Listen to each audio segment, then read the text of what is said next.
Hello, good morning and welcome to the 2025 Rolex Monterey Motorsport Reunion. I'm Kev Harris and I'm really pleased to say that once again that you are joining us on the west coast of America, here in California, the home of racing that is Weather Set Raceway, Laguna Seca, as we're getting set and ready to bring you what is going to be 2 days of the most exciting race car action that you can see anywhere. And as always, I'm going to introduce you to the man that needs almost no introduction, who's joining me for the 2 days, the one and only Mr. Johnny Green. Johnny, great to see you, pal. Thanks, mate. Yeah, it's a bit cloudy, it's a bit overcast at the moment, but if you know Laguna, it's going to blow off here in Monterey. The sea will give it a chance to blow off, and we'll have a sunny day, and we'll celebrate 51 years of great motorsport. Yeah, and this event is like no other. This year, there's over 400 of the most exquisite and period-correct cars with provenance that have been there and done it from way back when, right up to 2025. And oh boy, Johnny, this year, well, it's better than ever, isn't it? Rolex have done it again. Well, I didn't think after the 50th they could have upped themselves, but they have. There's so much to look at, so much to see. The provenance of these cars is brilliant, but the drivers as well. We've got the guys that did it in the day and the cars that made it happen. Yeah, and that's what's great about the Rolex event. The guys that put this on really work hard to make sure that every car is here has the provenance. It's a word I used just now. It means that they were out, they were on the track from, you know, all different types of motorsport. Hand-picked, if you will, the kind of best of the best, the ones that mean something. Oh, without a doubt. There's no question. I mean, I'd hate to do security here because with the amount of cars here, you mentioned it, over 400 cars. Think about that. If there were just 2 people working on each car, imagine how many people that is. But there's probably 5 or 6, if not many more. And the covers are coming off. The cars are starting to fire up. We're just next to the fuel station. They're filling up. It's getting really rather noisy. And as Johnny just said, that last year we were celebrating 50 years of historic racing here on Pebble Beach. So without further ado, let's take a look back at some of the highlights from the last few years.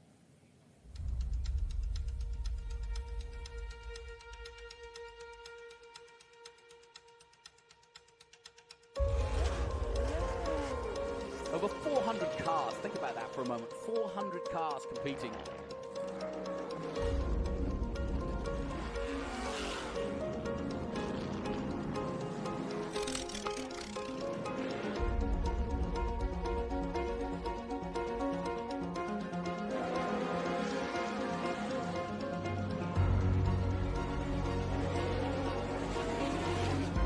Has got this. I think so too.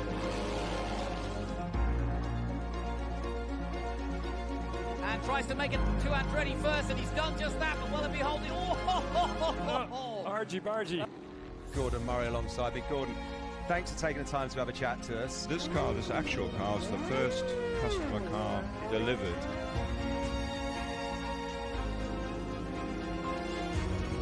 There's Adrian Newey, his Ford GT40. It's great to be out here. The last time I was here was in 1987 with Mario Andretti, race engineering him. So it's great to be back. Really nice atmosphere out here. I've really enjoyed the weekend. Look at that, round the outside, nicely done. That was well done, yeah.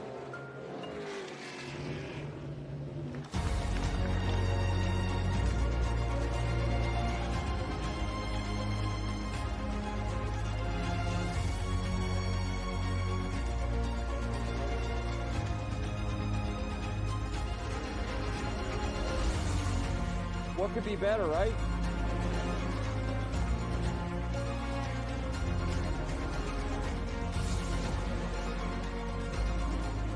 There's so many beautiful cars here, and it's great for the fans to come and see so many cool cars.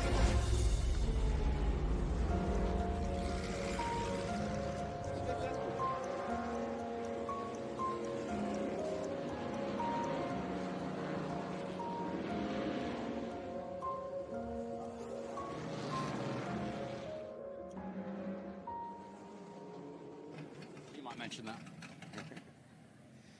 Well, how about that? What are great memories to look back on there, Johnny? Really great to watch. But how about this? Talk about memories. 75 years of Formula One is what's being celebrated this year, all around the world. But here at the Rolex, they've pulled out all the stops. They've got a car from 1950 all the way over there, going right around behind us, bringing it bang up to date to a Red Bull here from 2025.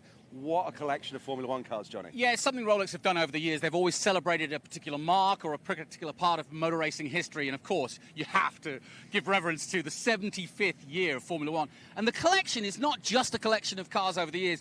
It's the importance of each and every car.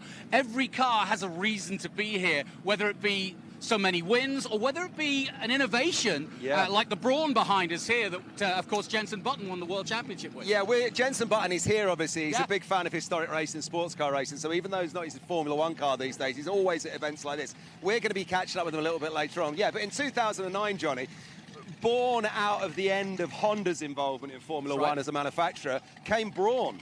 And Rubens Barrichello was his teammate, and that was the year that he won the championship. And his car's over there. They paid £1 for it, and they won the Constructors and the Drivers' Championship. An incredible story, and that is what is the beauty of Formula One. That car is here. You've got Mario Andretti cars. You've got the Eagle, Dan Gurney's Eagle. I mean, it's just, there's Lotuses, there's Coopers, there's everything. Senna McLaren back there as well. Phenomenal. So Formula One, the box is well and truly ticked here. Oh, yeah. But also as well, being brought back for the first time, getting all 7 generations of the cars together under one awning just over there. The guys from IROC, the International Race of Champions, are back. Yeah, and it couldn't be more American. IROC was a series that Ray Evernham was involved in and has now brought it back. And he's actually brought back the original cars that raced over 30 years and the original drivers. And you talk about Formula One, well, that was the idea of the International Race of Champions, which was to pit the best of NASCAR, the best of Indy, and Formula One all against each other. And we've got the likes of Danny Sullivan and Al Unser, you name it, they're all here. They're going to be here doing an autograph signing session a little bit later on, and we're going to be catching up with them as well. But the first time ever that all those cars have been under one roof. And it might be the first time that a lot of those drivers have got together in one space as well. So it's going to be quite the party for those guys. I went after their practice yesterday. I watched them all chatting. That's the best time. The drivers are just talking to each other. And they're all swapping stories about the cars. And they're all very different cars. So there's a lot of bragging rights. It's going to be a lot of fun with these guys. Yeah, and they're going to be going out on track, I think, as well. So properly sort of going wheel to wheel in semi-anger, I suppose. We've got to look after Listen, them. a racing driver's a racing driver. You give them a car, they're going to race it. Well, Zak Brown's going to be racing in one of those. I know that much. And he doesn't shy away from trying to win something. Is he living the dream or what? Isn't he living the dream? Right, so look, there's lots to look forward to over the next couple of days. Let's take a quick look at the schedule, though, for today that's coming up here on Friday. Johnny's going to run up to his commentary booth in a moment and kick things off. At 8:15, it's Group 9. That's the Juan Manuel Fangio Cup cars that are going out. Obviously, Grand Prix cars from the 20s all the way up to the mid-50s there. Highlights as well, that Unser Family Cup race featuring those IROC cars. They're coming up at 9:25. The Ragtime Racers are taking us just into lunch. And then after lunch, we've got the exhibition race with Formula One.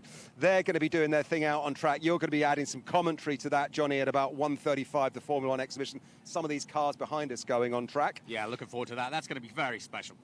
Midway through the afternoon, we're catching up with some 1981 to 1991 IMSA GTO cars, the Hurley Haywood Trophy race. I can't get through all this, but I am going to name check my favourite group, always my favourite group. Group 2, those Trans Am cars from 66 to 72, the Parnelli-Jones Trans Am Trophy race. I'm looking forward to that one, just the penultimate one of the afternoon, Johnny. I'm going to say historic Trans Am, and it goes on, it's still going on. There's a current Trans Am driver, Tommy Dreesy, racing a historic car that he owns that Vic Elford raced in the day, but he's still racing in Trans Am at the moment. Phenomenal, phenomenal. Right, listen, Johnny, you need a moment to catch your breath. Run up to your lofty commentary position, because at 8:15, you're going to be looking after Group 9. So we will see you up there in the commentary on the other side of this commercial break. A lot to look forward to, mate. Let's go racing.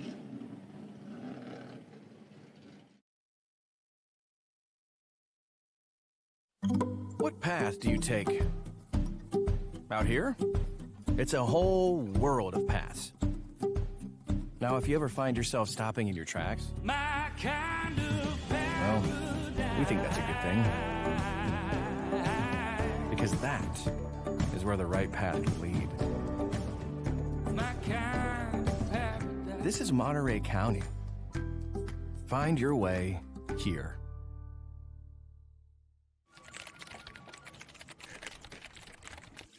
Alex and Christian are both great competitors. That doesn't always translate to a smooth workplace.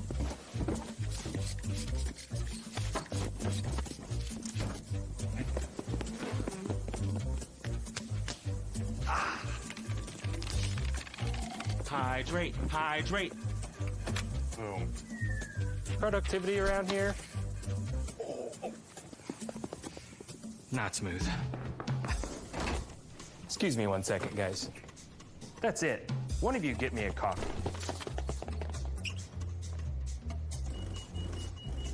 Want a barista quality coffee fast? With Java House, you just peel, pour, and enjoy. No complicated brewer needed. Amazingly Smooth. Not smooth.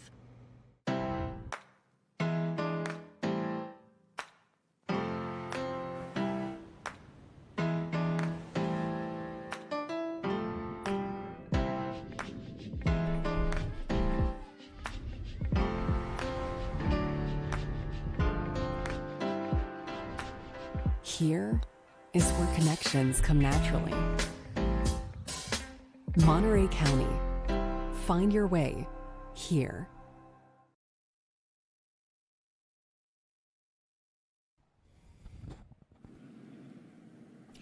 Morning, Welcome everyone. back to the As you Rolex can see, Monterey Motorsport reunion, where the fans are starting to arrive already, and it's all down to the hard work of a team of people behind the scenes who have put this thing together. And I'm pleased to say that the VP of Events and the director of the Rolex Monterey Motorsport reunion here at WeatherTech Raceway, Laguna Seca, April Henderson, is with me now. April, firstly, congratulations. You did it. We're here. Thank you very much. It's an honor. It's a huge position to fill, but I do want to make it very clear, it is a huge team effort. Yeah.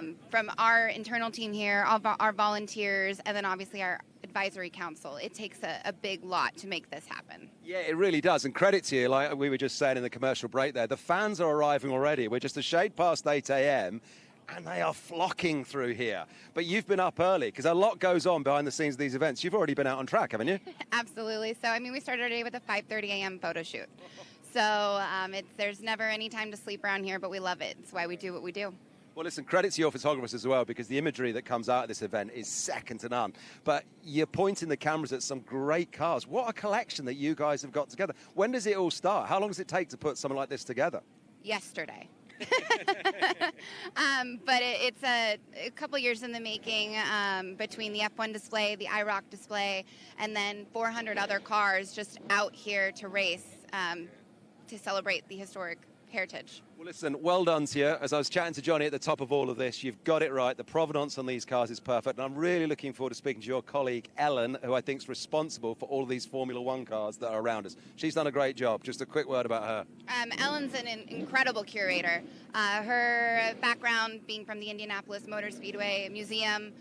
She's a wonderful woman and individual to work with. She's just so flexible, easy, solution-based.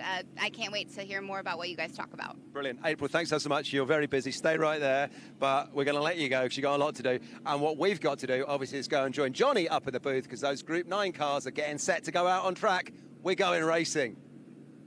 We certainly are. Great stuff. Thank you.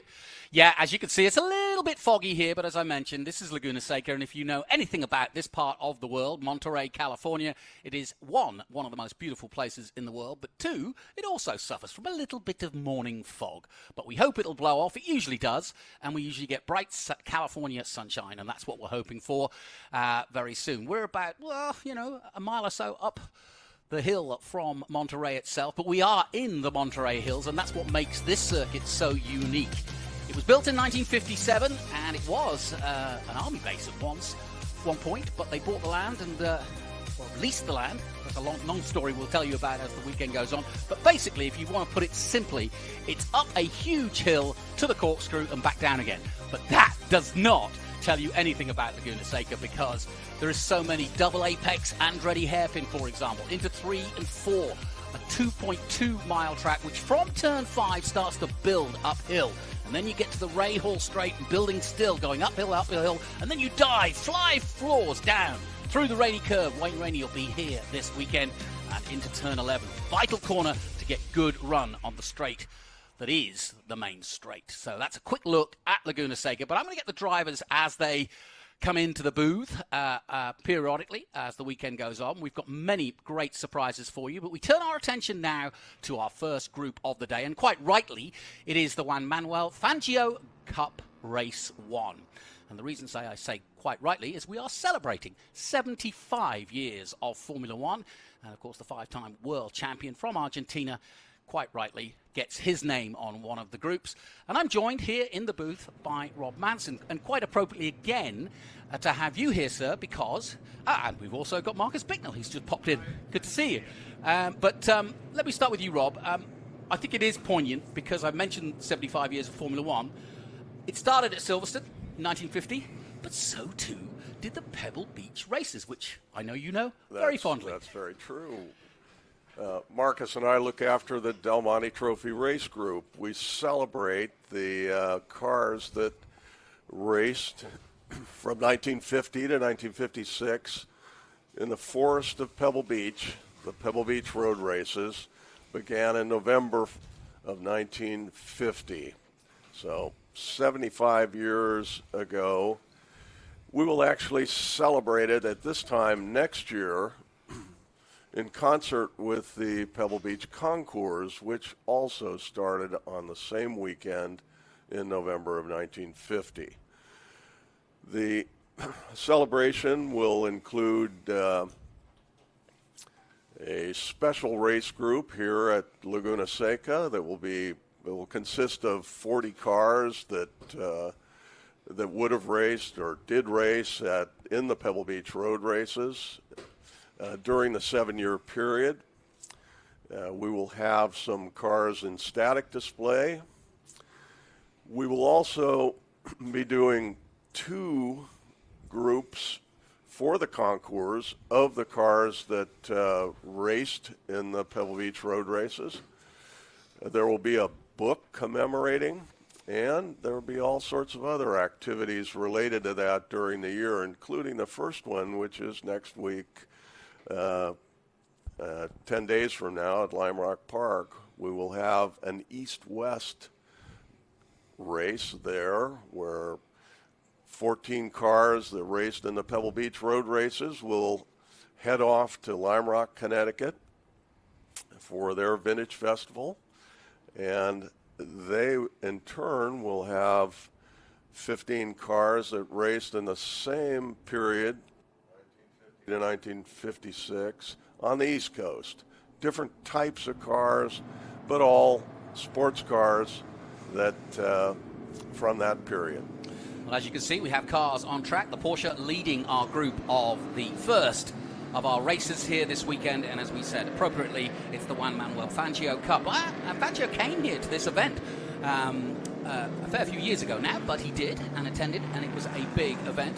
But again, and I want to introduce Marcus here. Marcus Bicknell, welcome. Well, Fangio, he was the guy who said the man who uses the brakes least is the man who is fastest. He would have been really quick at Laguna Seca. He would, no question about it. And I think he would have loved events like this. And I know that's why people like Jenson Button, who, by the way, brought a Fangio car here, a Jaguar C-Type last year and raced it. Not here this year, but Jenson very much is, and he seems to be racing almost everything. And we raced with him at Sonoma in October. He won the race against us lot. I was third, so I got a podium position with Jenson. Absolutely. Everybody's gunning for that this weekend because he's in about 4 different races, from modern cars to an old Alfa, which he raced here again last year. He got 4th place in that, but he's looking for more, I'm sure, this year. Such a lovely guy, real gentleman, as the reputation says. Now listen, before these guys sort of head off into a race situation, let's again put it in perspective. You know, this is a time in 1950. What amazed me when I heard about the Pebble Beach races, it wasn't just that you decided to go racing. There was a sort of culture around the world post-World War II of manufacturers wanting to sell cars, but also a sort of a freedom, if you like, post-war, that everybody wanted to get out, the daredevil sort of instincts of the fighter pilots and so on. And that kind of captured the imagination. But the likes of Phil Hill, who of course became your first world champion back in the day, but amazingly, it amazed me that people like Sterling Moss were right there at the very first opening races of that. And that must have really injected some real prominence to the actual event back in those days. It did indeed. We saw, in the very early days, we saw Phil Hill, of course, won the first Pebble Beach road race in 1950. He was driving an XK120 Jaguar that he had bought at the factory, imported, heavily modified by basically cutting out all excess weight. The rear fenders actually flapped as he towed it up here, flat-towed it, behind his aunt's Packard limousine, and to the very first race. His mechanic was Richie Ginther, another young man who became an American Formula One driver. Got Honda's first win. That was rather exciting for both of them. Well, we're about to get underway, and in a moment we will start the 2025 Rolex reunion. What a wonderful moment. Yes, it's a little bit overcast, but we'll get 2 laps because obviously these tyres on this cold track, especially these older cars from 1950, we're going to go through each and every one that we see close up, but there are just beautiful Bugattis. What else we've got? We've got a Lancia out there. We've got some Alfa Romeos out there. Guys, ERAs, you pick some of the ones you think are worthy of talking about. We've got people from all over the world tuning in to this event. Tell us what we're seeing. Well, on the front row, you've got 2 of the most beautiful cars ever built, the Lancia D50s.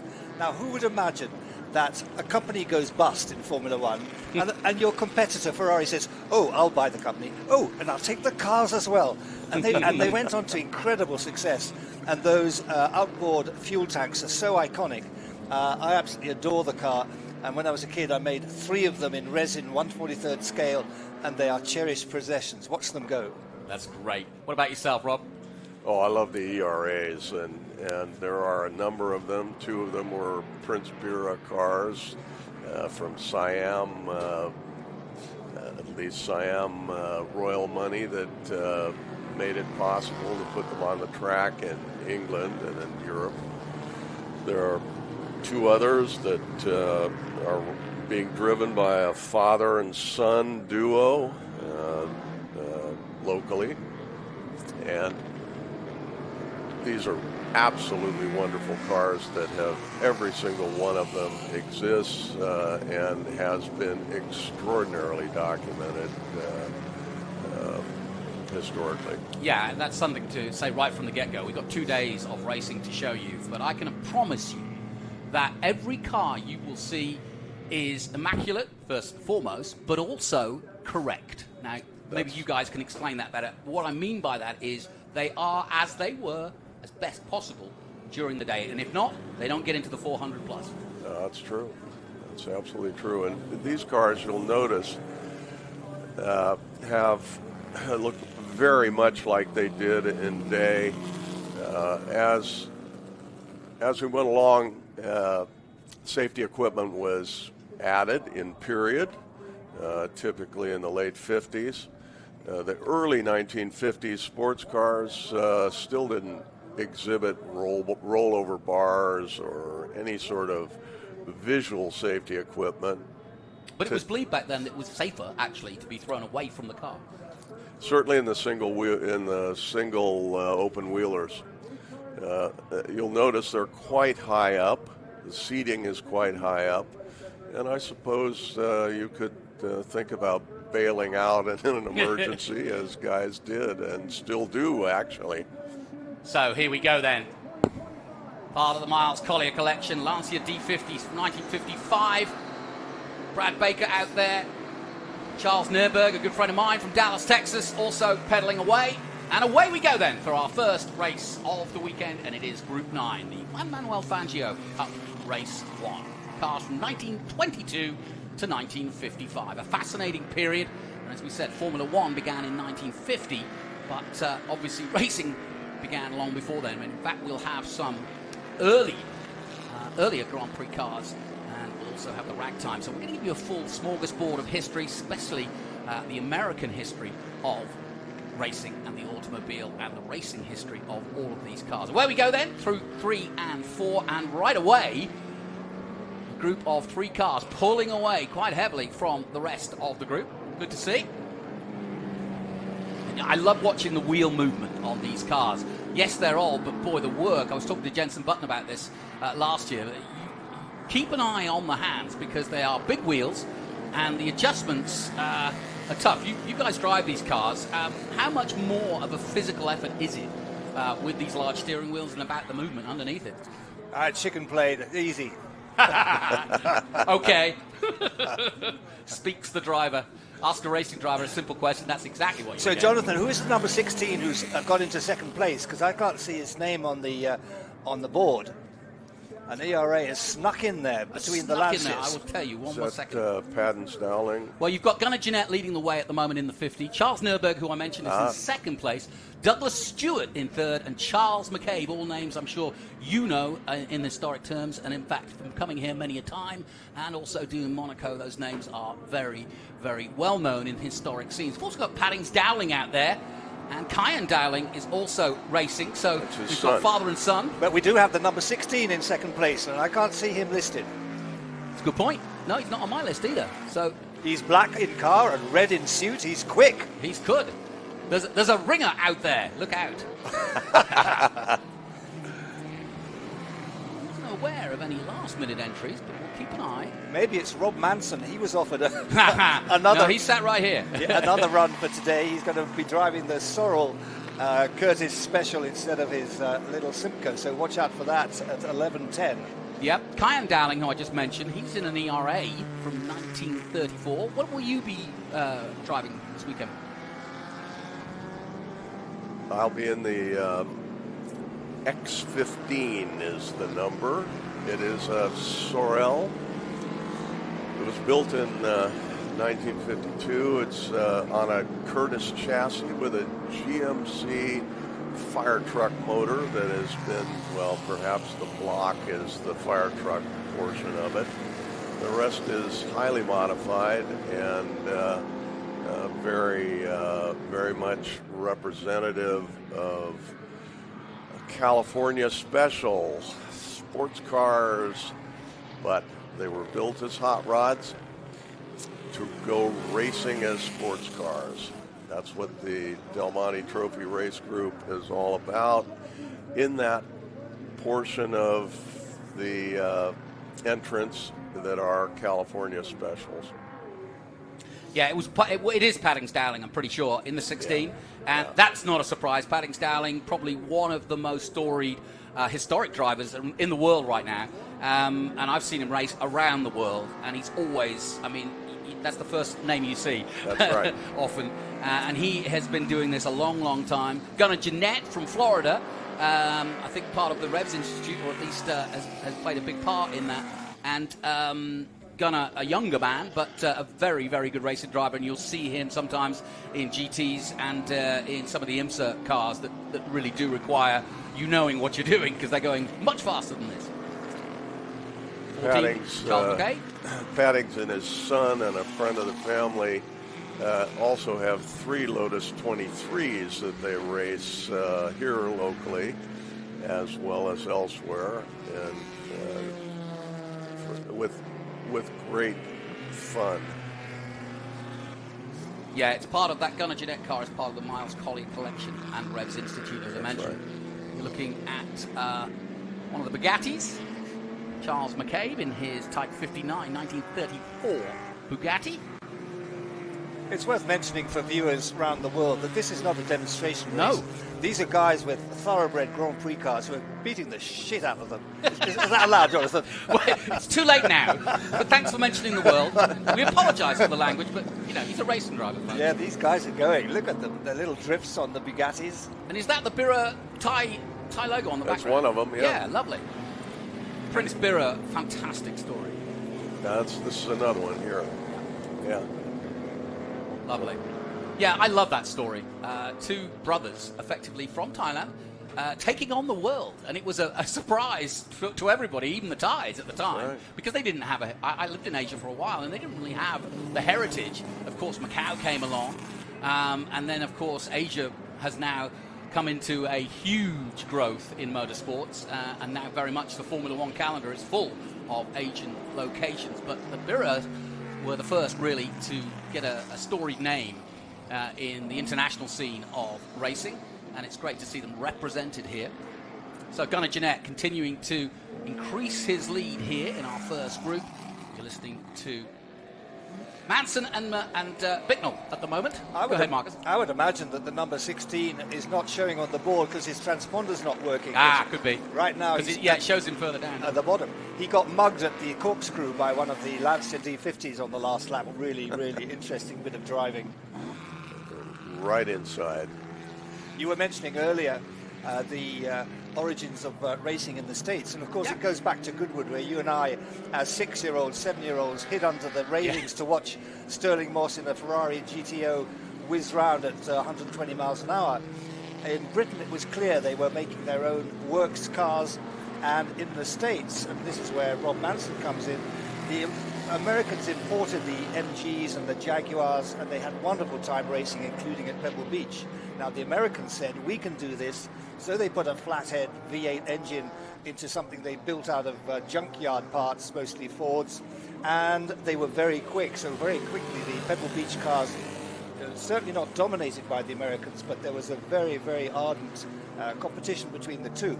Those cars that the American made, both the big Curtises and the well-known Marks, but the specials in particular, the one-offs, are the ones which race today in the group which is called the Cunningham Group later in the day, and where we have the pleasure to drive. The California specials are, if you put them in context of the late 1940s, early 1950s period, they are part of the hot rod movement. Was based in Los Angeles. The speed equipment providers that grew up from the demand that was created for hot rods were also the same guys that... Oh boy. Gunnar Jeanette is not hanging about. This is a great little race between these two. They're using the back markers to play around. Jeanette taking the lead again away from Charles Nerberg in the Lancia, and what a great little battle at the front between these two. Lovely. Gotcha.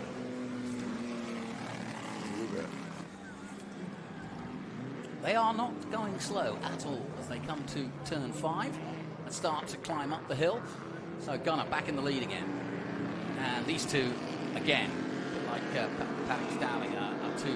Yeah, see now, this is what you see in historics is obviously a little bit of, let's race, but let's be clear where we're going. Because I didn't see you coming last time. Because he kind of came around the back end of... and the one thing we don't want is for any comings together. We want to see this racing, which is great, but a nice little signal, a hand signal, just to let you know, hey, go to that side, will you? I think Jeanette was actually saying it's your turn to lead. Yes, okay. Now Rob and I grew up in clubman's racing in Britain when he was there for 6 years. We were the same speed, and we'd be going down the Wellington Straight at Silverstone. Your corner, Rob. No, you go ahead. Yeah. I'll take the next one. The trouble is, once you get racing drivers are funny old beings. They say, you go to the driver's briefing and you get all the rules told to you about how you're going to go racing, and then it kind of the red mist comes down, and racing's racing. You want to beat the guy next to you. There's the 39 coming through shot. Currently, that's Chalvoy, currently in 8th position. Charles. He's got the 57 behind him. Yeah, that's Jamie Cleary. Yeah, it is Jamie Cleary. Yeah, it's Jamie Cleary in that Bugatti Type 57, a 1937 edition. Haven't seen Nathaniel Green yet. Keep an eye out for him. That was the Bugatti Type 39A. We saw the number 39. 1926 as we go back to the leaders for a moment. Well, the red mist does come down, but this weekend Rob and I are hoping not to break our cars because we have to put them on the transporter on Tuesday to go East Coast for our first ever appearance at Lime Rock. Oh, right. In their Labor Day weekend. Yes, yes. So we're going to be sort of quietly nipping around at the back, keeping out of trouble. So the leaders being pointed in the direction of where those behind are telling them to go because they are so much faster, but that's okay. Yeah. It takes some real confidence, I think, when you're racing an historic car because you know what's underneath you is, quite frankly, priceless. But at the same time, the whole point of this is that these cars could be in a museum, and in any other sport they would be. But we don't like to put our cars in museums. We like to get out there and race them, and I think it's a real tribute to what the Americans have done, and well, around the world. But the prestigiousness of this particular event has grown. 1974, Steve Earle started this, some 51 years ago, and that in itself, to have an historic event that celebrates 51 years, I mean, that actually is pretty impressive anyway. It is, and Steve Earle was a pioneer, and also someone who had a wonderful car in the garage and nothing to do with it. Several friends. What was his car? It was a Ferrari. It was a Ferrari 1955, 56 Ferrari. Had several friends. They said, well, you know, putting them on the show field is one thing if they're accepted, but we would much rather have them out on the track.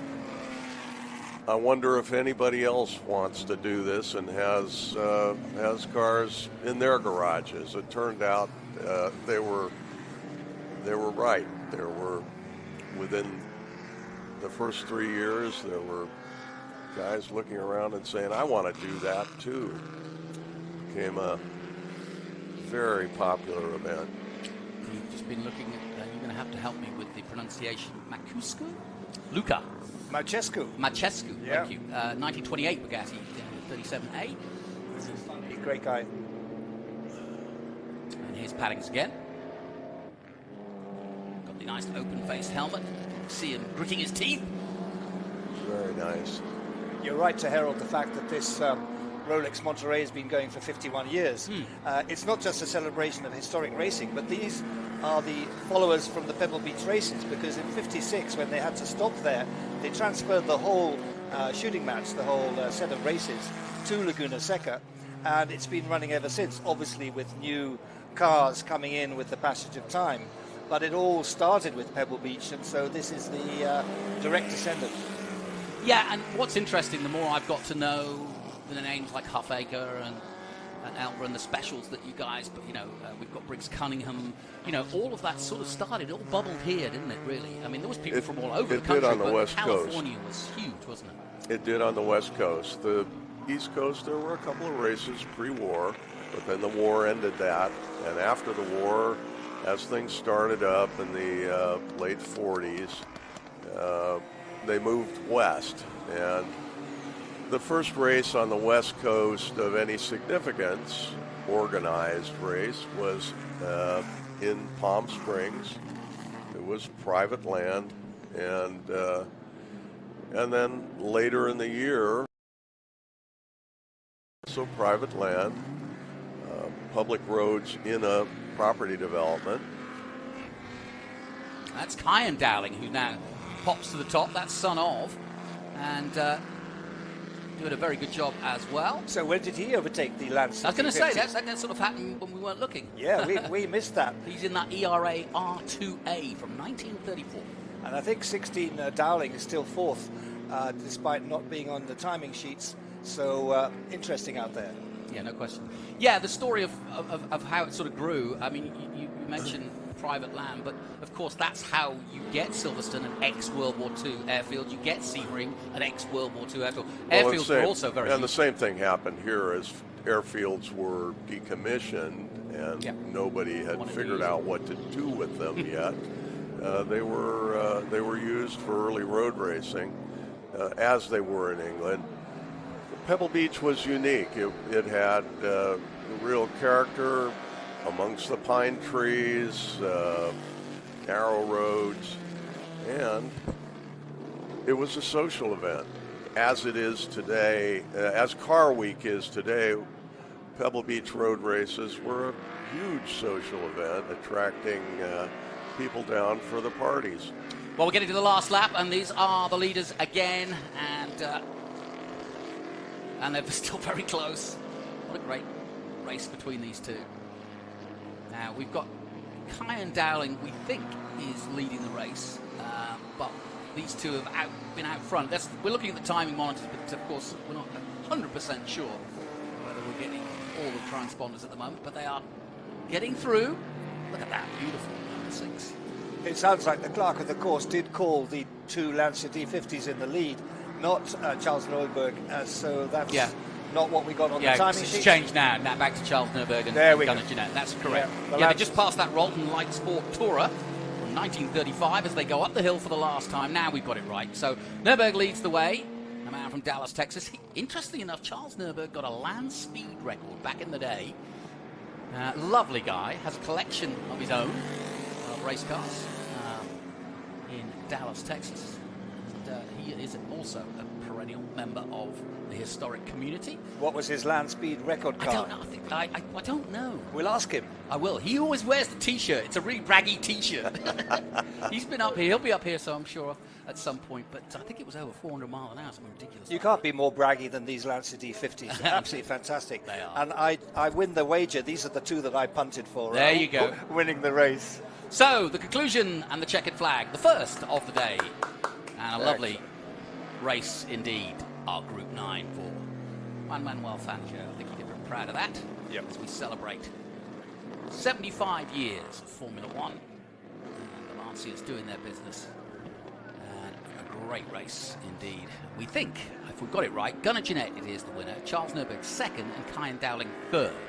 Now, Padding's out there somewhere, but we haven't got a transponder on him. But it no matters. Gunnar Jeanette is our winner. Super kid, super guy, and again, he'll be racing, I'm sure, in many of the other groups. Which group do you particularly look forward to, whether you're in it or whether you just want to watch it?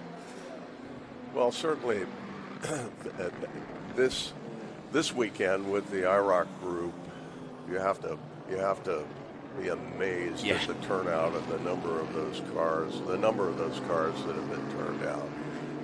And that's quite a spectacle in itself with big name drivers and all that. And also dragging out the original drivers from retirement, really. Gotcha. You're getting Danny Sullivan and you're getting Alonso Jr., who's doing the pace car. You've got Mark Martin, who I saw at Lime Rock when they sort of started this whole thing. But just great legends. And Scott Borchetta, another man I know well from Trans Am, also taking part. There's some really interesting names out there. Dario Franchitti and his brother. But a whole feast of great motorsports celebrating not just 75 years of Formula 1, but the entire history of the automobile here in the United States. My thanks to Rob and to Marcus. Appreciate you coming in. Thank you. When are you out? What yes, time are you out? We're out at 11:10 in the Briggs Cunningham group, and I'm driving number 15, the Streets Manning Special. I love that car. I've seen it many times. So I love it. Fits me like a glove, and I think some of the disc brake cars are going to be much quicker than us, but we'll be there in the midfield having fun and waving Rob past. Of course. Rob, are you looking forward to a podium, perhaps? Oh, I don't think so. It's a blended group. Certainly for our Del Monte Trophy group, we'll be right up in the front in the Sorrel Curtis GMC X15. Yep. And look out for the Parkinson Jaguar. We were talking about Pebble Beach and the fact that it finished in 1956. That's because cars crashed and it became dangerous. Yes, yeah. Now, Parkinson had his XK120 brand new, and on the second year he smashed it against a tree. So he threw the body away. He took the chassis and the engine. He made this beautiful white special, which John Bodenbaum drives, and that's going to be the quickest, I think, of the I think you're probably right. Actual Del Monte Trophy race group. That's going to be good to look out for. Absolutely setting it up beautifully. Thank you, gentlemen. That gets us kicked off nicely with Group 9, the Fangio group. They'll be back in action again tomorrow. We'll take a short break here from the reunion, and we'll be right back with more racing. Stay with us.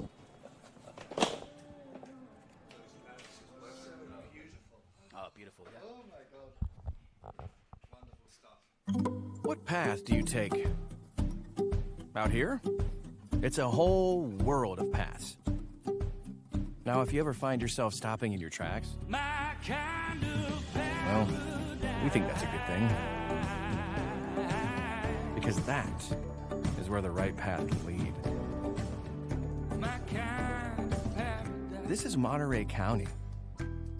Find your way here.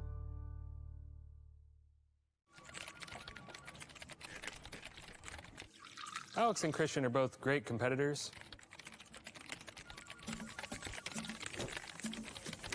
That doesn't always translate to a smooth workplace.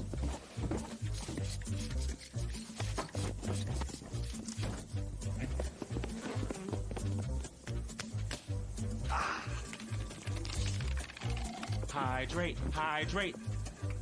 Boom. Productivity around here? Not smooth. Excuse me 1 second, guys. That's it. One of you get me a coffee.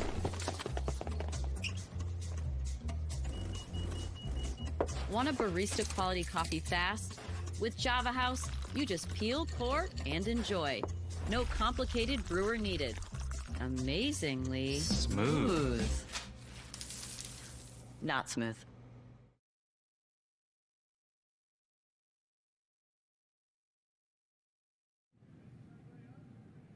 Well, great action out on track, as always, here at WeatherTech Raceway, Laguna Seca. And one man who's seen an awful lot of it over the last 15 years, Armando Miranda. Armando, great to see you here, pal. Yeah, good to be here. It's wonderful. Yeah, usually up in the booth announcing the on-track action, but they've set you free this year. We might see you down here, on the lawn at Laguna.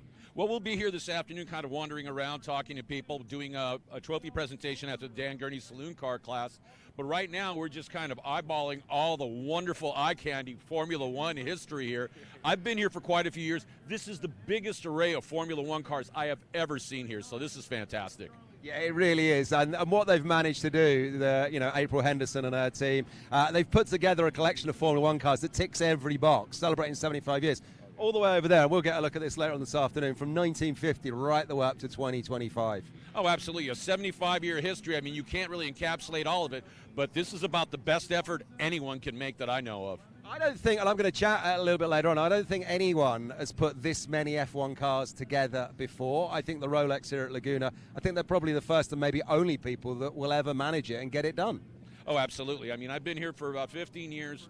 The announcing's been great. I'm usually in the booth calling it, but this was a very exciting thing. People were just going crazy last year when they heard about this, so I think we're going to have a great crowd. We're going to have a lot of really hardcore Formula One enthusiasts and sports car race enthusiasts that are just, excited to be here. Yeah, they are, and they're arriving already. We're not even at 9 a.m. yet here in California, but the fans are flocking, I'm telling you. Braun GP car from 2009, just over our shoulder here. Jenson Button drove that one. That was when he won the championship, and he's here this weekend. He's racing in a historic class, and he's got a 1967 Alpha that he's going out in a little bit later. It's a little kind of saloon car, that one of the cars he's racing. But that's the thing with the Rolex, isn't it, Armando, that there's so many drivers here, but so many cars that mean so many things to lots of different people from different eras. Oh, absolutely. There were some things that actually surprised me. I pulled in yesterday, and there was a 1963 Impala that Dan Gurney drove in the saloon car class, dethroning the Jaguars in that year, and it's here with his son Justin Gurney, and it was great. So there's a lot of surprises that are still in store for everybody if you just look around a little bit. And a quick word about the circuit here at WeatherTech Raceway Laguna Seca. It's infamous round the world. The corkscrew needs no introduction. It's been around for a long, long time. It looks like it's in great hands now, being taken forward into the future. Well, I think with the announcement last year of that really long lease, I think it's 50-year plus lease with the Friends of Laguna Seca, that has given everybody a sense of security to where we really want to expand what's going on with the track, because we know we're going to be here for a very long time, and that's just a wonderful thing. It's great news. Listen, Armando, thank you ever so much for talking to us. I know you're going to be very busy out here on the stage. At least this year you get to see some sunshine. It's going to be great. The sunshine will come out. It always does. Thank you guys for coming out. Thanks, Kevin. As always, thanks to you. And thanks to you for watching wherever you are in the world right now. Let's go back to some action elsewhere on track.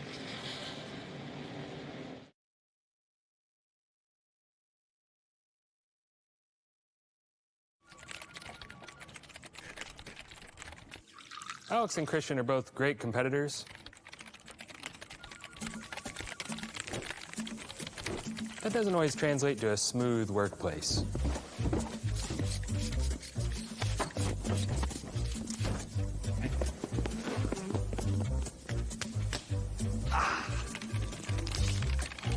Hydrate, hydrate. Boom. Productivity around here? Not smooth. Excuse me 1 second, guys. That's it. One of you get me a coffee.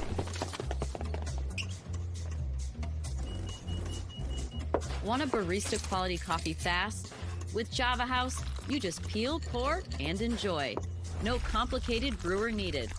Amazingly smooth. Not smooth.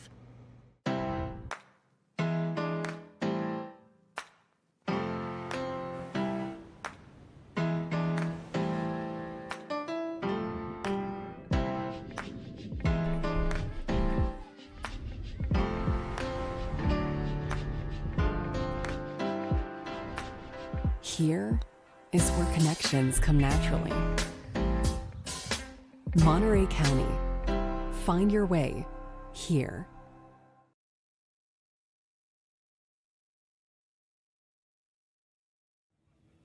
Well, how about this? We're down at the pre-grid area, and I've caught up with a man who's incredibly busy in his day job, but on his weekends off, I said this before a couple of years ago, he goes racing. And Jim Farley, the CEO of the Ford Motor Company, you've put yourself on third for Group 4. That's pretty good, my friend.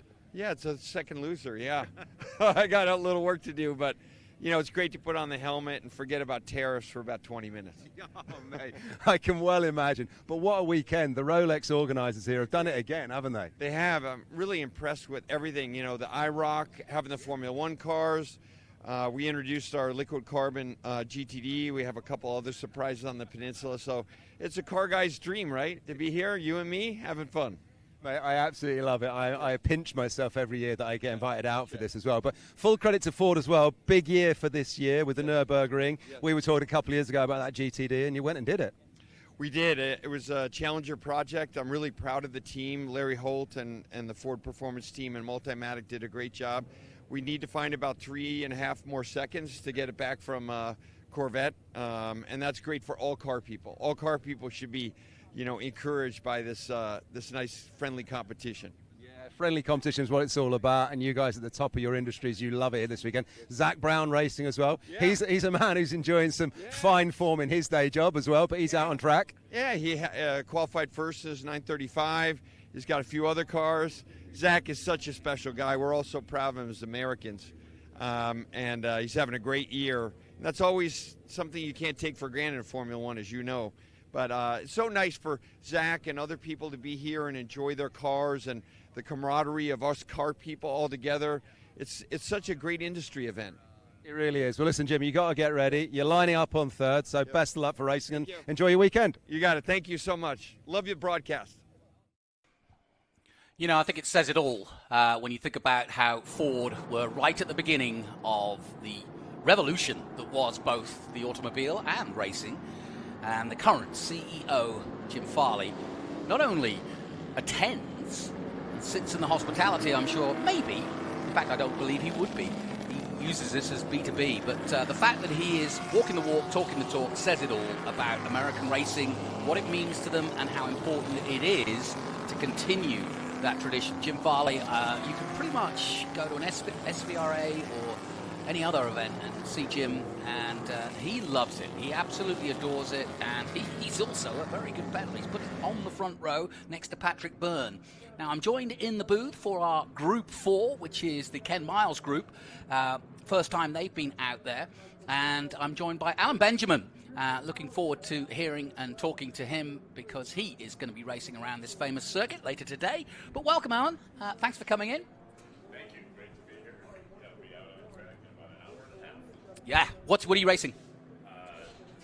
This morning will be a 68 TR, Porsche 911. That was really wonderful historic car. It was second in class at Daytona in 69, second in class at Sebring in 71, and actually won its class at Daytona in 75. And what's remarkable and typical of a lot of Porsches of that 60s and 70s generation as they evolved up through IMSA, as an 11-year-old car, it actually won its class at Sebring in 1979 for 1968 911, which is pretty cool. Now, one of the things that is sort of part of the tradition of Rolex, the reunion, is that we name each of the groups after a sort of iconic name in American motorsport, and Ken Miles definitely suits that. And if you're not sure where that name fits in, well, Ken Miles was actually from my part of the world, from the Midlands in the UK, but came over to the States and got very much involved in racing. And if you kind of think you might know that name and you're not a racing person every weekend, the film Ford and Ferrari basically was about his trials and tribulations with Ford as they went to win this 1966 Le Mans. And Jim Farley and the Ford people still kind of celebrating that moment where Ford beat Ferrari. And it was one of those titanic motor racing battles, wasn't it? And Ken Miles was a test driver at first, but a very handy driver, and he was part of that winning team. I'm actually fortunate enough to live in Boulder, Colorado, that has the Shelby American Museum. I have been. My sister lives there, yeah. Oh, fantastic. Yep. And you can see so many of Ken Miles' cars and trophies and clothing and articles and everything else. It's just a fantastic history of Ford and racing. And I think that's what's special about it, because if you look through history, you know, he hasn't got the accolades of a Mario Andretti, but when you actually look at what he achieved and how much he pushed Ford to do what they needed to do, tragically we lost him, but amazing story and a huge part of the history of American motor racing. And his son is here working on some cars, which is also amazing. It's funny to see him depicted in the movie as a little kid. Yeah, no kidding. Well, here we are. We've got the Ken Miles group going up the hill. The folks still, you know, in our midst, if I can use a double entendre. But yeah, as you can see down from the corkscrew, it's still a little bit misty here, but we're on the warm-up laps, get those tyres warmed up. But let's have a look at this. It's a lot of Corvettes out here for this group, and quite a few Shelbys, a Jaguar E-Type. Any ones you want to particularly? One Ferrari 250 GT SWB Bernaletta. Any cars that you want to pick out from this group before they roar into action? Oh, they're all fantastic, but certainly would like to hear the Ferrari go by versus yes, the V8s. Might have a quite unique sound. Yeah, no kidding. Well, this is cars from 1955 to 1967, SCCA large displacement production cars, and that's why Ken Miles is celebrated in this group. And there's that Stingray Corvette, very famous, with the split screen, or the split window. Yeah. They only made it for 1 year because they weren't going to do it, but they said, no, let's keep it going. Just 1963. That's it. Yep, and went away in 64. But when I say they weren't going to do it, not everybody was on board with doing it. They Right. did it, and they said, well, we'll do it for a year. And now it's famous. Turned out to be very iconic, and here they go. Here we go then. Group 4 gets underway. The first of 2 races for them this weekend. Ken Miles GT Trophy Race 1, and it is the Corvette that strikes straight into the lead. Patrick Byrne, Mike McGovern, James Farley, and that Cobra. Just missing out there to the 96. 96 going back into second place, though, so Farley on the button, doing well. Mike McGovern is the man chasing him. But already Patrick Byrne starting to build that lead in that 1963 Chevrolet Corvette. And already by turn 5, the 3 at the front have just got a little bit of wiggle room to the chasing pack.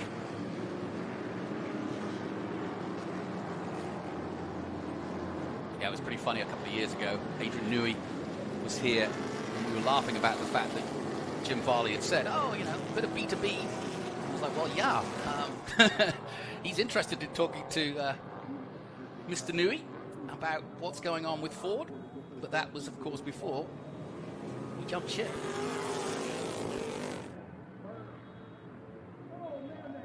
Adrian was driving a GT40. Loves his historic racing. Loves this event too. I've seen him drive it at the Le Mans Classic also. Yeah. And Jim Farley was at Le Mans Classic too in a GT40 last year I saw him. You know, or 2 years ago. And it's funny, and I think you'd agree with this. If you, you know, I cover Formula One currently, and everybody says that obviously Adrian Newey was the greatest designer of all time. The records show it. But if you ask Adrian Newey who his hero was, he'd say Jim Hall. Wow. Or at least one of them. Back to a good Texan. Which another Texan, yeah, Chaparral, of course. Yeah. So yeah, that you know, it's only until have become, oh, this is a good race. Wow. Farley not holding back, and that's let the 89 of Mike McGovern back in there too. Yeah. So we're getting some good racing already on this first lap here of the Ken Miles Trophy. Ken would be pleased with this, I'm sure. If you look down, be very happy to see this kind of racing and would approve. Tom Fry, John Fudge, Michael Green all out there in this group. But it's the 64 Shelby Cobra 289 that we're keeping a close eye on as well.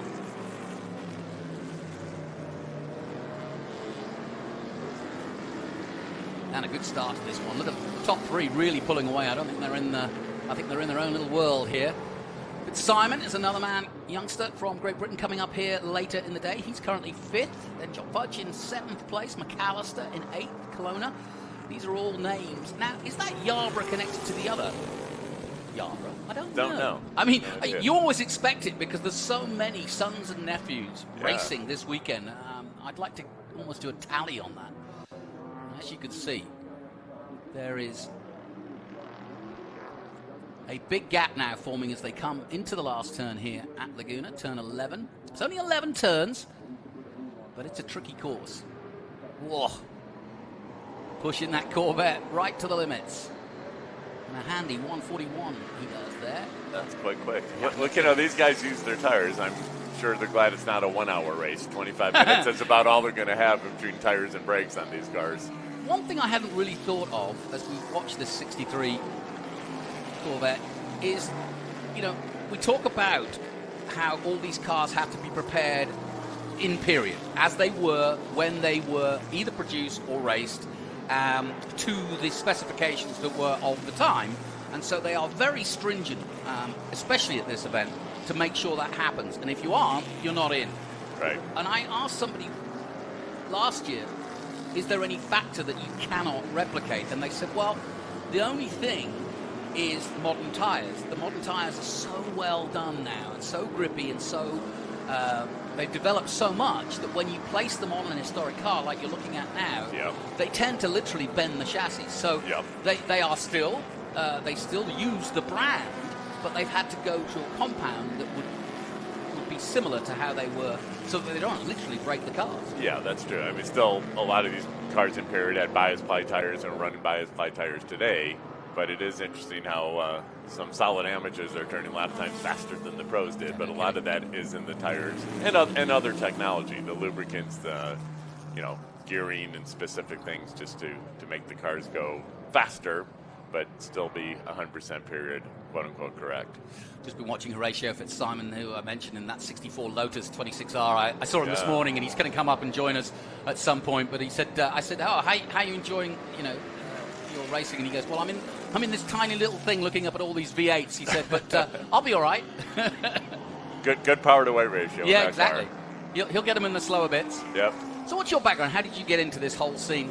Well, let's see. My mother filled out my Road and Track subscription when I was all of 7 years old.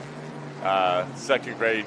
Well, I'm sure she was pleased you could read that well. Yeah, well, it was mostly looking for the pictures, and at least it was just the car magazines in that context. And I've always just loved the Porsche 911 and did the first PCA race in America. It was June of '92, believe it or not, in Denver. Didn't even have a trailer. Did it the old-fashioned way, drove the race car to the track, taped up the headlights, and drove it home. And as you know, once you get a little taste of that drug, it's a pretty slow drip. Yeah, exactly. And then you're making sure that the basics of life, like food and shelter, are covered. But other than that, it's all toward racing. Yeah. Currently looking at the number 14. That's John Fudge. What a beautiful Bizzarini. car. Yeah, beautiful car. GT Strada from 1966. I believe those have 327 vet engines, right? I think so. Behind him is the 146. It's Chris McAllister, another famous name in historic racing, in a Cobra 289 from 1964. McAllister, again, like I said, many of these events in the past. It continues to be a regular feature here as he dives down the 5 floors.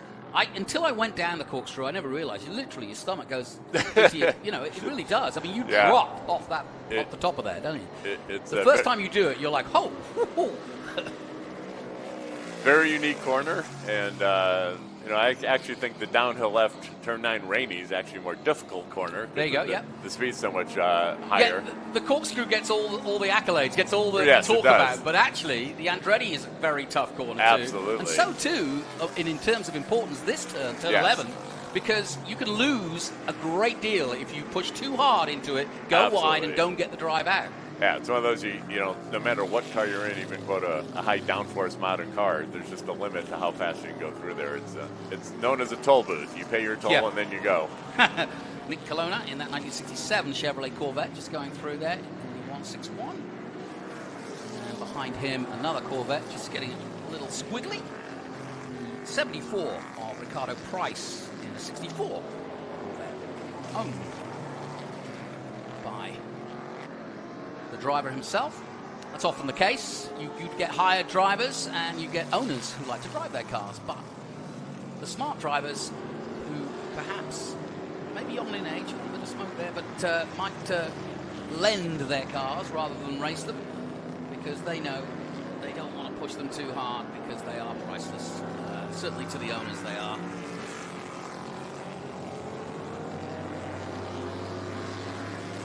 They're under 140 lap times. Yeah, impressive. very good. Very impressive.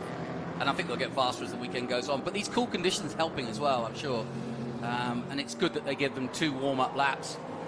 That's a nice shot from the drone looking down. You don't see the elevation there, but you certainly see how the corkscrew comes to be. And then through Rainy Curve. Again, another tricky corner because you can almost let yourself go too fast down that left-hander and find yourself running out of room for turn 10. Because it's only from the drone you realize what a right-hander, what an almost acute angle turn 10 is. It is turn 10. That's 289. Tom Fry in another 1966 Shelby GT350. Farley's up in the lead. Yep. Jim Farley. He jokingly said, well, at least nobody can get me on the phone while I'm in the car. He keeps his helmet on. But he does do a lot of business here. He's admitted that this is the place. Because what you don't see, and you're very well aware of, is the actual reunion. There's a pre-reunion. There's auctions, Pebble Beach, the Whale, you name it.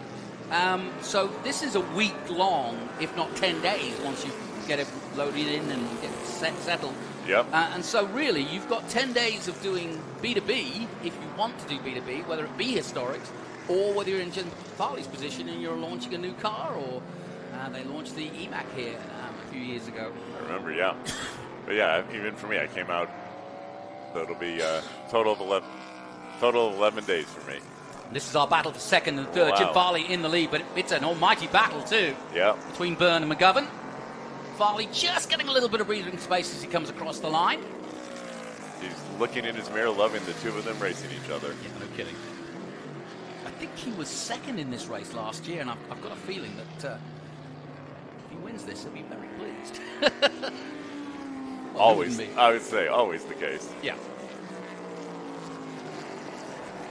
Well, there's sort of a target on your back, isn't there? It's like, oh, well, you're supposed to be good, you're the head of Ford, but that's not really the case. It doesn't work that way. It's very rare to have the CEO of a company that size be able to get behind the wheel and do what he's doing.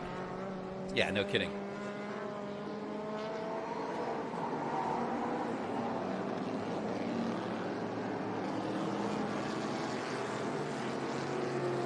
So we are well underway now in our first day of 2. If you've just joined us, welcome. This is the Rolex reunion. I'm here with Alan Benjamin, who's going to be racing in 2 Porsches today and tomorrow, I presume. Yes. In fact, I got it wrong. James did win this race last year in this car.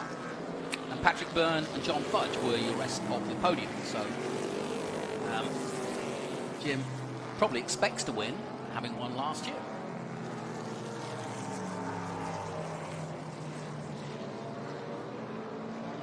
Coming up, we've got a very special moment coming up very soon, so you don't want to go away from your screen because the Unser family group, which basically is the rebirth of IROC, is coming your way, and it's not just the cars, but Ray Evernham and his partner have done a hell of a job in putting those cars together, and more importantly, getting a hell of a field together of current and retired drivers who raced in the IROC times. 30 years, I didn't realize it was so long. Yeah. But they really mean it. I mean, during the 80s, they were box office, weren't they? Yeah, it's funny. Even in Europe, of course, they started with Roger Penske and the Porsche RSR, the IROCs, and those cars are incredibly popular there. And they never raced in Europe, but it's always you always want what you don't have on the other side Yes. of the pond. Oh yeah, it's funny. I'm always amazed, and you know how the Australians and the Kiwis love their muscle cars. Right. If you go down there, I mean, they have their own category of historic Trans Am. Right. I mean, that's how much they're into it. So yeah, and of course, supercars is well known. And we've taken their best product, Shane Van Gisbergen, and he's now in the middle of NASCAR, doing very well indeed. He'll be here in a few years, I'm sure. But yes, that's coming up, so watch out for that. But currently, 219 of Charles McKee. We've got several Shelby 66s out there. They're beautifully prepared, and that's the best part, is for me anyway, is yesterday I got a chance to kind of go around each and every car, and it's just so immaculately built and preserved.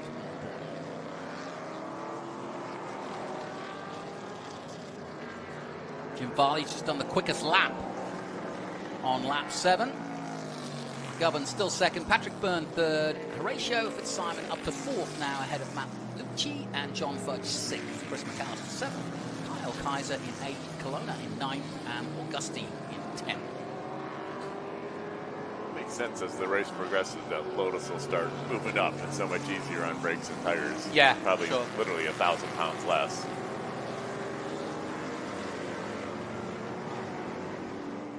Is this one of your favorite race circuits? Oh yeah, it's absolutely fantastic, and it's once you get your way around it, you get your way around it. But coming here for more than a decade, there's still little subtle things you notice on camber and pavement changes and other things like that. Car placement here is really, really critical. Looking at the battle for 5th place, John Fudge in the middle of it, Lucci in 6th place, and Simon just ahead of this battle. McAllister behind in 7th.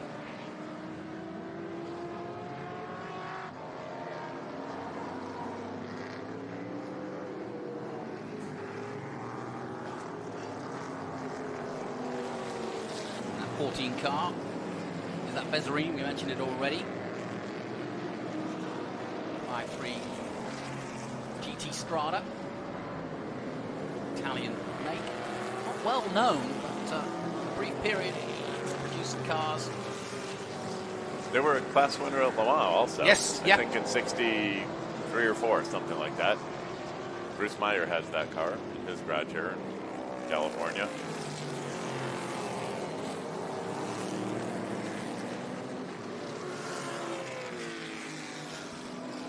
Oh, we're getting down to the final lap now. Jim Farley leading the way as he did last year. And doing a great job as we look at that. Bizzarini doing the business.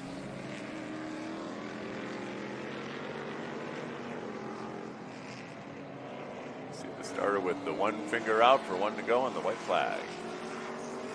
Yeah, the Bizzarini company was started in 1964. And he Giotto Bizzarini had, of course, worked with Alfa and Ferrari before that, and ISO. So he was a very knowledgeable man. But here's your closing stages as under pressure now from McGovern, Jim Farley. Well, he doesn't want to relinquish that lead, but if anybody, McGovern might be the man. But he's not going to give up too easily, but he'll be pleased that they've got 2 Shelbys at the front. But look at this, down towards Rady for the final time. McGovern in the 89, trying to make a move on Jim Farley, who's trying to get as wide as he can as he comes into 10. Whoa. Ford versus Ford, the Cobras going for it here. Final corner. And it's back-to-back, I think, for Jim Farley. He won last year, and he's done it again.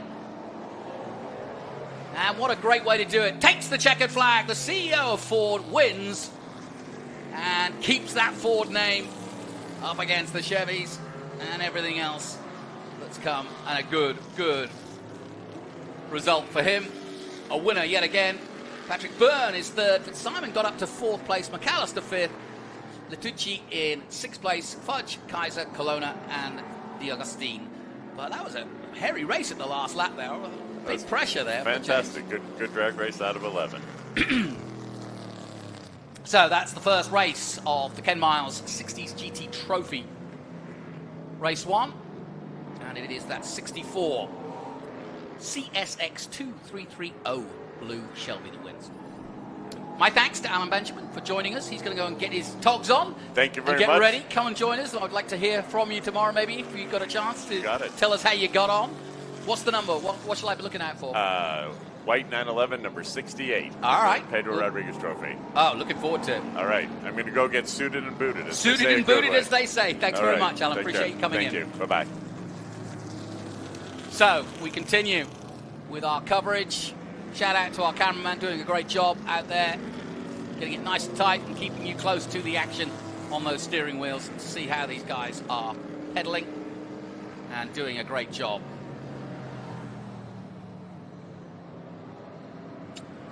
Check on the results then. For Group 4, James Farley in that 64 Shelby wins ahead of Mike McGovern in another 64 Shelby. Quite different looking. Didn't have the hard top. Patrick Byrne in the Chevrolet Corvette. So Chevy beaten today by the Cobras. But Horatio Fitzsimon in that Lotus 26R, the little Lotus that could. 64 takes fourth. McAllister fifth. Fudge, Kaiser. And as we look at the results, let's have a pause in the action where we're going to go and have a quick chat with a father and son combination, Larry and Taz, as there are many here this weekend.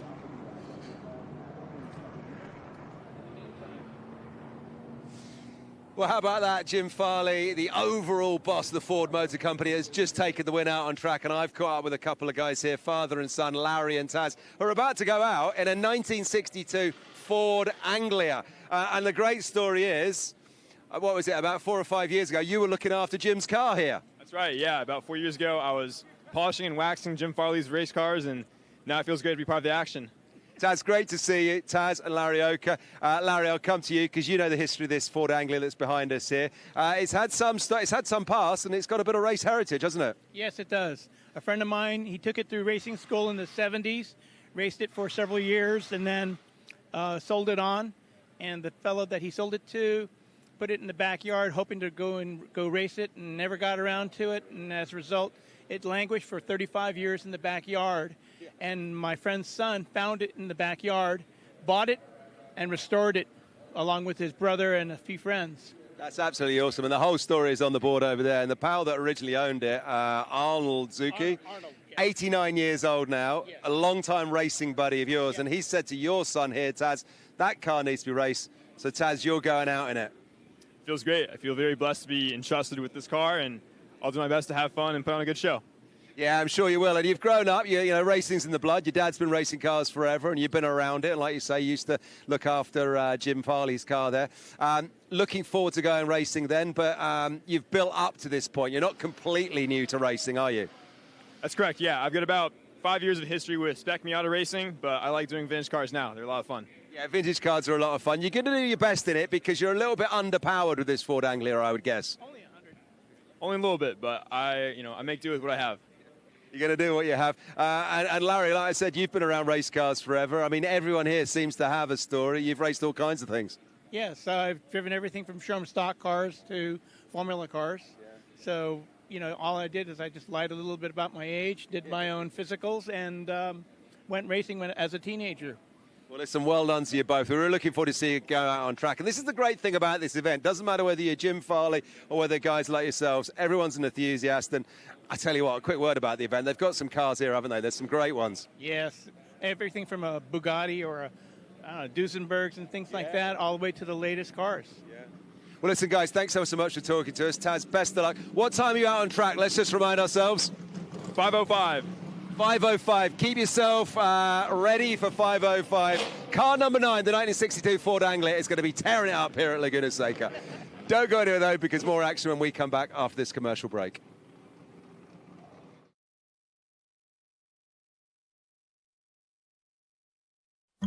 What path do you take? Out here? It's a whole world of paths. Now, if you ever find yourself stopping in your tracks, well, we think that's a good thing. Because that is where the right path can lead. This is Monterey County, Find your way here.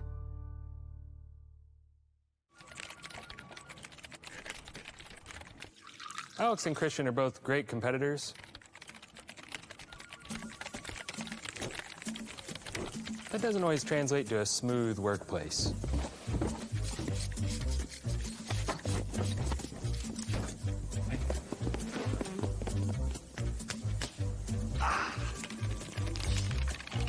Hydrate, hydrate. Boom. Productivity around here? Not smooth. Excuse me 1 second, guys. That's it. One of you get me a coffee.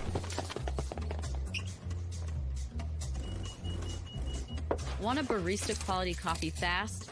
With Java House, you just peel, pour, and enjoy. No complicated brewer needed. Amazingly Smooth. Not smooth.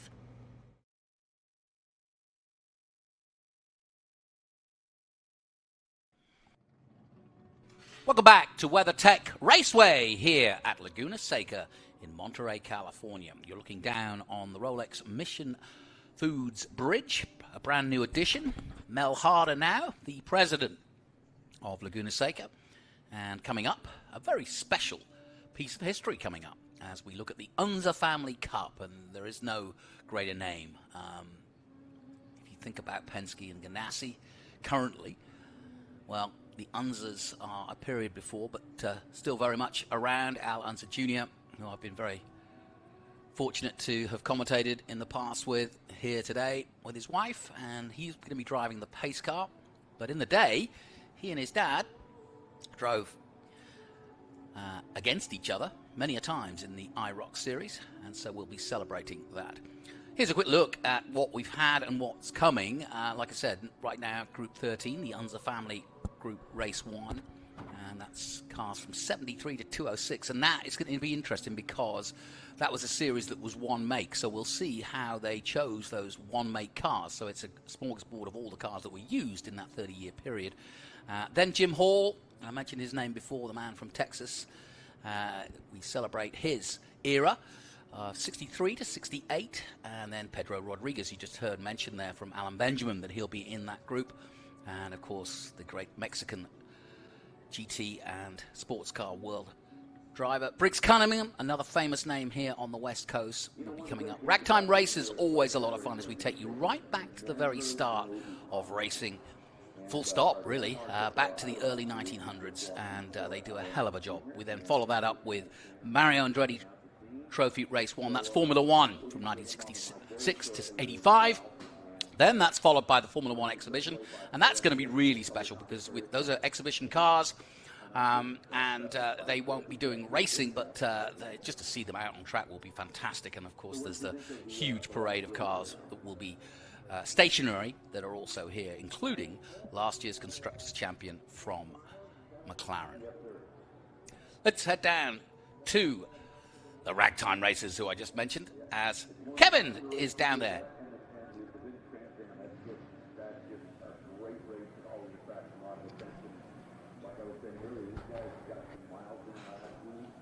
Well, hello and welcome back to the Rolex Monterey Motorsport reunion, where you find me in amongst some absolute nostalgia here, like this 1917 Hall Scott that is part of the display brought to us by the Ragtime Racers. And these cars are absolute classics. A lot of them, obviously, post-war. They've got all the engineering and the technology from World War II. They look like they should fly through the sky, but they're on the track. And they're going to be going out a little bit later on. It's really quite something. My man under here is fixing one of them, even as we speak. This is the remarkable thing. Come around and have a look at the engineering on this if we can. I wonder if you'll be able to see it. But the engines on these things from 1917, 1912, 1920, however many years ago that is, 100 years ago, and they still work and they still run. It's really quite remarkable. And my buddy down here underneath, sir, leap on up, because I chat to you every year. You normally do some magic tricks. Just remind us of your name again. My name is Chris Helling. I'm from Farmington, Iowa. How about that? Hi, Mom. No. Chris, great to see you, pal. I absolutely love this because this is engineering at its most basic form, isn't it? And they still run. I mean, look at this. The spark plugs are on display. Everything's on display. Well, I think what's so amazing about this car, and just in general, is the history of it. So this is actually a French engine. It's a Delahaye, and this was contracted by the White Motor Company during World War I. The war breaks out. They stop paying their licensing fee to France. France survives the war, comes back with a major lawsuit, and cripples the company. So this is actually a French-designed motor. Yeah, we got this whole thing assembled last minute for this event. We got it here, found out that the machine work that was done on it, the valve stems were all too long. I brought a 1936 Sioux valve grinding machine, pulled all the valves out, and machined them all here on spot, and we put it back together just last night. That's absolutely phenomenal. And it's going to run, and it's running well? It runs great. We just got to adjust the clutch, and we're hoping to be out on the track today. Oh, this is great stuff. And you know what we're going to do? I'm going to get up in the announcer booth a little bit because we're going to let Johnny Green, our announcer, come down and see this. But, Chris, thanks ever so much for talking to us. Brilliant. Where's my man Bobby Green from the Old Crow Speed Shop? He's always around. He's got his Duesenberg straight 8 somewhere. But he's behind me. But you know what? I can actually hear cars going on track. It's getting a little bit noisy. So I think what we're going to do, we're going to go and join Johnny Green, our race announcer, as those IROC cars are getting set and ready to go. Yeah, the noise is pretty heavy, but yeah, I'm so looking forward to it. And that ragtime display, you can see it from above. Really special. Very special indeed. And we'll see those guys in action twice, as everybody else is.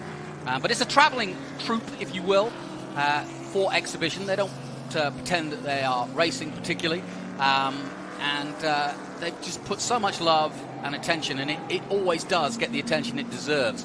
But we now turn our attention to something kind of new, 30 years on, as Ross Merrill, who is a big part of Friends of Laguna, is in the Peter Gregg car. Now, let me just explain if you are unfamiliar.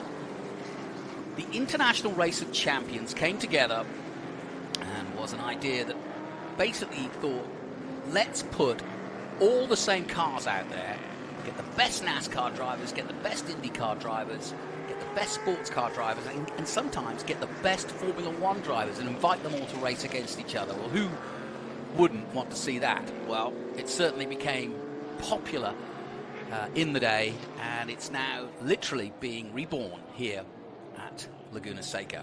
I was very privileged to be at the All-Star event at Lime Rock, where they kind of put on a display there.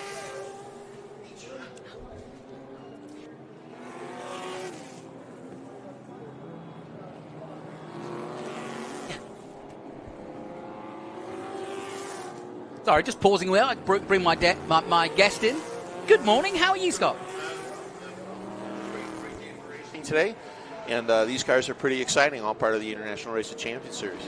Now, let me find out. You've joined us pretty much every year, so it's always good to catch up with you. But what are you doing this year?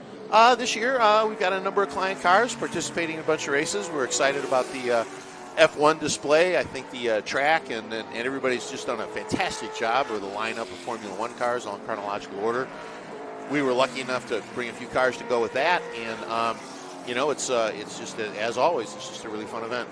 I was just telling the audience, a little bit about the history of IROC and what it means. And Scott, as an American, this was box office when it came to be, because they got it right, and they also got the right drivers, and they put them in, as you can see there, Unser Jr., who's here this weekend, but they put all the drivers together, and it became a festival of speed that they enjoyed, because they were all effectively yoked equally.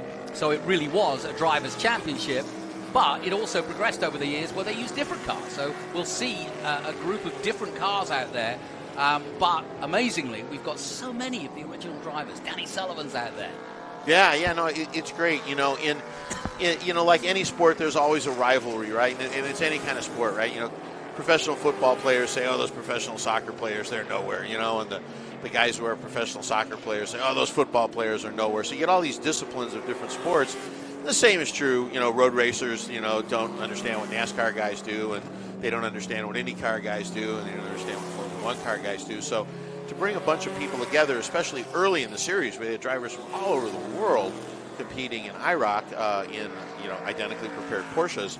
It was really a great concept, and it really got legs really fast. It drivers who were world championship level, Niki Lauda and James Hunt, everybody, they wanted to be part of the show. Well, let me just give you some of the names that are out there right now. Scott Pruett, one of the great names of sports car racing here and out there. Mark Martin, one of the great NASCAR names here, and still, even though he's up in a few years, he is very strong. He was brilliant at Lime Rock, and I expect him to do the same here. Kurt Busch is out there, one of the Kurt Busch brothers, and of course, not too long ago, recently retired from NASCAR, but great name to have here. Zak Brown, the CEO of McLaren. We've had the CEO of Ford. Why wouldn't we have the CEO of McLaren? He's out there as well. Bobby Labonte, Bill Elliott. Well, you might have heard of his son Chase. Well, Bill was the original. That's like saying Julian Lennon's dad was in a band too. You might have heard of Julian Lennon. Bill, We had a dad called John. Yeah. Bill Elliott is out there. I saw him this morning, and I just waved at him. But Bill is great. He'll do the odd TA race still to this day. Sure. And so it's great, and you know, it's just wonderful to see these guys. Names on the side of these cars, like that Porsche that just went by with Foyt. You know, AJ Foyt's one of my heroes. Talk about a guy who could race a washing machine if you needed to. I mean, he raced every single discipline, and most importantly, he was successful in every field he went to. I mean, he was always a force to be reckoned with. And then went on to have teams, and I mean, just talk about a racing success story. Now, you might be looking down and seeing that Porsche just in the background coming under the bridge now. And that is because when they first started, that was the car they used, the 911. Right. So everybody had the exact same type of car. So that was the year that they used that. But they've used Dodges, as you're looking at here, the Alphonse Jr. car, and Camaros. They've also used the Pontiacs. There's Andretti's name. Michael Andretti. No, excuse me. Mario Andretti. That was Mario Andretti back then. Mario took part in this series. Brilliant. Yeah, no, the series had legs because the manufacturers, of course, would provide the cars, and they wanted the exposure that came with having the best drivers in the world drive them. But you think about it's funny, in the initial goal of the series was competitive parity. There's that Foyt Porsche again that I like so much. But now on the field, we've got Porsches that are 20, 30 years older than the Dodges and the Chevys that they're racing against, and of course big displacement limits. But the gentleman driving the Foyt car, Di Questa, he races a lot of cars. He drives a McLaren M26 Formula 1 car. He drives a Porsche 962. He's got a prototype car as well. So certainly no stranger to driving Porsches quickly. No, not indeed. And I think it was so special, a moment in time. And of course, there is the current Race of Champions, which is quite different, which pits both drivers and nations, of course, once a year at the end of the season. People like Jeff Gordon, who, by the way, is here today as well. But here's a name that is so important to IROC. Roger Penske, of course, had a big deal in being part of the formation of the IROC series, and Roger Penske Jr. is out there right now. Saw him yesterday, and just great to carry on that legacy, if you will. Absolutely. I mean, talk about a racing success story. I mean, Roger Penske is the blueprint that everyone aspires to, and fantastic racing organization, fantastic businessman. Going a little wide there in that Stewart Firebird, but Tony Stewart was part of it. Yeah. So it's just great to see all these names and all these people back out on the track, and it all kind of gets back to that race of two worlds that started all of this when they pitted American drivers against international drivers. And interestingly, there's a car here in the F1 display, a midget racer. Yes. That was part of the race of two worlds, and it's just great to see all this history come together. Yeah, it's the beauty of it, and of course, this is the first time they've been part of the Monterey reunion, but I think it fits perfectly, if nothing but the quality of the drivers. Ken Schrader out there in the 95 IROC Dodge Avenger. Yeah, I mean, I don't know how you fill out a resume to be part of this field, but I wouldn't qualify, that's for sure. I mean, just everybody in there has really got some great history behind Well, the when Junior's the pace car driver, that tells you. Yeah, it tells you something, that tells you something, That's pretty impressive. Yeah, Ross Merrill, I mentioned earlier, out there, big part of Laguna, of course. And his son, Thomas Merrill, will be, I think, at the wheel of one of these cars tomorrow. Thomas, who grew up here in Salinas, now currently a TA2, former champion, and still pedaling hard around the world. He'll be in Canada in a couple of weeks, coming here. And I think we've got some people who are currently racing too. I thought I saw Tommy Dreesen. Yeah, Tommy Dreesen's out there, yeah. He's been racing a long, long time, and one of the first people I met when I started vintage racing over 30 years ago, and he's still pedaling hard.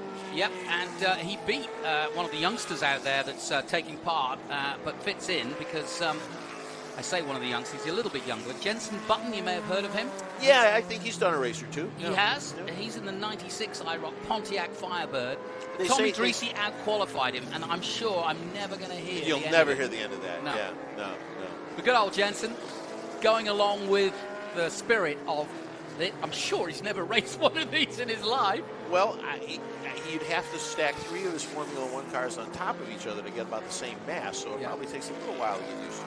Well, he's becoming very versatile, so think about that. Absolutely. He was in a Fangio C-Type Jaguar last year and an Alfa Romeo. He's in the Alfa today again. He's also in a Porsche, a GT3 car, and I think he's out there right now in one of these IROCs. So pretty impressive. And of course, in a couple of weeks' time, he'll be at COTA racing in the World Endurance Championship and doing very well there too. So Jenson definitely playing a role as a former world champion.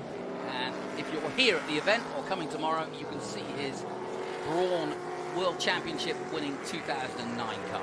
Yeah, talk about a story and all the right people coming together and the right intellectual property, the right driving talent. Just fantastic. Jenson was an integral part of their success. Now, the man leading the race is maybe not too familiar with everybody around the world, but certainly familiar to me. Scott Pruett, very famous in the record industry for many years, but basically chose his passion of racing to follow on in his older years and made a good amount of cash doing the record industry with fantastic country artists, including Taylor Swift. And, got to fame that way. But his real passion, his real love, was the love of motor racing and the Unzas. So this is a kid in a candy store right now, because Scott Pruett is driving an Unza car. He's got an Unza out there with him, and it doesn't get much better. I talked to Scott yesterday. He had a big crash when he was in TA2 because he basically learned to become a racing driver by getting tuition from great drivers out there in Trans Am and became a great TA2 driver. A very successful one. Did some commentary. We did the commentary on the Nashville event, which is where he's from. But he is just tickled pink. This is his first time back in racing since that accident, and I'm delighted to see him back out on track and having the bravery to get back out there and throw it around. But he was grinning like a Cheshire cat yesterday, and he's currently leading the race. He's certainly not hanging around. Nope. Looked like there might have been a lead change there. That was Zak Brown just going through. Yeah. What a year he's having. These are the types of years where you just want to go, right, that's it. Right, that's it. I can't do any better. Can't get any better. My team's going to win the Constructors. I've had a pretty good Indy car season as well. And, it just goes from strength to strength for Zak. Well, but you make a very salient point, and that is, in modern racing, you're only as good as your last season, and nobody remembers who came in second or third. So it's you always got to stay on point. You always got to push the boundaries, and I'm sure that keeps Zak pretty busy when he's away from the racetrack. Yeah, as he dives into. Now, who's driving that Yarborough Camaro? That is Zak Brown. No, that's Zak Brown. That one, yeah. He's having a great time. Yep. Yeah, and talk about two very disparate vehicles, the Camaro and the Porsche.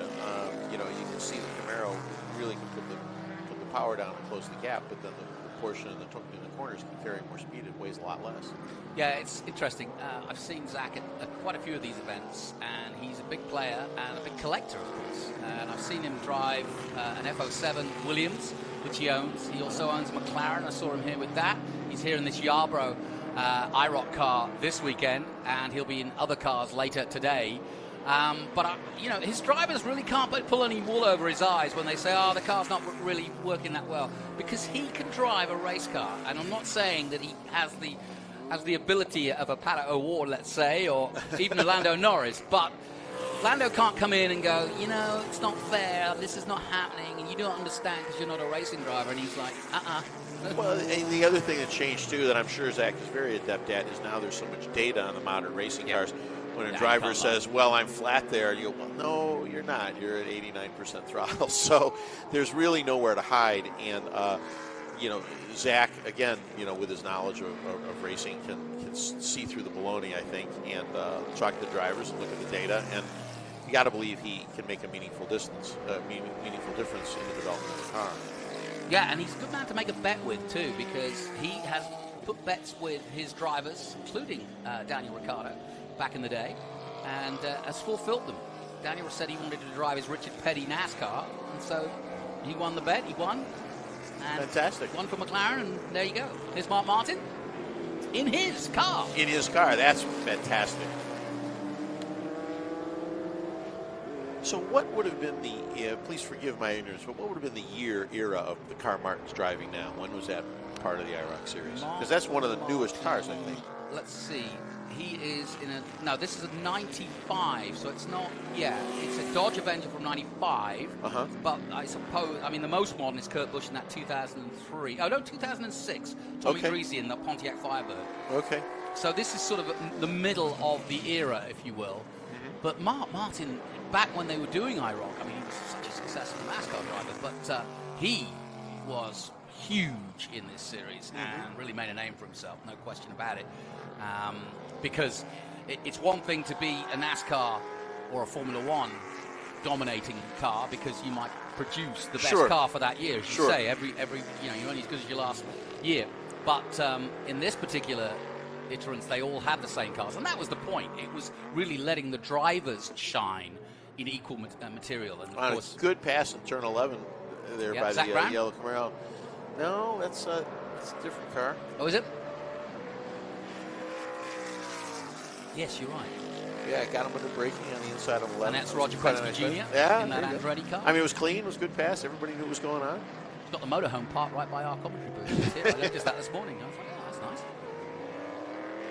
But hats off to Ray Evernham and his partner, because they've done a hell of a job. Ray involved right from the get-go, former Trans Am champion himself.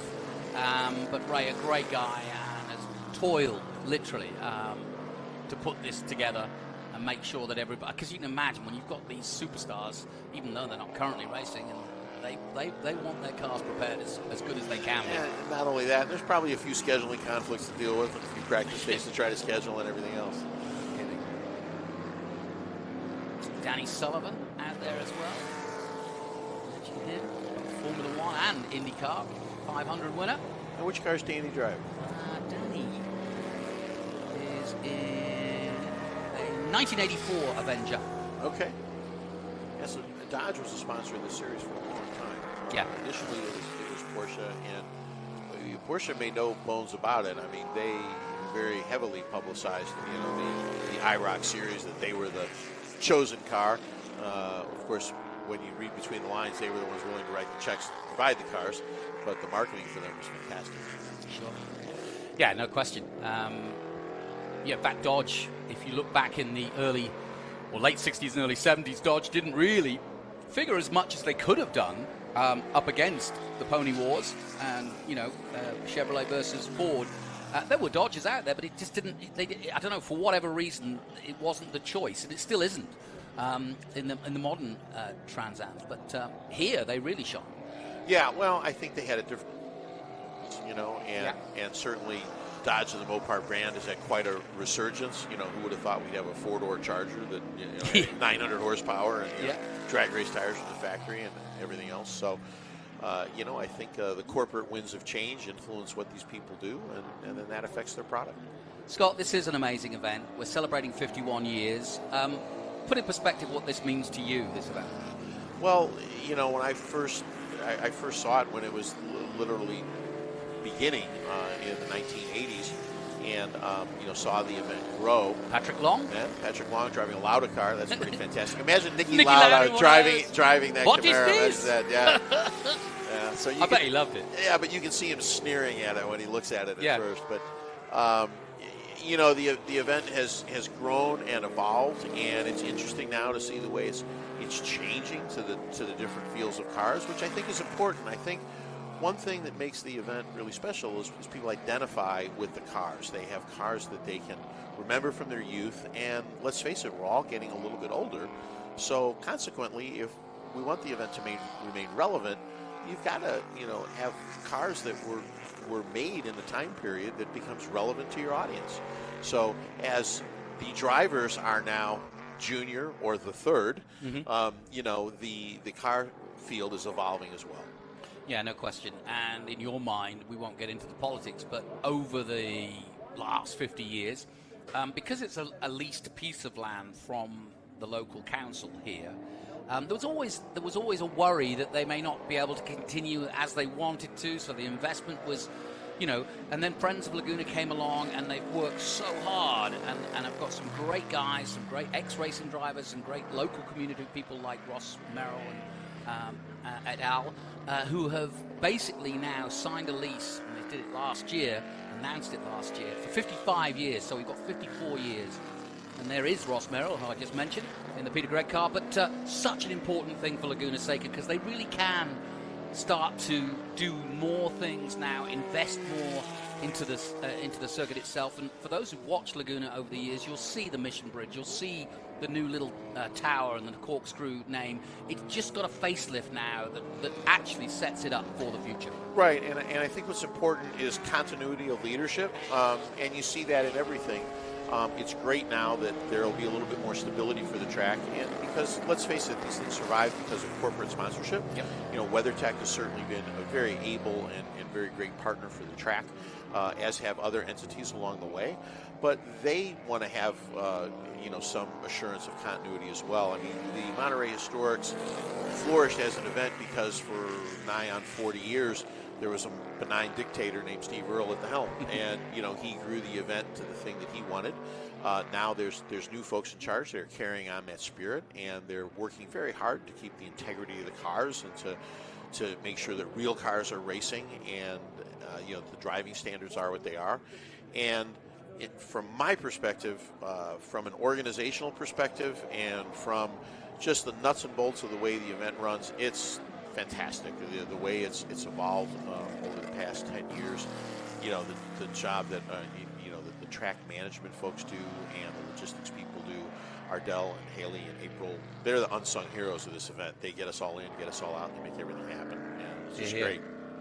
Yeah, I mean, you don't know the hundreds of people behind the scenes making this happen, getting the registration together, getting the groups together. I'm sure there's a fair few arguments. Yes, we have over 430 cars. I'll repeat that, 430 cars racing this weekend, and there are probably 100 who don't make it. That's right. Oh, yeah, or more. Yeah, and what you don't realize, what you lose sight of, is Monterey is a town with a population of 26,000 people the rest of the year, and you get 4 times that amount of people just coming in and out of here, just wanting to see the race, just wanting getting involved in different things. So imagine all the behind-the-scenes logistics that the track has to do to handle that sort of thing. Mark Martin is the man you're watching, currently in 11th place, racing the car he raced back in the day. Great NASCAR champion. But it's Ross Merrill leading the way in this IROC. Qualifying 2. And Alan Davidson in 2nd place. So this is basically qualifying for tomorrow. But I would say it's a bit of an exhibition, but then again, you know, put these guys behind the wheel. Yeah, the guy who you really have to have hats off to is Carlos de Quesada. I mean, he's in a pro driver sandwich that's 3 layers deep on either side of him. You know, and boy, there's certainly he should be quite chuffed that he's 4th in this field. I mean, when you're behind Kurt Busch and Ross Merrill and Alan Davison, you're pedaling pretty hard. Yeah, I mean, you know, I mentioned Bill Elliott, but Bobby Labonte out there as well. Scott Pruett and Patrick Long, 2 names that you don't often see in 17th and 18th. That's right. Of any race. That's right. That's right. And well done to William E. Connor too, and I'm sure you know him well. Doing very well. Top 10 for him, just behind Zak Brown. Down the corkscrew comes Martin then. Had a good chat with him at Lime Rock, and he's quite a character. He was asked a question at Lime Rock: Is he as mean now as he used to be during the races? And he goes, No, I'm not. I was never mean, but I know what they mean, because he would get out of the car. He looked like he was ready to get in a world championship boxing match. He was a very intense competitor, but that's the focus that's necessary for success. I mean, Paul Tracy, the same. That's right, and it's true in all disciplines. Ayrton Senna was never going to win a popularity contest, you know, and nor was Michael Schumacher. Yeah, nor was Michael Schumacher, you know. Not at the racetrack. Right.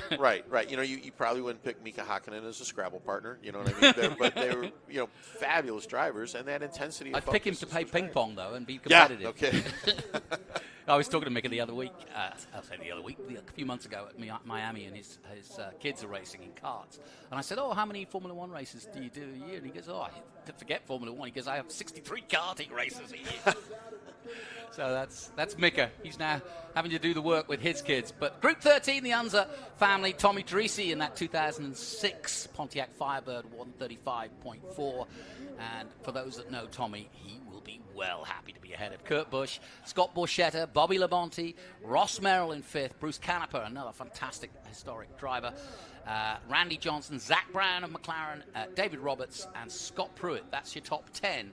He in that 1990. Now, it's unfair because look at the difference in 2003 to 1990. That's right. You can't really compare. I was going to mention that, but I didn't want to be a wet blanket. I think that's fair to say. That even though the spirit of IROC was to have equal cars, this is a display of all the cars that were used over that 30-year period. Sure. And have been brought back to life and are hoping to do more of this. I think this is just the start.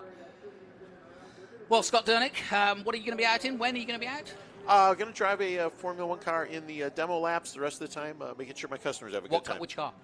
Today I'll drive the Surtees TS16, and tomorrow I'll drive the Alpha 182. I don't have any accolades in motor racing except that John Surtees gave me a karting trophy for being in a corporate race, and he said, "Well done, you got second place." And I was like, "No, I've been given a prize by John Surtees, That's the right. only man to do 4 and 2 wheels." Are you kidding? Yeah, I was fortunate enough to become friends with John, and he was my hero as a kid growing up.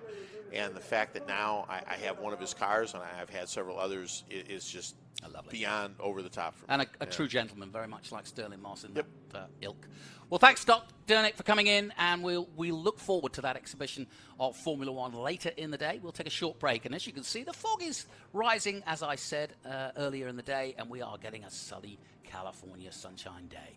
We'll be right back with more from the Corkscrew and the Rolex Reunion.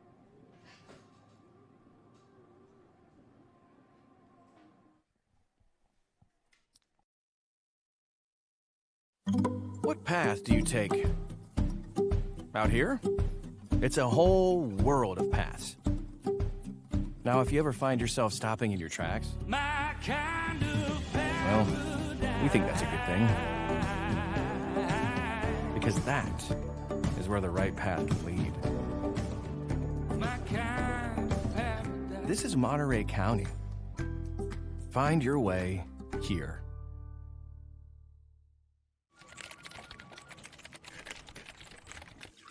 Alex and Christian are both great competitors.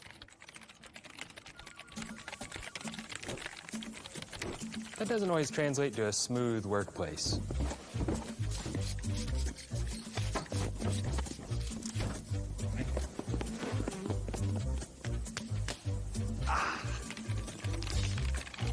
Hydrate, hydrate. Productivity around here? Not smooth. Excuse me 1 second, guys. That's it. One of you get me a coffee.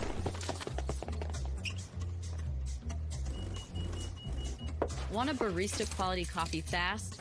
With Java House, you just peel, pour, and enjoy. No complicated brewer needed.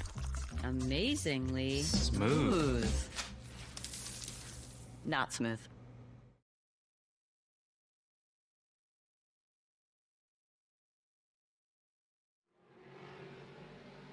Well, when you come to the Rolex, there's all sorts of memorabilia to look at and to buy and to drool over. But excitingly this year, you can actually get your hands on some pretty cool stuff.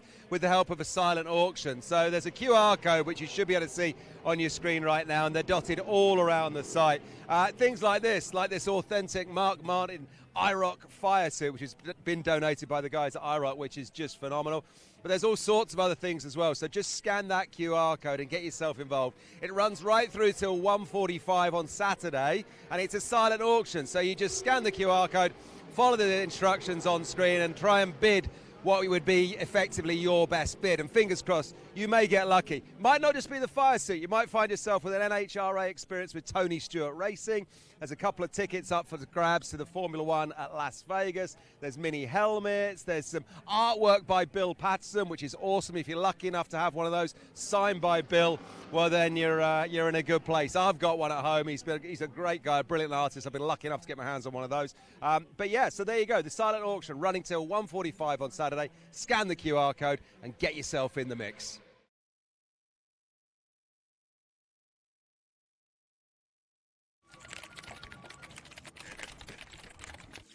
Alex and Christian are both great competitors. That doesn't always translate to a smooth workplace.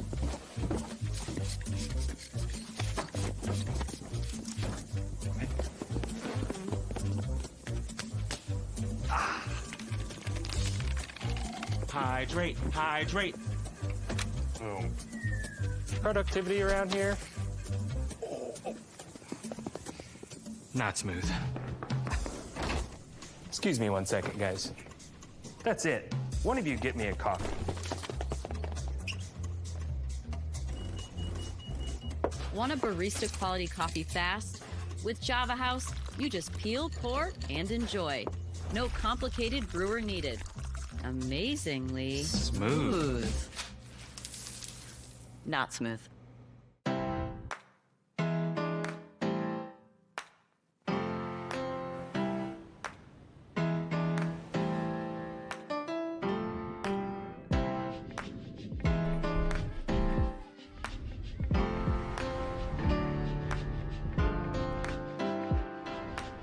Here is where connections come naturally. Monterey County. Find your way here.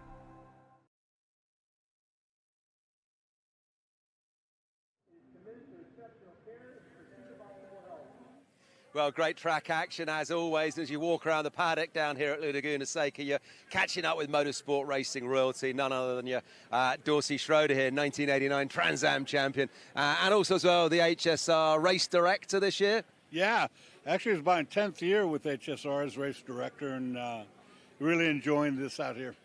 We were just chatting, Dorsy, the numbers of cars that you've got here this year at the Rolex and the provenance of the cars that are here this year is second to none, isn't it? Yeah, I think this might be the very strongest year we've ever had out here.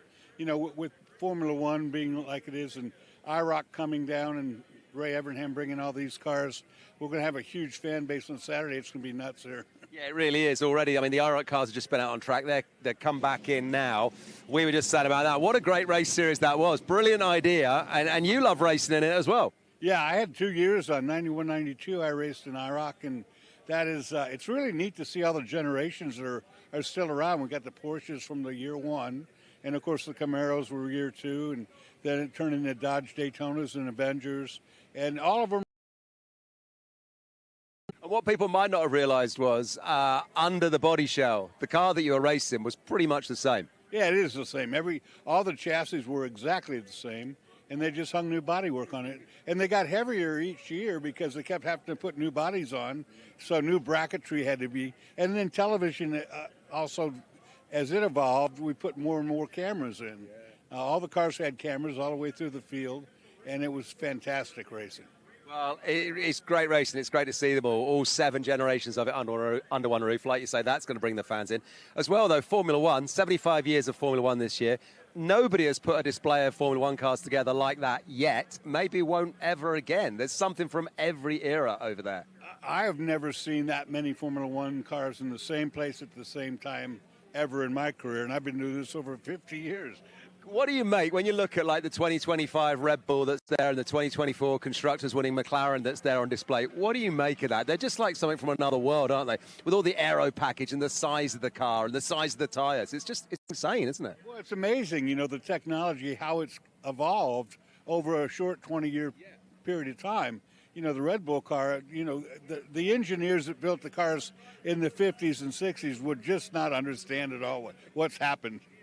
Spin their mind, absolutely spin their mind, I reckon. But speaking of the 70s, behind then a 1970 Chevy Camaro, and I've said this to you many times before, this race group, Group 2, Trans Am cars from 66 to 72, it's my favourite. I love the colours, I love the styles. As a kid growing up, this is Americana right here. Absolutely. You know, this car was a real car. This is a street car back in 1970. Jim Hall built this car and drove it himself, and as well as Vic Elford. And this was what a Trans Am car was in its infancy. But then you look at a new one, a current one, it's full tube frame, carbon fiber, 900 horsepower, huge V8 in the thing, and they're wicked fast. But man, are they fun to drive. Oh, I bet they are. I bet they are. But the point was, in the 70s, you could pretty much go and buy one of these from your dealership, make a few tweaks to it, and then take it racing. Yeah, you see them up and down the way. Up there's a bunch of the old Mustangs, Parnelli Jones car, and you know, all these cars that are running vintage. Those were real cars that came off the assembly line, and then they put roll cages in and seat belts in and all that, and it evolved into the beast it is now. And they are beasts, because when these things fire up, they'll shake your teeth, shake your fillings from your teeth, won't they? They're quite something. That's what's so cool about being next to the IROC cars and having these Trans Am cars over here, because when these guys fire up, everybody knows it. You know? And you just mentioned the Boss Mustang up there, Ford Mustang as well. Great to see Jim Farley here out on racing. He's just put his Cobra in first place out on track. That was a great race, too. He had a really good race with another Cobra and a Stingray Corvette, and they put on a great show. The three of them ran a car length apart for the entire race, and Jim squeaked by. He was in second. He got up to the lead and won the race, which is fantastic. I just love the fact that you could have the CEO of a big corporation racing a car like that. Jim Farley, he's a great guy. He really is a great guy. Very personable, very chatty. You're all great guys, you motorsport guys. So thanks as always for talking to us, Dorsey. I appreciate it. Thanks to everybody out there too. Johnny, how about that? We'll come back to you up in commentary for some more action out on track. Yep, doesn't get much better than that. As a man I've known for many a year, as a race director, but of course as a great Trans Am superstar and hero in many forms of motorsport. But coming up next, another special group, and we've got some very special guests, because we've got a father-son duo for the Jim Hall Cup Race 1, Group 8, and it is Jamie and Michael Cleary. Welcome, gentlemen. Now, Jamie, you made a comment to me that you go everywhere with your dad. So do I, when I can. And Dad, if you're watching, there you go. Michael's here, and I say, if Michael can make it to my commentary booth, you and me can go to that Paul McCartney concert that you want to go to. Right? Right, Michael? Yes, exactly. Tell me a little bit about your history, you guys. Obviously, you love your racing, and you love this event. Let me start with you, Michael. Where did this all come from? Well, it came from sports car racing, which I did back in the 60s. And 50s. Then I got told that I was married and I had a child and I should not be racing anymore. So I bought an antique car. And that seemed to be fun. And then Steve Earle came along and started racing antique cars. 1974. And that little boy who was just a baby when we started, now was 12 years old, and he came along with us, and so it became okay to race. Anyway, so we've been doing it ever since. And was there a particular car that pricked your interest? Ken Purdy, in a book called Kings of the Road. There you go. And you remember that one? Good book. Told about auto unions, and Mercedes, and Duesenbergs, and Bugattis. And Jamie, being born into a world like that, you were bound to follow footsteps, right? We're mostly restorers. Yeah. We restore our own cars. We like to spend our days in the garage, not at the golf course. Yeah. And so we restore cars. Racing is you know, this is my only race this year. Yeah. And racing is something you should do regularly, but we have a great time doing it. Our race cars have grown. Our stable has grown. It started with an H-modified, Crosley-powered H-modified my father built in 1955, which we still have and race regularly. And that went to a second H-modified race car when that one became uncompetitive, and we have that race car. And then the Bugatti. The Bugatti was acquired in 1964. It was found in a cornfield in Iowa. Gosh. And took a good 10 years to put together. And then Steve Earle in 1977 had Bugatti year up here in Monterey. And up until about COVID, we had made every race, usually with 3 cars, because my brother-in-law is into racing as well. And Kevin Pitts, throw a shout out to him. Let the cars go by. Away we go. Group 8 is underway, and we'll talk a little bit about this Jim Hall USRRC Cup Race 1 for sports racing cars from 1963 to 1968. And Jamie, I didn't want to stop you in full flow there. All right. But let's just concentrate for a second as we welcome Cleary Jr. and Cleary Sr. to the booth.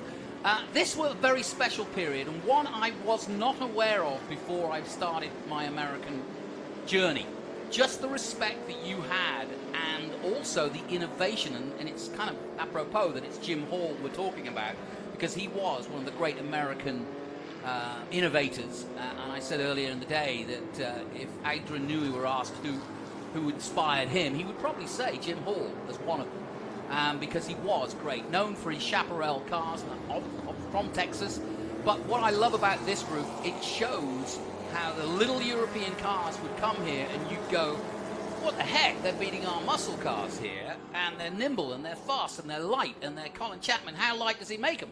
You know, and so on and so forth. And you started doing your own specials, but also you gave huge reverence and bought a lot of these cars which are still here today.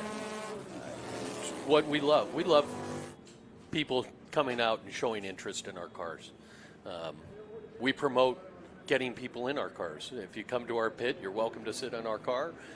We get lots of people in and out, take a lot of photographs. We want to promote this sport because we love it. And Michael, what about these cars to you?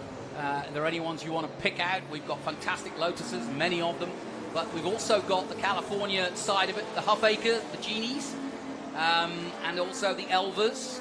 We've got a Brabham BT8 out there. We tend to light and small.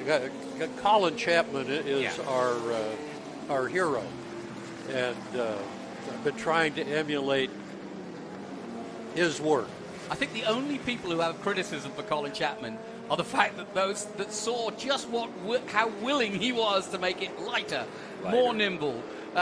Sometimes they kind of question marked just exactly what was going on, but boy, he was dedicated.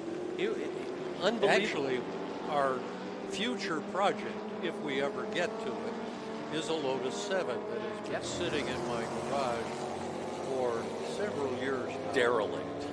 And it appears to be a car that was put together in the period, raced once, I think I even have a picture of it hitting the hay bale, bent the frame, it was taken apart partially, and then it's sat.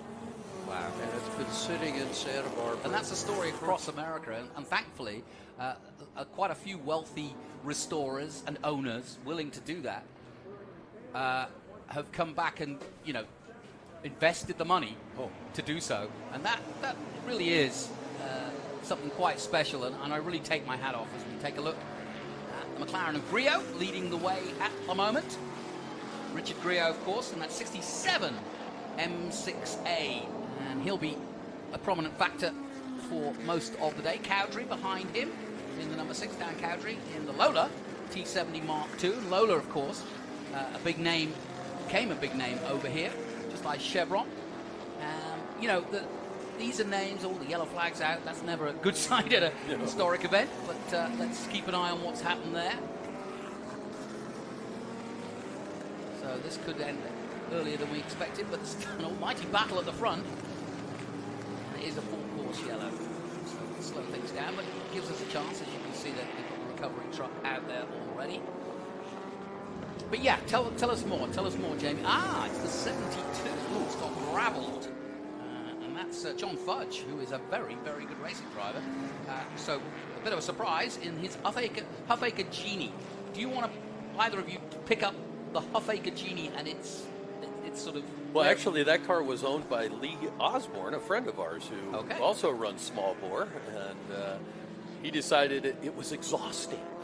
It took its toll. And he finally, we run a lot of H-Modified. We love H-Modified. And it is Colin Chapman in a nutshell. It was a bunch of engineers, my father being an engineer, self-made, Huffaker, built out in San Francisco. Helped us not too long ago. We had problems up when we were running Sears Point. But they've been there from the get-go. From the get-go. And, they are incredibly supportive of the sport and went to great lengths to assist us in getting back out on the track. It's a community. It's a wonderful community.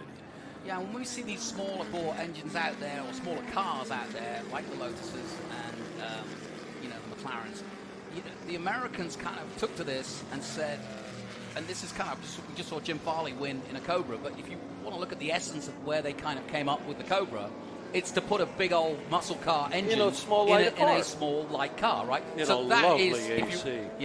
But that, people wonder how things come to be, but that's really where they went, well, hang on a minute, the Europeans are beating us here, well, why don't we just put more horsepower in a smaller car? Well, vintage racers aren't much different either, of course. I came in and going, boy, it'd be nice to have 20 more horsepower. As I'm running a Bugatti this weekend, and we had a really nice race amongst three of us. Lots of fun, lots of trading, position and feeling comfortable with the guys around you, the vintage bubble of sorts where we're not going to touch each other, but we go out and have a great time. Yeah, it's the John Fudge car we're talking about, that Genie Mark V.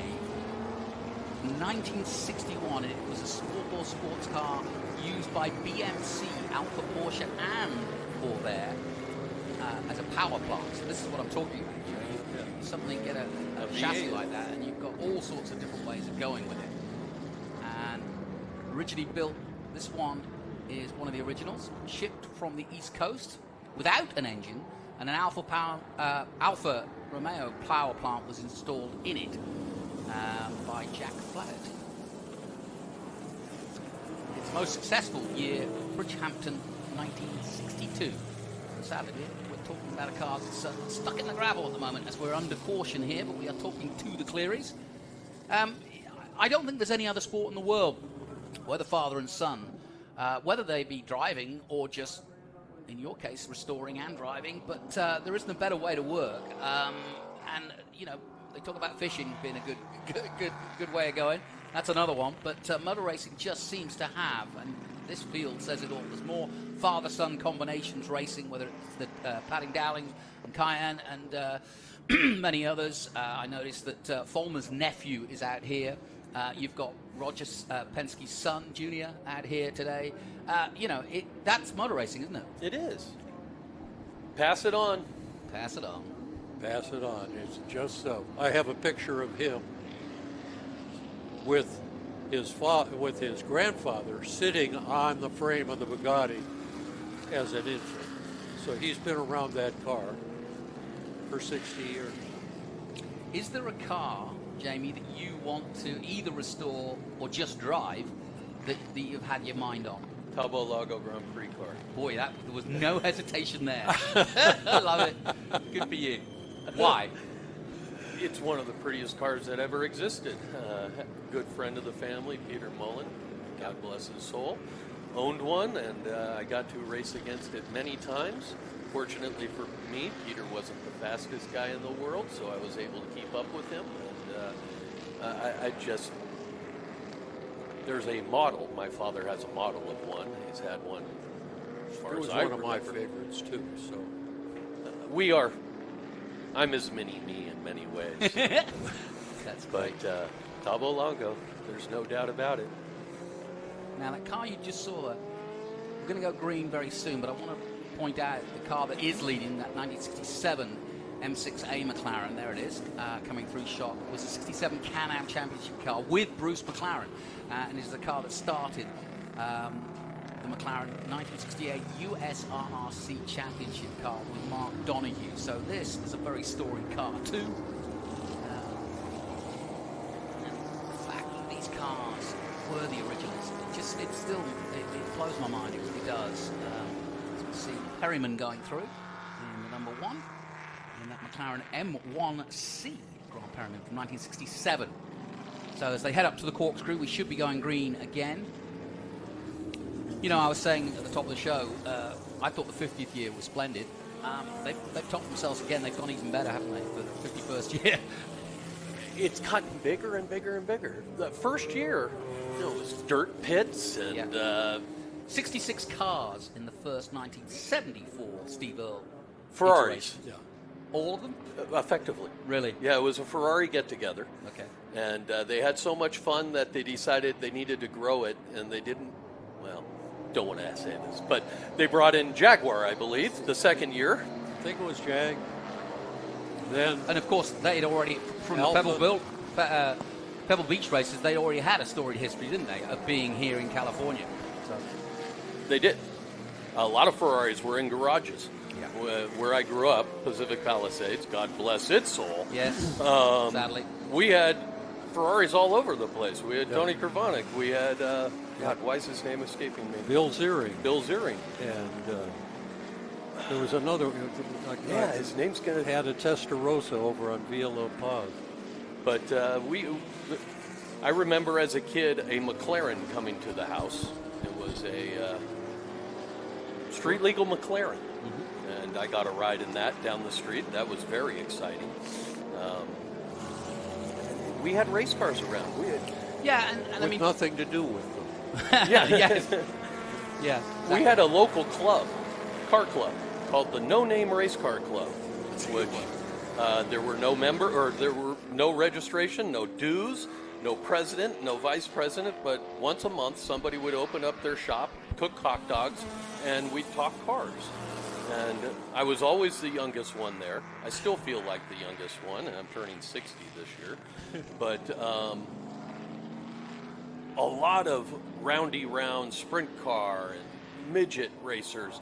I met some of the finest drivers ever and didn't know who I was talking to. Yeah, I can imagine, yeah. Just didn't know who they were. Yeah, it's easy to do. So we take a look at the 57. Another one of the Lotuses, the 23Bs, quite a few of them out there. This one is 62. And we've also got a Bobsy Porsche out there. Ronald Anderson at the wheel of the number 65. One of the prettiest cars out there. Yeah. Oh my Matthew God, Polk. is that pretty. Another 23C just following on there into Andretti in the 09.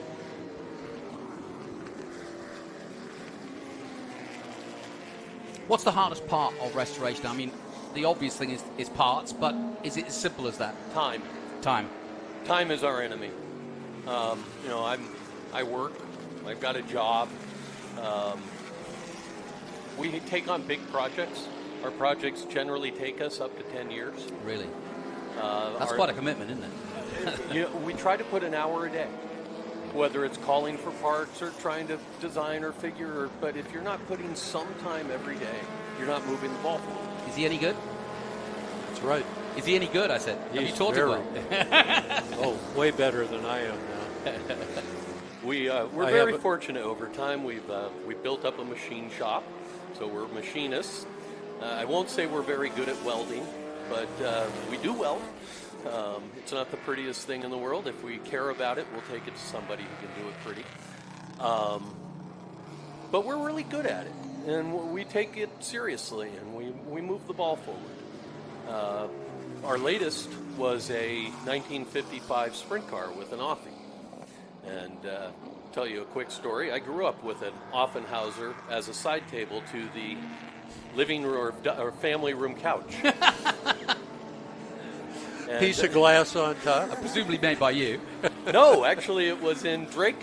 It was in Drake's lobby. Oh, okay. For many, many years. That's and funny. a friend from No Man's Car Club, when they were closing down Drake, called Dad and said, "Do you want it?" And We were there the next day. Next day, you betcha. And then we found a car that actually had one in it, and without the engine. And we looked at it hard, and it's like, how do we get that running? Took us about 10 years to finish the sprint car, and have had it here up at Monterey. I can't say that it ran particularly well, or maybe I didn't run particularly well, but putting that on dirt tracks and running it on dirt. Wow, that's amazing. Just saw Kyan Dowling in, he's already been in action in that 167 Lotus 23B. And there he is. Getting up the inside. We seem to have, to have an affinity with head gasketless engines. Whether it be Bugattis, Offenhausers, or Crosleys, we seem to dislike head gaskets. Well, I'm glad to say the weather is doing what California should, which is showing us some sunshine. Down the corkscrew they come. It's still, I'll tell you, when you see it on TV, it belies just how steep it is. I've said it before, but I'll say it again. As you start gaining speed towards Rainey, you start to worry about just how fast you're going, because you get to this point, and it's like, well, you're committed. You're done. 77 going through shot there. That's an Eldon Sturgis Mark 7 from 69. Beautiful. Talking about corkscrew, my first race here, which must have been 25, 30 years ago now, they always told me to point to a specific tree. Yes, the oak tree. Go to that bottom, tree. Yeah. Point to the tree. Our Cameron Lake is right by it. But, yeah, I mean, that's often the case. You don't know where the entry is. It's pointed towards the tree. Yep. Trouble is, in places like VIR, that tree's gone now. It's gone. Yeah, exactly. But yeah, I mean, every circuit is like that. There's certain particular markers. Talked to Brian Redman about that, about what you would look for at Le Mans, and of course, ever changing, things would change. So you have to kind of recalibrate sometimes. But, of course, when we started, this was a 9-turn track. Right. Okay. So what was missing? The infield. Oh yeah, of course, right. You went straight. You went straight on, didn't you? 3 and 4 yeah. were not there. Not there. Yeah. You went from 2 to 5. Yeah. And it was fast. Yeah, I'll bet. So literally almost a triangle, I mean not triangle, but a square up the hill and down again. Yeah. That was a long curve. Yeah. And there's the number 10, Alan Friedman, in a Genie M10, 1964. Know much about those? No. It's too new for me. Yeah, oh, there you go. 1964, way too new. And there's the IROC pits, as they're all getting ready for their next race, but it is still Richard Griot out front in his McLaren, leading the way from Greg Hoff in second place. Gear Ramleth is in third, and I had a closer look at that. My good friend Roberto Moreno of Formula One fame is helping do the data, and helping that team of Gear Ramleth is another popular name here at Laguna Seca Historics. But it's great to have actual Formula One stars of the past. Roberto is still very much involved in single-seaters in America, in FR and F4. Working with him in a couple of weeks' time in Canada. But you just never know who you're going to see underneath the car. Checkered flag coming up here, the final lap, and that McLaren just going through some traffic, or having to navigate some traffic so much faster. But there it is, the checkered flag, and a win for Richard Griot. Nicely done. And not a surprise, I don't think. That McLaren is a cracking car and pretty fast. Ramleth does get on the podium. You'd be pleased with that. And what are your plans for the day? I'm done. You're done. We're done. We had an 8:15 run, and I'm done for the day. That's it. So what are you going to do? We pulled the plug, checked the plug, it looked good, so I don't know. Watch racing. Watch some racing. Go and watch some racing. Go and sniff some oil somewhere. Go look at other people's cars. Yeah, exactly. What a joy to have time, because I always feel that events like this, when you're working on a car or you're doing the TV like this, you don't really have a lot of time to enjoy what everybody else is enjoying. And I had that chance yesterday, and I loved it. Yesterday we sat together watching a guy take a transaxle apart in a LM car, and it was fascinating to me. We just sat there and watched him. And where else do you get to do that? Yeah. Watch a guy take a transaxle apart. Yeah. And I don't know if you've had the chance, Mike, but at the exhibition of Formula One from 1950 to the current car. I mean, they've got a 25 car. I mean, they've got a Verstappen car right there. Amazing. Watching the technology develop through that. Actually seeing the different cars next to each other. I was looking at from the Braun, double diffuser to Albon Toro Rosso car to the McLaren Constructors winner from last year to the current 25. The size of the wheels, the way the wings, and all of that stuff. The front ball joints. There you go.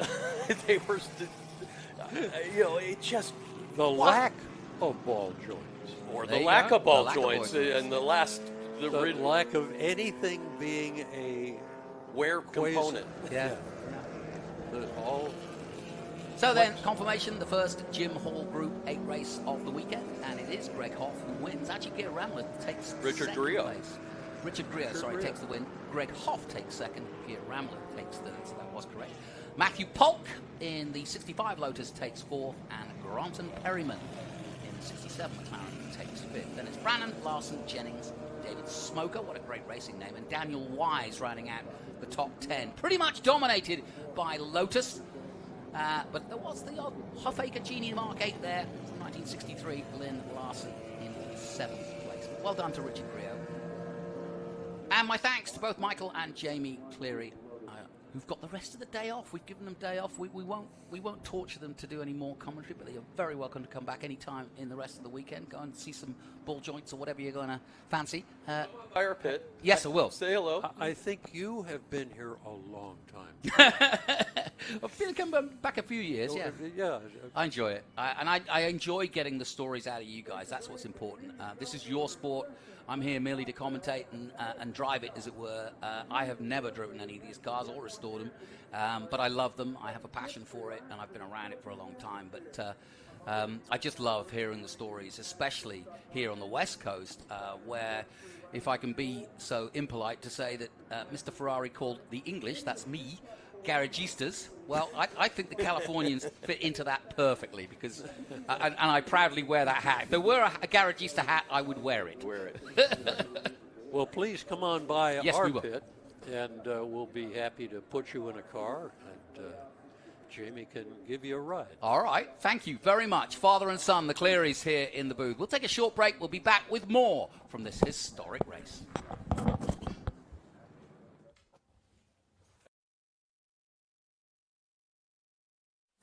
What path do you take? Out here? It's a whole world of paths.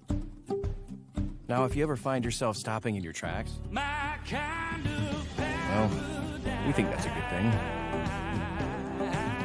Because that is where the right path can lead. This is Monterey County. Find your way here.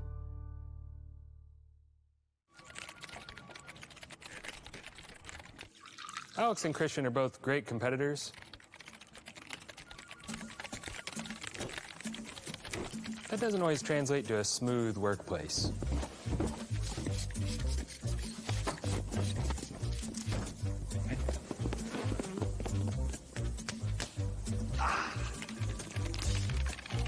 Hydrate, hydrate.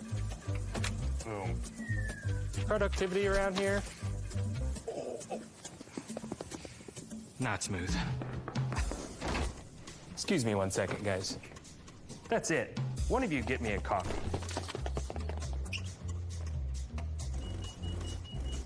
Want a barista quality coffee fast? With Java House, you just peel, pour, and enjoy. No complicated brewer needed. Amazingly smooth. Not smooth.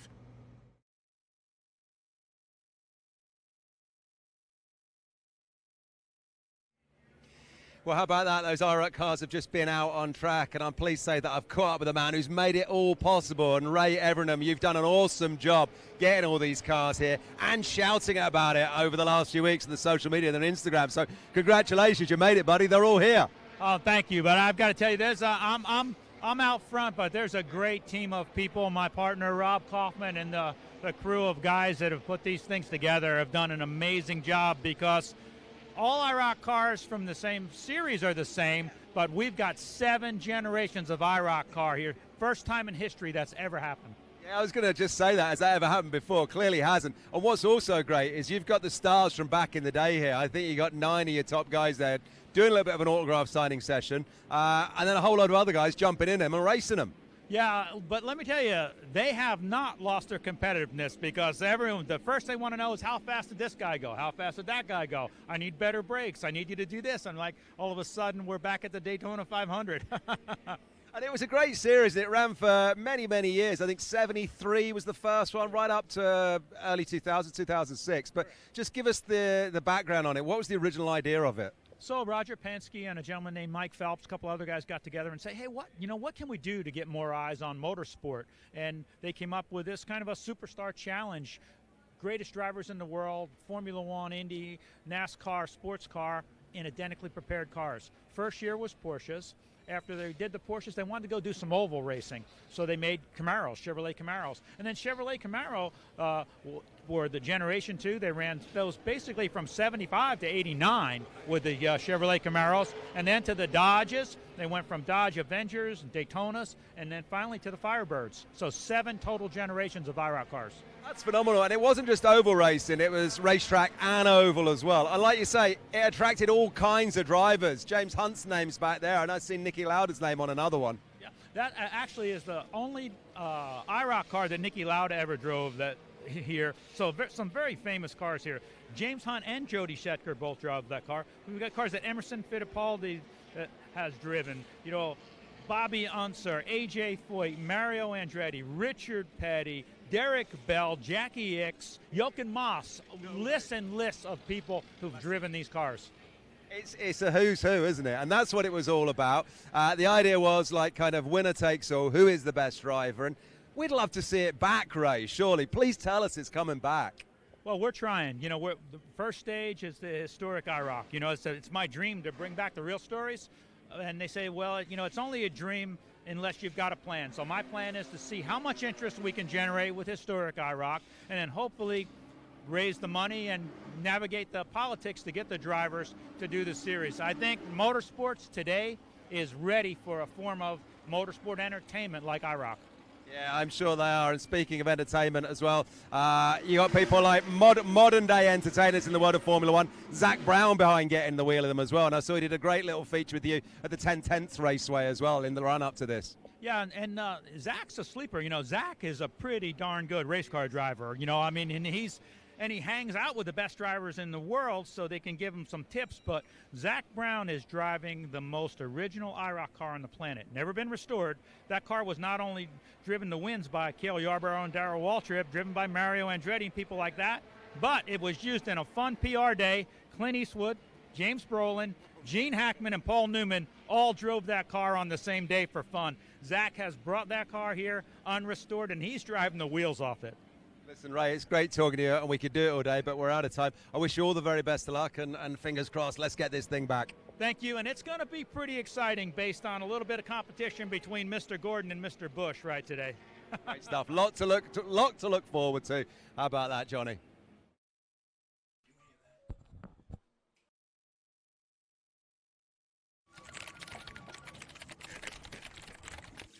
Alex and Christian are both great competitors. That doesn't always translate to a smooth workplace.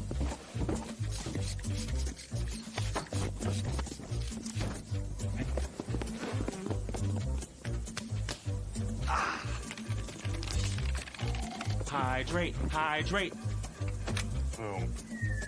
Productivity around here? Not smooth.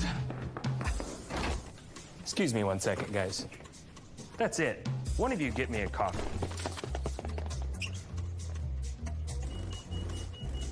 Want a barista quality coffee fast?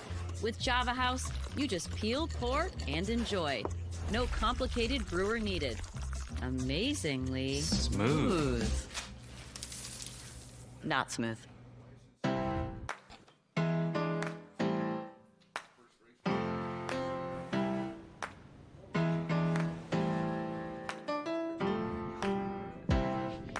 Second.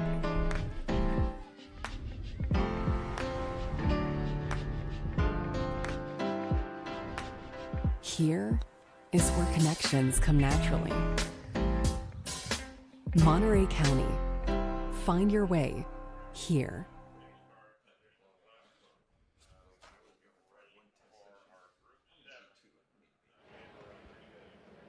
Well, the atmosphere under the IROC awning here at Laguna Seca this weekend is electric. And I tell you what, if you're lucky enough to own one of the cars, you can take it racing. And that's what my buddy Dave Roberts has done here. Dave, I just said to you, because we just met, you know, what's your story? A long-time race car driver. And you said, well, no, I've just sort of got into it in later life. And what a thing to get into. Well, it is. You know, I started with a Porsche 944 about 20 years ago, and that developed into slippery slope. And I've owned everything from Porsches. I still got a bunch of Porsches. And I got a chance to buy this from Ray. And Ray maintains all my cars anyway. So we're friends. And I thought, what the heck, why not go IROC racing? Go IROC racing. And the Tony Stewart 1998 Pontiac Firebird. This was the last generation of cars in the series. That's correct. These ran from, I think, 96 to 2006. And then the series went away at that point. But it's a great car. It actually is a pretty darn good race car. And you've just been out on track. I said to you, you don't look like a man who just stepped off the track. You look too fresh and clean. You should be sweaty and covered in tire rubber. How was it out there? I love this track. It was something you got to get used to. Yeah. I only come here once a year because we're from the East Coast, but we come each year. I normally am racing a 56 Corvette. Oh, okay. And I've got a 70 or a 67 Porsche that I've run. But this is the first time we got to bring the big stuff. Yeah. This is the big stuff. It's quite. These are quite a brute, aren't they? They look like a big sort of angry, gnarly car. Well, they're 3,800 pounds with driver. These are not light cars. They get small brakes. You know, they're NASCAR-sized brakes. But they actually drive pretty well. And at the top of all of this, I said to you, the atmosphere under this IROC awning is great. It really is, isn't it? I mean, there's some of the names and faces that are bobbing around here today. It's cool. Yeah, well, you know, it's cool for me. I mean, I've known some of these guys, or known of these guys. I know Jeff Gordon because of Ray's relationship, obviously, with Jeff. But, you know, to get out here and run with them on the track together, and, I mean, there's nothing like it. It's just fabulous. You know, even if I'm in the back of the pack as a spectator, it's worth it. Of course it is. Of course it is. I'm not, though. You're not. I was looking before. You were kind of in the top 10 heading out into that one, so you're fully in the mix. And we were just chatting to Ray just before you. This is great. We got to get this up and running again, haven't we? Yeah. I mean, the owners are excited about it. I mean, we'd love to go do it. You know, not a bunch of times a year, but maybe 3 or 4 times a year would be fantastic. Like I said, I've got other cars, and we do race at other places, but it would be fun to race against these guys, you know, in other races. So, yeah, I'd love to do it. All right, Ray, thanks for talking to us, friend. Still more racing to go this weekend, so best of luck and rest up. Get ready for the next one. All right, thank you very much. Appreciate it. Nice work, Kev, and fascinating. As you can see, we're here heading into the Andretti corner. Is our next group, and it's a big one too. It's the Pedro Rodriguez Trophy for cars in the FIA Manufacturers Championship from 1961 to 1975. And I've got 2 very special guests for this one.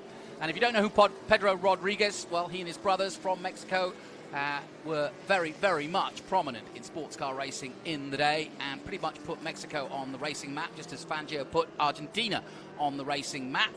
And they were very popular in their time and pretty impressive too with their results. But we'll talk more about that because I'd like to introduce you first of all to our Chief Steward. We are honoured to have Bill Warner, who was the Grand Marshal last year but now Chief Steward, and it's your job to make sure these cars all are correct. Am I right? Go ahead. That's a tough one. Yeah. Yeah. You know, these cars morph over the years, so you have to take into concerned what time period this car is being represented. It may not be as it was the first year, but it may be as it was the last year. So we ask for documentation when we see something questionable. Yeah, but I know, because I know racing, and I've been, started as a journalist, and I know you've done that part of it too. It's a hard river to wade in, to argue potentially with people who want to race, but haven't quite got certain things right, and they are determined to be on your field. Yeah. We started out last year thinking we're going to bring some discipline to this, because in Europe it's getting out of hand with replica GT40s and Lolas and brand new cars.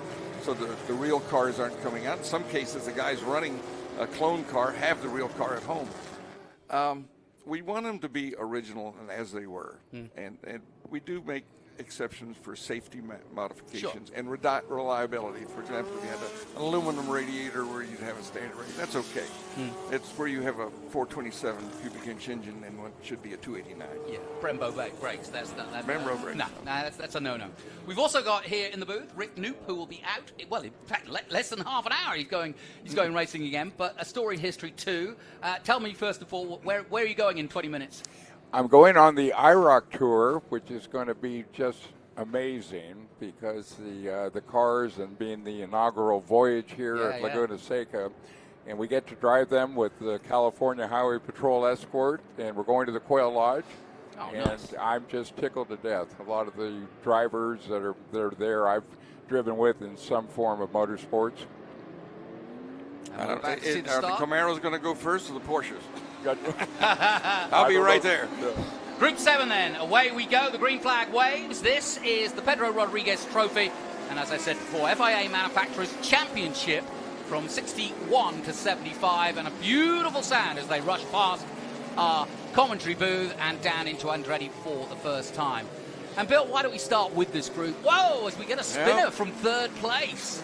That's a rare thing. Well, a flag will come out on that. I'm sure. But just talk about this group for a second. What is the tough part of homologating stroke? Not homologating, because you're not doing the homologation, but what is the tough part? What are you looking for? The chevrons and the Lolas from that time period are probably the hot numbers. Yeah. And, they're small display. Well, if you say small display, for probably 2 liters. And lightweight. And it's hard to say what's right or wrong because we're all, hand built. Yeah.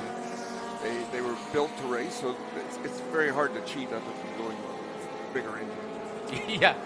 But a beautiful era too. Yeah. A lot of innovation. That Chevron B16 is one of the most beautiful ones of all of them. Yeah. In a coupe form. Pretty handy drivers out there too. And Rick, I want to say that you've got to know what you're doing with these cars, don't you? Well, I think it complements a good driver. They almost handle like a Formula car, these Chevrons and Lola that Bill just mentioned. Most of them are powered with the BDA, Cosworth, and awfully high revving car. Brian Redmond was particularly successful with Chevron. Yep. Yep, no question about it. Brian Redmond has a huge history with Chevron, and they respect that. But, yeah, I mean, he is another, I'd love to have him here. Told him to tune in this weekend. But my father, best mates with Brian. Brian was his best man at his wedding. So there you go. Actually, here's the story. Were it not for Brian Redmond, I wouldn't be here. Wow. Because he basically chased my parents and drove their car out of the wedding, chased by several other rally car drivers and drivers of the day. And had he not made it out, I might, there might have been trouble. I might not have made it. Well, it's kind of funny. It's funny now. It wasn't funny then. I had a bad accident in '83. I was in intensive care, asleep. I wake up, and at the end of the bed is Brian Redmond. Well, that's nice. And he looked at me and says, "Well, you've done it now, lad." Yeah. Part about Brian and Marion is, and I had no idea that the wedding story, but being able to drive with them when I started doing world endurance racing, and the Stooks as well as the Jackie Hickses, people I was looking at in road and track and car and driver, it really, really made a big difference in my life. And what gentlemen. I found the nicest people. And by the way, the number 58 car, the Alfa Romeo, my first championship in 1977, and it's an Alpha GTV. It's the ex-John Norman car. I went from a championship there to Le Mans, and that was in '78. Wow. So what a ride! Yeah, but getting back to the Brian Redmonds, what a delight. And Marion, they're just gracious people. And to this day, he drives a race car with complete integrity, authenticity to match that time period. Still going. Yep. He's, I think, 87, 88 years old. He's 80. Yeah, I think 89 actually. Amazing, absolutely amazing. And my hat's off to him. I saw him in a 917 a few years ago, thinking, what are you doing? Yeah. Actually, I saw him at the Silverstone Classic once. And I said, how are you getting on? And he was in a McLaren from the 70s. Oh.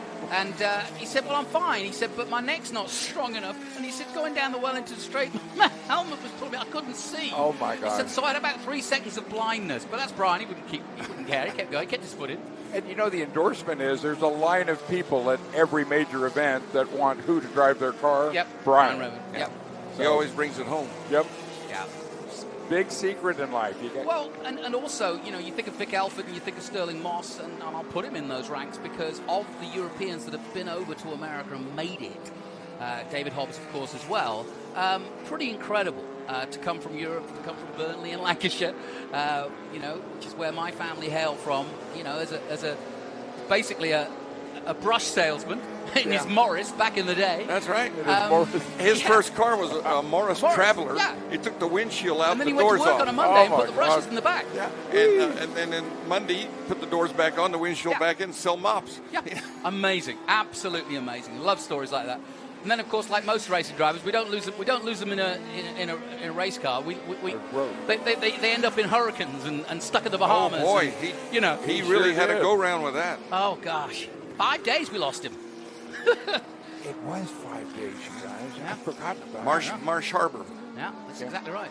Well, Cal Meeker's leading the way with 7 laps to go in our Pedro Rodriguez Trophy race, and some really good handy drivers in there, Fudge and Hager, McAllister, Rosenthal, and some really guys that have been around this particular event and historics around America, if not around the world. So some very handy drivers out there. Love to see that Ford Cortina out there. And Chris McAllister, very capable. Yeah.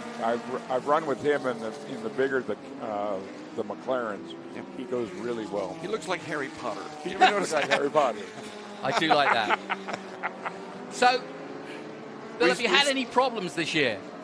We don't have to name names. I got my IROC Camaro here. I got Patrick Long in it. Oh, well, that's no problem. Oh, no problem at all. He's turning 36s, which is, he and Kurt Busch had a pretty good go-round at it. Yep. We had a little water leak and a little oil fitting leak. Got that all fixed. It's ready to go. Well, that's the ex-Nicky Lauda car. Beautiful. So how many years have you been doing this? When was your first I started in SCCA in 77. Raced an ex-Bob Sharp Datsun. Then I moved up. I had a Brabham VT8. And had a Shelby King Cobra that scared me to death. Then I went, brought a couple of Group 44 cars like Rick had. Yeah. I had the Paul Newman, Bob Tullius TR6, then the TR8 GTO car. And I'm guessing you talk about Brian Redmond. A couple of years ago, I started about 5 rows behind him. And about 3 laps in, I noticed I was catching him. So I got to 5 and I passed him. So beautiful. I kept about 5 laps in front of him. Then he put 2 wheels off in a corkscrew and got me back. I never saw him again. That night I'm having dinner with Tommy Kendall. The phone rings. It's Brian. He says, "Who was in your car today?" I said, I was. He says, "Well, either I was slow or you were fast." I said, "You pick it." That's great. I love stuff. That's typical Brian, though. He'd call up. He's not happy with that. What's going on there, then? Brilliant. Rick, tell us a little bit more about your history in Laguna Seca? Well, yeah. All right. Well, 50 years ago, this year, my first time on the track in 1975. It was called the Monterey Historics, and I was in a McLaren Can-Am car. Beautiful. I was 21 years old, and I thought, boy, these cars are fast, Dad. My dad always had specials and Chevy-powered cars. He opened the track here as an entrant with a guy named Joe Huffaker, and I was so proud that the Scarabs were the class of the day, and Dad built a car with a Devon body, and I'm awfully proud to call Laguna Seca my home track, and I've been lucky enough to go across the continents with a guy named Jim Busby, and got back from Le Mans about a month ago, and I just embraced this track, and even the Pebble Beach, its roots on the 17-mile drive. And here we are, 50 years later. And Steve Earle, boy, what a great vision. In 1974, there were 3 Series 1 GTOs, Ferraris, and there's that car I was talking about, the Alfa Romeo. Kalmika, Yeah. Anyway, it's a wonderful, wonderful growth to see in motorsports in general. I mean, it's with the IROC inaugural this year. It's a pleasure to be here. Yeah, to have an event, never mind an historic one, that can be continuous for 51 years, pandemic and all. Yep. Just incredible. You know, it's hard to believe. You don't think how time flies till you get old. It's just everything's going by so fast. Yeah, no question. Well, Kalmika in that HU65 73 Lola T294. It was a John Abrahams who bought the Lola and ran 2 races in 1973. Now that 115 you just mentioned, there it is. And he's leading the way, and he is carving through this field. Good-looking cars. Now, just go on the rules. Was it part of the rules that you had a quasi-passenger seat? Yes. If you were a was the sports thinking? racer. Because and, Roger Penske pushed that, if you remember, in the USRRC, where he had a Cooper Formula 1 car widen, and a Can-Am car had to have 2 seats. We had a little sling. You could put Hervé Villechaize in the right seat if you wanted to, but that's about all who could fit. But they then honed the rules. Yeah. On my Brabham BT8. Give them an inch, they'll take a mile, right? Yeah. In the King Cobra, it required it to have lighting equipment and a horn. It had a bicycle horn. It didn't say it had to be an electrical horn. No, that's true. There you go. We're looking at the Chevron B2326, John Fudge at the wheel. In second place at the moment. And the 80 in third of Paul Hager in the Chevron, another Chevron B23 from 1973. There's John Fudge. Boy, to see the 2002 BMWs, it's just wonderful. And the Alfa Romeos, there's a lot of classes within a class here. Well, that's the way it was in the day, wasn't it? Yeah, sure was. I mean, even to the liveries, it's down to the original liveries. And that must be too, I mean, in its own way must be hard. We want that. Yeah, of course we do. But there must be some companies that no longer exist, so it must be harder to find the decals or replicate those decals. No problem. No problem. Okay. Everything's on the internet. What's the hardest thing? There's some things like Motronic injection. Some of the injection systems don't exist anymore, so you have to upgrade them to a modern. We allow that because you won't see the car unless you have that. Like mechanical parts are the things that are toughest more than the livery or the... You know, the Lucas timed injection, those magnificent velocity stacks on the big blocks, Hilborn has taken upon themselves to keep those not only renovated, but some of the nylon bushings are brass now. And as the displacement's gone up, the Reynolds aluminum blocks are gone, the cast. Now it's Brodex, and it's really an interesting to carry the torch with period correct, what Bill's saying. Visually, sponsorship, livery, we all try to. Inside, there's little upgrades, or else the fields would get smaller and smaller. Yeah. So some of the people are still, and the machine shops know how to make it happen. Yeah. And the interesting thing is, like in a lot of racing, they took away the ability to advertise legally. Yeah. You know, alcohol, tobacco. Mm-hmm. So you can see it on the livery of historic cars, but not on current cars. Yeah. Yeah, exactly. That evolution and revolution. I mean, I now call in Formula One the tech industry the new tobacco, because it really is now tech industry. When you look at today's Formula One. And also, don't forget, the tires have become a little bit of a challenge. Avon to have is about the Avon only one, Nova is coming back, and that is a big plus for this industry. The fields are big, and all of a sudden we lost Avon. Now it's called Nova, and they're retooling to make. I know the IndyCar series has a tremendous problem in the vintage Indies for the older roadsters, and there's such a surge going on right now. It's nice to know that things like tires and the innards of these cars can be duplicated. So 2 laps to go in our first running of the Pedro Rodriguez. Chip Fudge is doing a good job. Yeah, he's doing a very good job. He's driving a bunch of cars this weekend. Yeah, Chip's always at these events. Beaujolard in 8th position, just ahead of Hagen and Leon. Top 10. I was down there by the Dunlop Bridge yesterday. Nice pass there. Look at that. Nice little group coming through there. Yeah, whoa! Yeah, the tyres are an interesting thing. I said it earlier in the day, Bill, that one of the problems, obviously, with historics is that the compounds have become so good that they almost bend the chassis, and that was something that, you know, you have to factor in, right? Oh, yeah. Well, and the cars are old. Yes. You know, you got 70-year-old, 80-year-old chassis out there. Some of them were brazed rather than welded. Yeah. You know, was that better or worse? I don't know. Here's your leader then on the final lap in that number 115, carving his way through in the Lola. Whoa! Whoa, that's a nice shot. Good job. Well done, Rob. Through Rainy Curve. Looking down, high Looking above good. turn 10. You don't see how much of a right-hander that turn 10 is until you see it from above. It's got Same a with little- 11. It almost comes back a little on itself. bank to it. Yeah. 11 is the one with, from a steward standpoint, we have trouble with people come out of it, come back soon, where they should stay out. Yeah, yeah, good point. And the drive is so important out of there. If you do mess that up, and they takes have. a whole lap. Yep. So final lap then in our first running of Pedro Rodriguez Trophy cars. Beautiful display. As we look down on the number 80, Paul Hartley. In second place at the moment.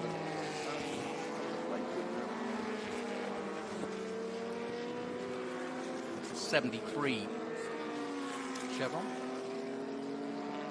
But Cal Mika has totally dominated proceedings here, but not a surprise. You'll see Cal out in probably Formula One machinery later in the day. And again, a regular here at Monterey. The 51st running as the checkered flag is out for our winner. And well done to Cal Mika, who wins. Now you better go, because you've got to go. Rick, I'm good going to see with you. you. He's going to be in the I got next a car. group. You got to both go. Thank you so much. Lovely to have you. Thank you for having us. Well done. Thank you for the job that you do. I don't think without you, this would be a very, very different event. So thank you. Thank you. This is my last year. Oh, my word. Aging out. You know, Well, come it's on. a younger man's job. Come on back tomorrow and we'll give you a good send. God bless you. All Thank right. you. Thank you, sir. Appreciate it. So there, two great legends of the sport here, and just typical of what this event is all about. Last year's Grand Marshal and the current Chief Steward, Bill Warner. And, whoa, and a spin on second place. Oh, that's a shame. He just got, that's exactly what Bill Warner was saying. Got too much, got too greedy. And that last turn 11, and just hopefully he did not make contact, but that was a little nip and tuck there for John Fudge. And he fudged that one, you could say. Not to worry. He won't mind me saying that, because he is a very, very good driver. He'll be kicking himself for that, because he knows exactly what went wrong there. Alex McAllister got up to third place in the end there. Well done to him. Well done. More importantly, to Cal Mika.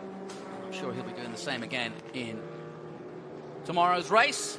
But still, a whole bunch more racing to come from today's festivities.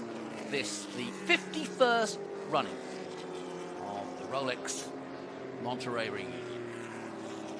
Finally, the sun has come out and it's nice and breezy, so it's keeping temperatures nice and cool. It's a beautiful Northern California day as we celebrate the history of motor racing here in the US of A. Half the crowd in the stands, half the crowd wandering around the paddock. New pylon there from WeatherTech. And in the distance, the new Mission Foods and Rolex Bridge, which is a handy addition too, because the old one was kind of falling apart a bit. And our commentary booth just below that bridge on the inside of the track. On the inside there, the lakes that often formed a catty island. My memories of this place started with MotoGP and World Superbike. I remember getting up at 4 o'clock in the morning in London to go and call the shots on what was going on with a Carl Fogarty or a Mr. Hayden. Confirmation of the results then. Cal Mika in that 73 Lola T294 wins ahead of John Fudge, who had a bit of a moment there at the end. Alex McAllister taking third in the Ford GT40. Didn't see much of it, but he got up to third. Rosenthal in fourth. Paul Hager in fifth position, and Beaujolard sixth. Then Schifferle in seventh. Goodman, Dave Hagen in ninth, and Bill Lynn in 10th position in that Porsche 910.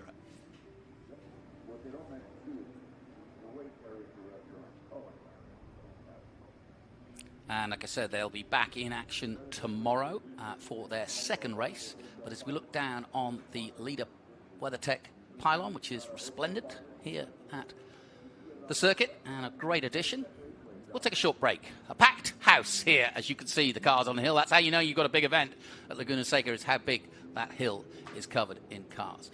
We'll take a short break. We'll be back with more from the Rolex reunion after this.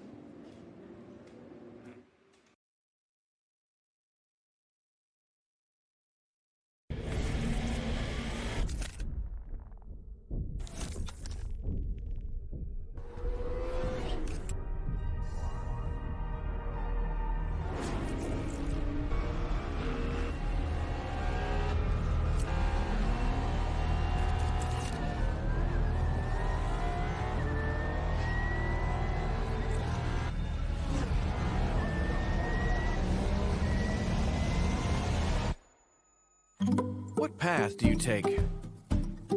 Out here? It's a whole world of paths.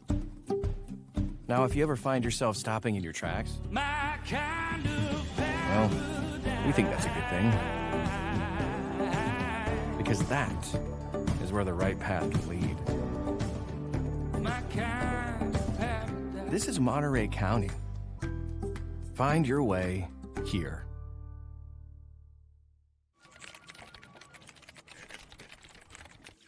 Alex and Christian are both great competitors. That doesn't always translate to a smooth workplace.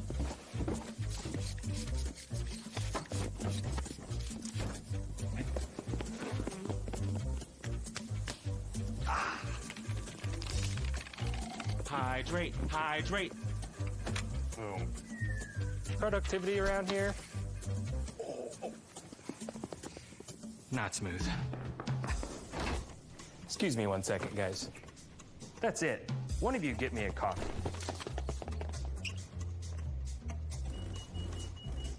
Want a barista quality coffee fast? With Java House, you just peel, pour, and enjoy. No complicated brewer needed.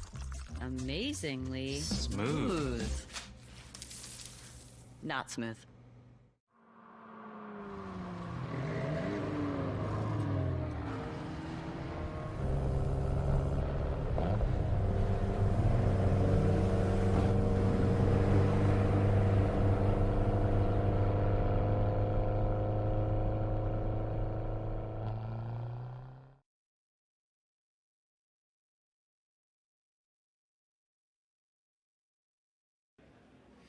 It really is something special when you're underneath this IROC awning here, catching up with all kinds of people in the cars that they won races in, like this man here, Scott Pruett, 1991. Yep. You won in this car, and you won this series many, many times before as well.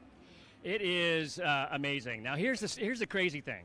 So I retired my last race, the Rolex 24 Hours of Daytona, just because I had won that thing so many times. And, Rolex Daytona, so which is always cool. So this is a Daytona, which is awesome. And I think it's one of the only Daytonas here. And so for me, I had a really bad accident. And I had shattered my ankles, broke my knees, broke my back in an Indy car, and took the whole year getting back. So this is my second race back, and I went on to win the race. So it was mega for me. Absolutely mega.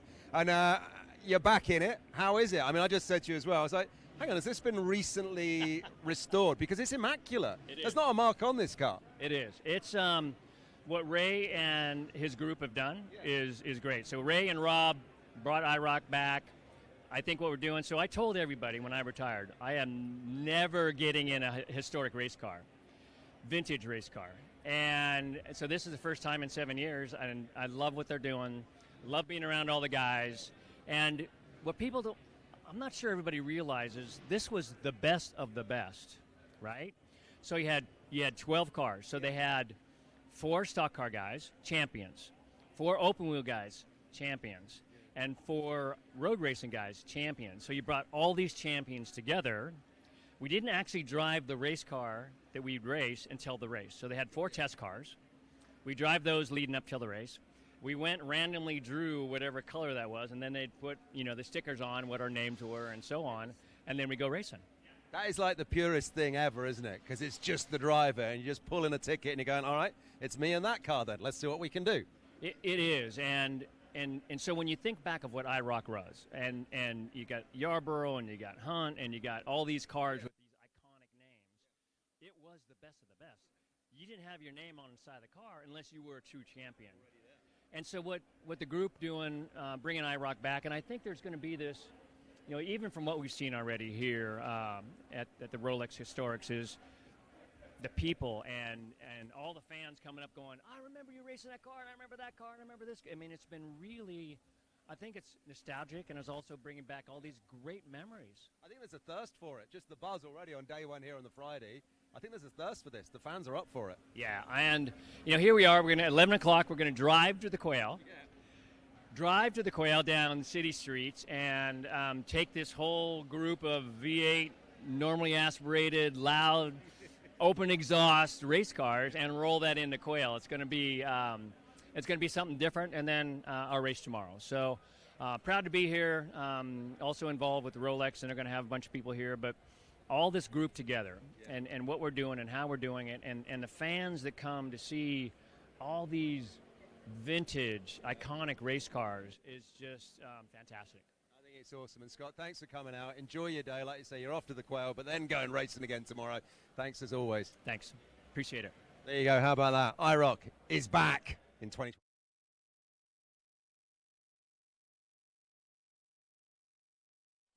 What path do you take? Out here?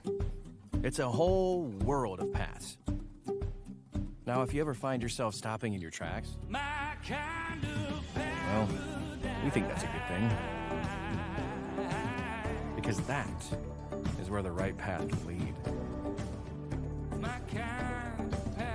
This is Monterey County. Find your way here.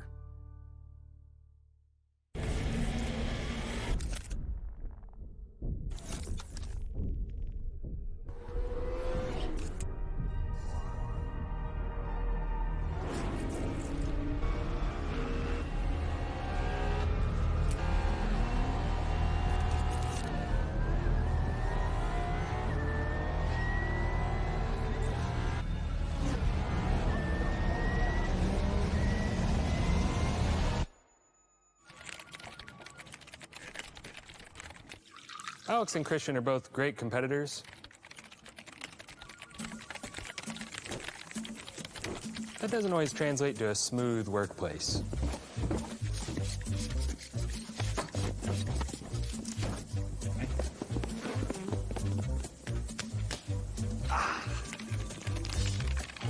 Hydrate, hydrate. Boom. Productivity around here? Not smooth. Excuse me 1 second, guys. That's it. One of you get me a coffee. Want a barista quality coffee fast? With Java House, you just peel, pour, and enjoy. No complicated brewer needed. Amazingly smooth. Not smooth.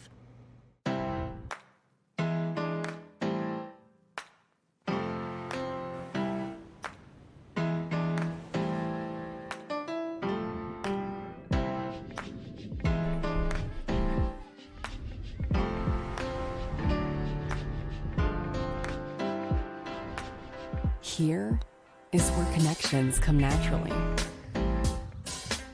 Monterey County. Find your way here.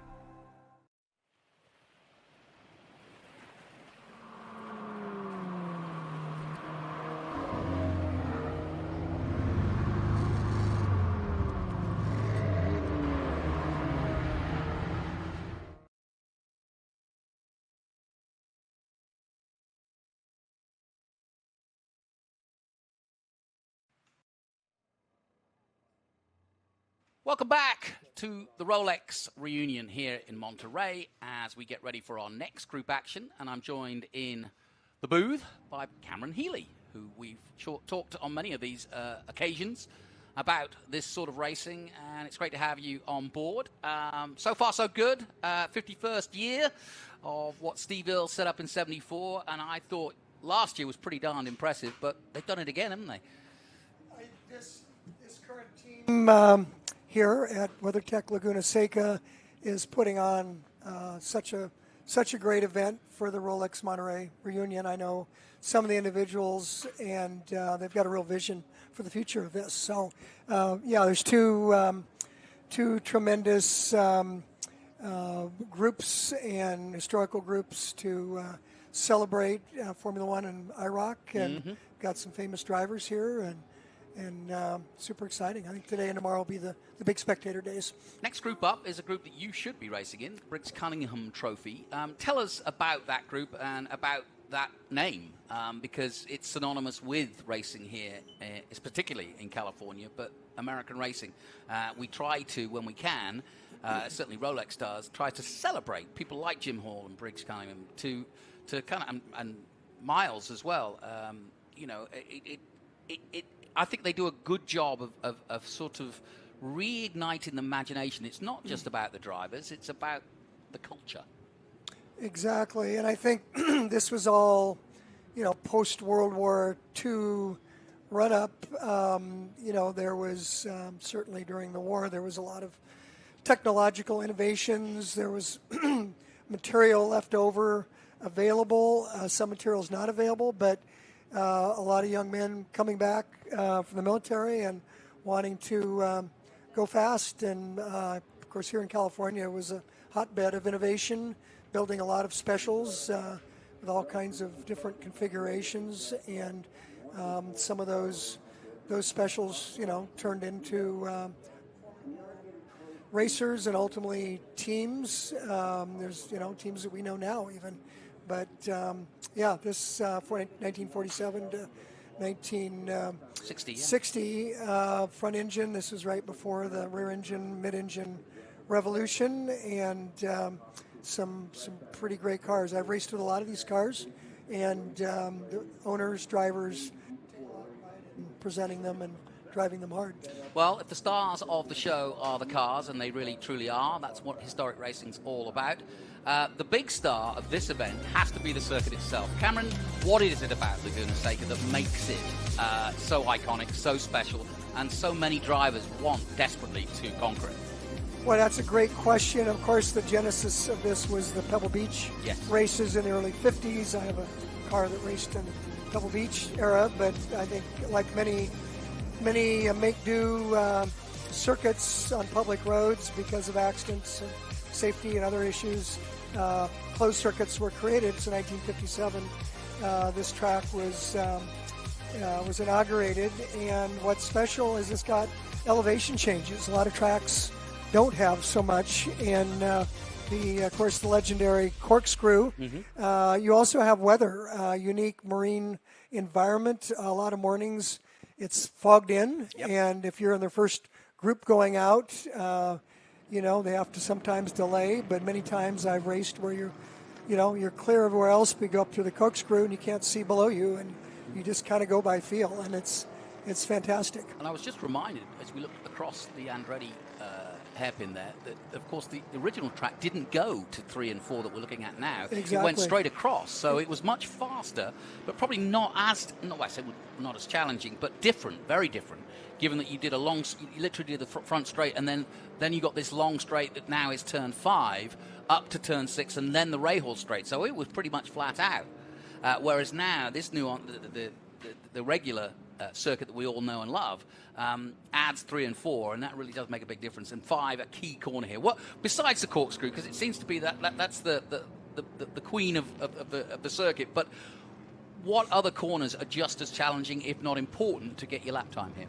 Well, I think with that change you described, they used to carry a lot more speed up the hill, but now you go through this series of turn 2, 3, 4, and then you hit 5 where you start up the hill. And so it's more technical. You got to have a good line, and of course you do want to hit turn 5. It's a very positive cambered turn, so you can carry a lot of speed into that.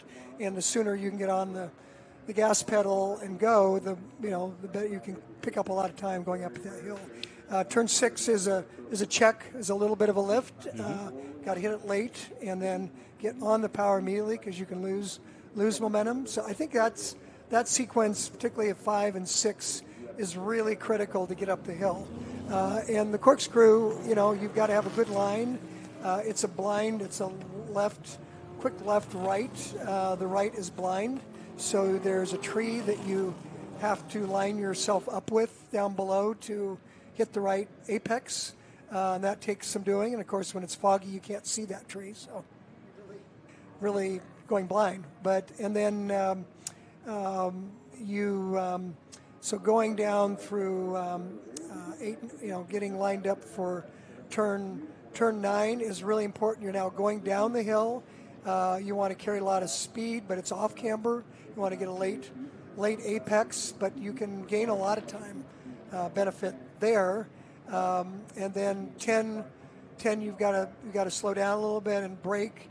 It is a passing spot, but it's a tricky passing spot.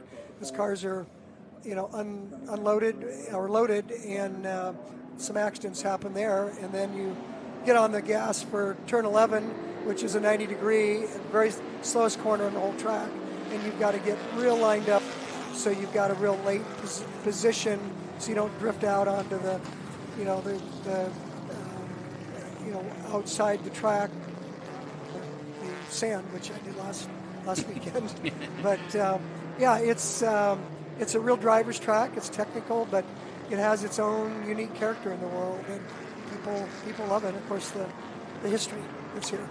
Absolutely, and our Group 6 race is underway, and right from the get-go, the pole position man, David Swig, losing out to Greg Meyer, in the 84, so a quick change of the lead straight from the get-go. There's the 84, there's the 66, and in third place, Brian McKern. You were saying to me that you had your eye on David Swig as a potential favourite for this, but he was pole position, no surprise there. But will these two go at it, you think? They will. I've raced close with both of these gentlemen, and they're really good drivers, and they race hard. The third place is my friend Ed Nigro in the Lola Mark I, the red. And Ed is over 80 years old. Is he really? He still pilots his own jet. That's and wild. He's a go-for-it guy. This is a super fun group. I wish I was in there with them. And super fun cars too. I mean, just beautiful cars. A combination of, the specials from the States, and obviously the Jaguar XK120, which is kind of a favorite to California, given the Pebble Beach success it had in the early 50s with the likes of Sterling Moss, Phil Hill, and so on. But a lot of the Streets Manning special. I had Marcus Bicknell up here earlier. That's a very storied car that races. It's 1952, but you've got some really interesting cars out here, and ones that you may not. I'm thinking of the Goodwood crowd from Europe, may not be as familiar with because you did so many specials. Exactly. Yeah, not many made their way over to Europe, and unless they were well financed. But I think of the British folks that I know from racing in the UK, they love coming over here and mixing it up with these American specials because it's a very innovative era, and they just don't have things like that here. Yeah, and we're just talking about to Bill Warner about the garagistas, but that is the epitome of it. We talk about tinkering. We had the Ken Miles group earlier, but that's the beauty, and that is the essence of American development of racing, is the fact that you were willing to do that, to take the brilliance of what the Europeans offered and later the Japanese offered, and make it your own. Yeah. It's good old American innovation. Yeah, there you go. Yeah. Well, it's a beautiful day here. Yesterday morning it was raining for my first session, and this morning it's been dry, and it's just a gorgeous day here. Yeah, it started off foggy. It's a bit breezy, but as you can see, the fog has passed on. I'm looking for John Budabon in that 1950 Parkinson special. Another special out there. Mm-hmm. It's a white, built at International Motors in Los Angeles by Don Parkinson. Right, and that was a Pebble Beach racer, also back in the day. Just want to welcome viewers from all over the world, but just our American ones. We've got Racer TV, now the new network, merging with MAP TV. So we welcome them to our broadcast. We also welcome Motorsport 1 and Speed Sport 1 and coverage around the world. We welcome our viewers. I mentioned Goodwood, and great to have them on board, and they'll be showing it to their world as well, worldwide. We also have Parc Ferme from Italy, and even a Ukrainian and Moldovan channel out there, giving us coverage both in Lithuania, Belarus, and Latvia. So welcome, one and all. Through goes the 66 of Swig, and he's right there in second place as they go up the hill towards the corkscrew. Now, when you're lining a move up here, where would you think of going? Not everybody wants to do the pass, the Zanardi pass, or the Stoner pass, as I call it, because it also happens in two wheels down that corkscrew. Right, right. So you're saying going up over the hill, where's a good place to pass? Mm-hmm. Yeah, if you've got momentum, you can take a pass just before you go into the corkscrew. Yeah. The driver in front of you's got to be very aware of your presence, but that's possible. It's, yeah, and then coming down the hill, you can pass. It's also tricky because, again, cars are loaded up in off-camber positions, and so they can't move abruptly if you don't want to surprise them. I've witnessed a lot of spin-offs down in that area, but and then coming off turn 11 where the leaders are coming off, if you get a good run, good angle, and you get on the pedal earlier than your competitor, you can grab a lead there. And, yeah, they're running very, very similar times. I think David Swig's just a couple tenths off Greg Meyer. Yeah, Meyer in that Sadler Mark IV from 1959. And there's David Swig in the 66. Chaparral, we've been talking about the Jim Hall group, which ran earlier, and that is a 1962 Chaparral, owned by Rob Walton, who also races. Exactly, yeah. In fact, Rob's a regular, isn't he? Rob's a regular. I understood, though. He had a shunt last weekend, and he had a concussion, so he's out. That's not good. Unfortunately. Yeah, but you forget sometimes when you're watching this majestic shots that they are pieces of metal and they can go wrong. You mentioned Negro. Is it? How do you pronounce it? Negro. Negro. Yeah. Yeah.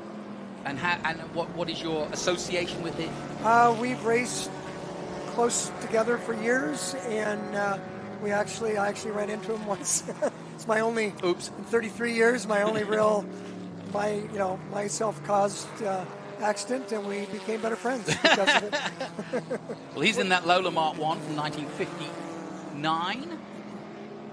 Yeah, he's a good driver. He's running about 4 seconds a lap behind Swig and Meyer. And I see Swig and Meyer lapping other cars now. That car was displayed at the 1961 British Racing and Sports Car Club racing car show before being shipped to the USA, and was sold to Alan Ross. Entered the 61 12 Hours of Sebring, driven by Chuck Hall, brother of Jim Hall from Chaparral, we just mentioned, and Alan Ross finishing second in class.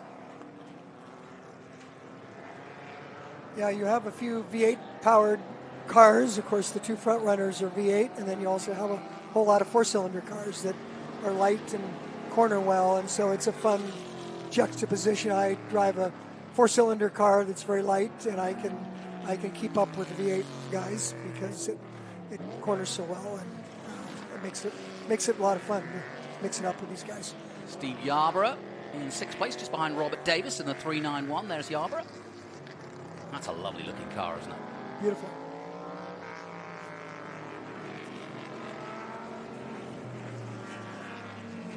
Devon Special from 1959.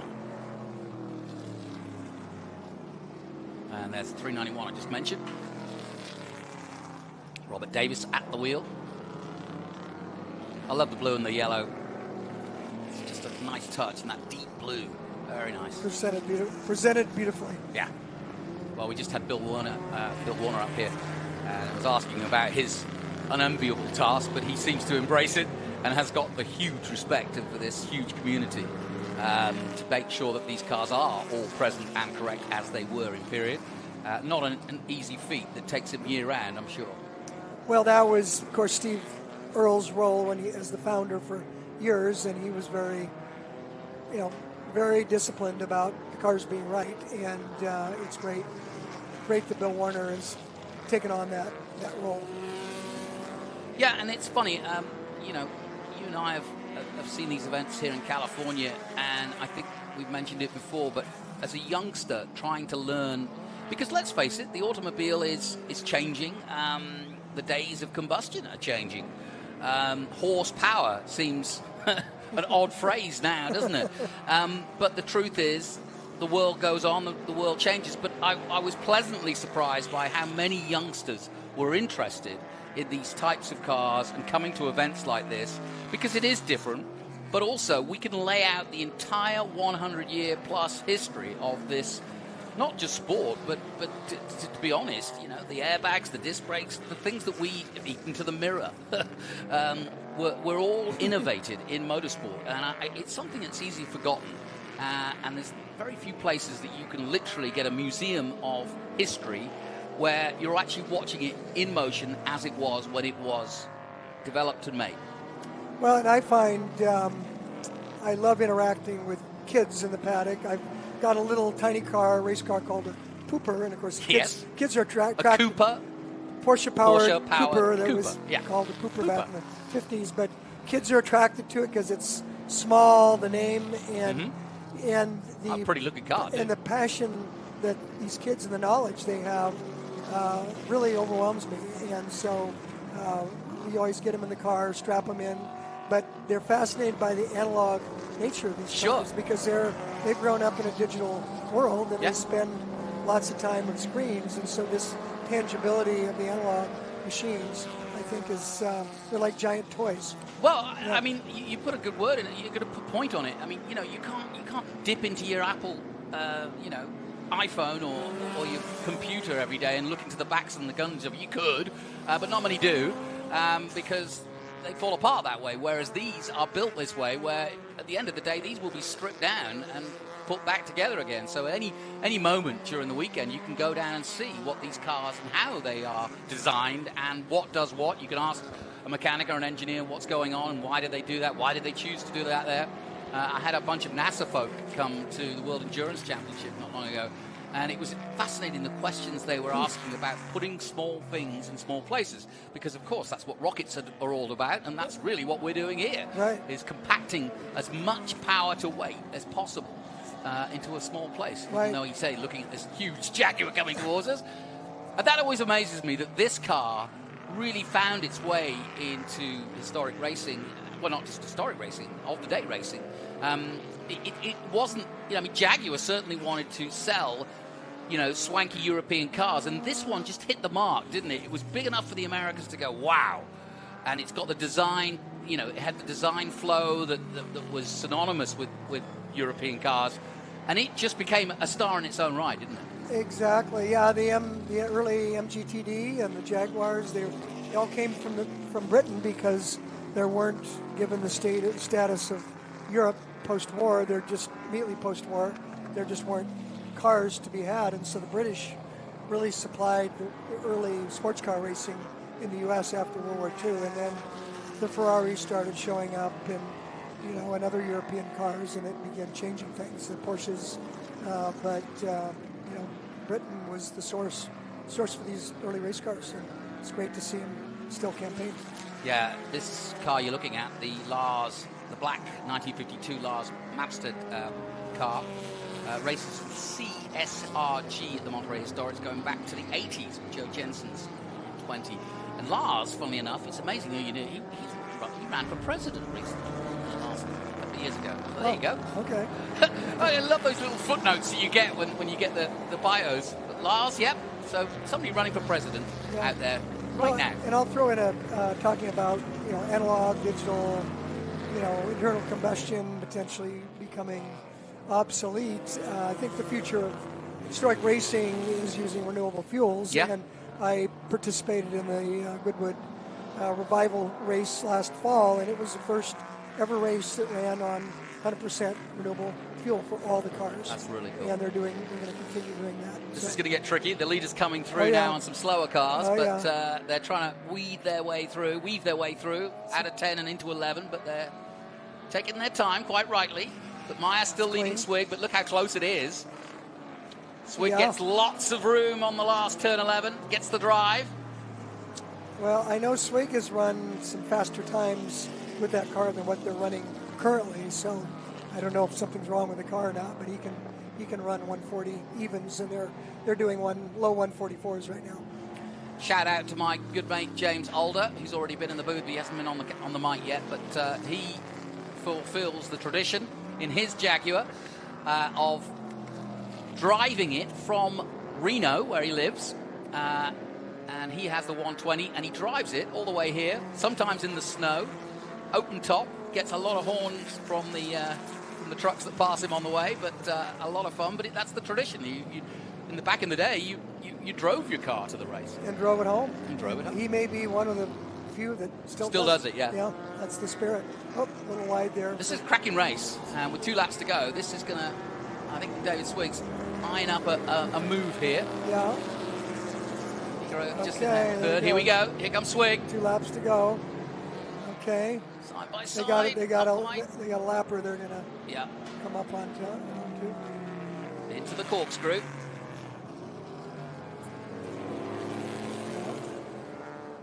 Okay. Yep. Now down to Rainey.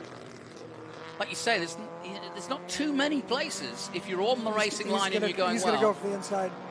He's given him plenty of room to do so, but he hasn't taken it. Nope. And 11 is tricky because it's so easy. If you make a move up there, you find yourself going so slow on the inside that you don't get the drive. Right.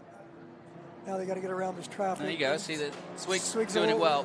A little wide there. But white flag waves then. One lap to go. Final lap. Our first running of the Briggs Cunningham Trophy for front-engine GT sports racers and American specials. Well, we won't give up on Swig yet here. Oh, no. Sadler going strong. Mark IV. Of course, David Swig's a senior car specialist at Broad Arrow Auctions. So a lot of knowledge. Yeah, it's a busy week, isn't it? You guys are up and down at the track, down at the auctions, and so much going on in the week.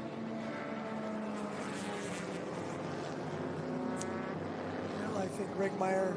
Yeah, he's done a good job. He's been under pressure the entire race from David Swig.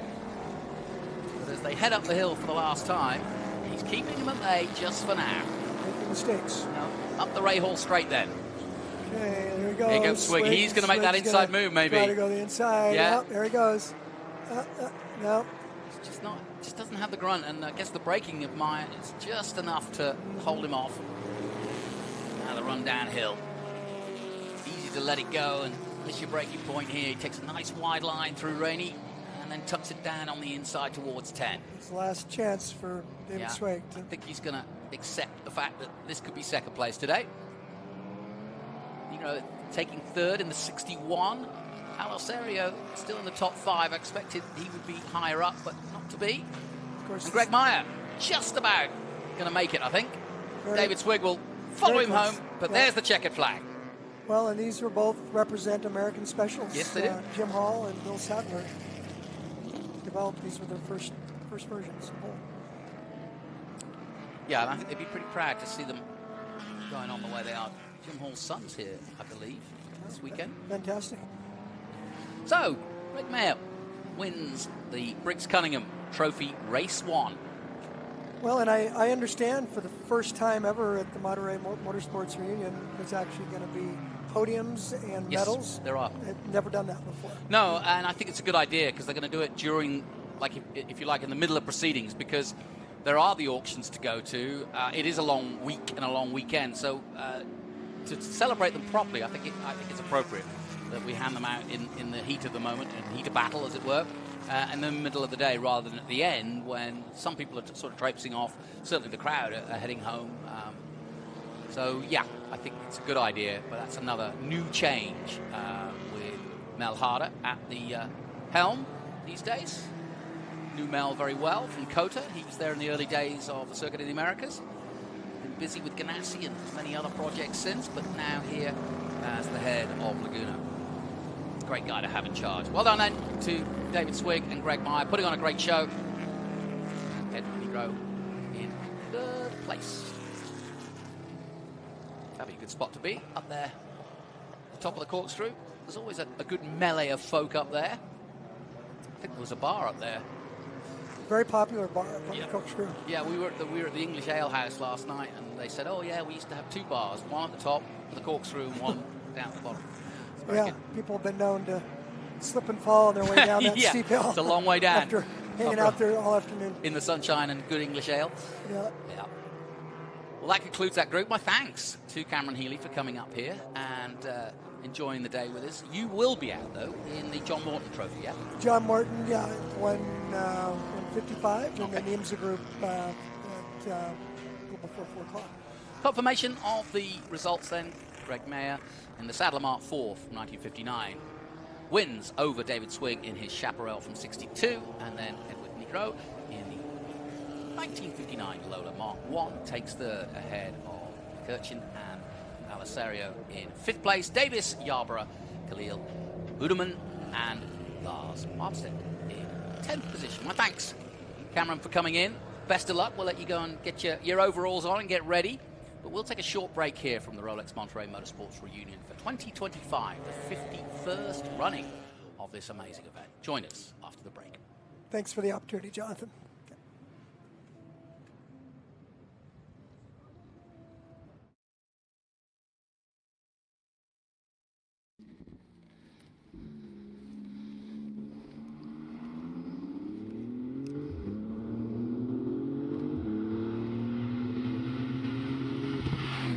So I've been working with Pilotti for quite some time now. Working with them, it feels like being part of such a dynamic team. I mean, directly compared to normal shoes, what you instantly feel is you have way better pedal feel.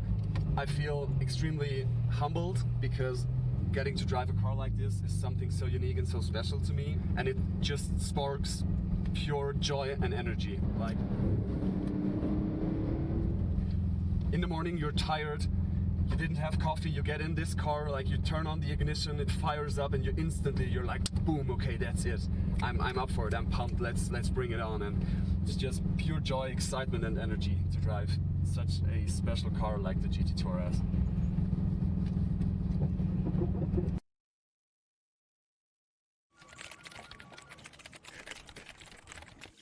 Alex and Christian are both great competitors. That doesn't always translate to a smooth workplace.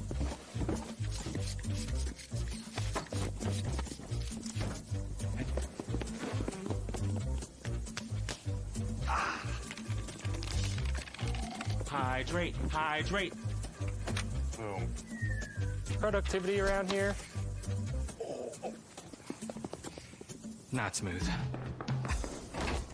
Excuse me 1 second, guys. That's it. One of you get me a coffee. Want a barista quality coffee fast?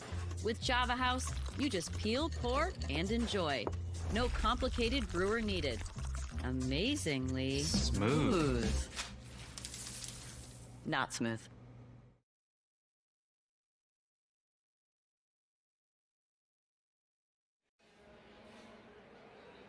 Well, when you talk about big names in motorsport and big names in IROC, how about Kurt Busch here? Kurt, great to see you, buddy.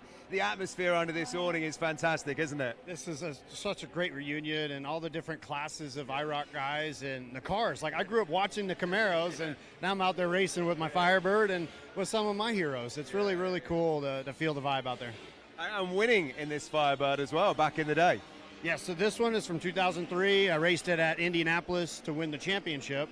And so it had an oval setup on it, and so we had to kind of take her apart a little bit, put a road course set of springs and sway bars on her, and it's been fun, though, to just hang out and tell stories, and everyone here is a champion and a legend from their discipline in motorsports.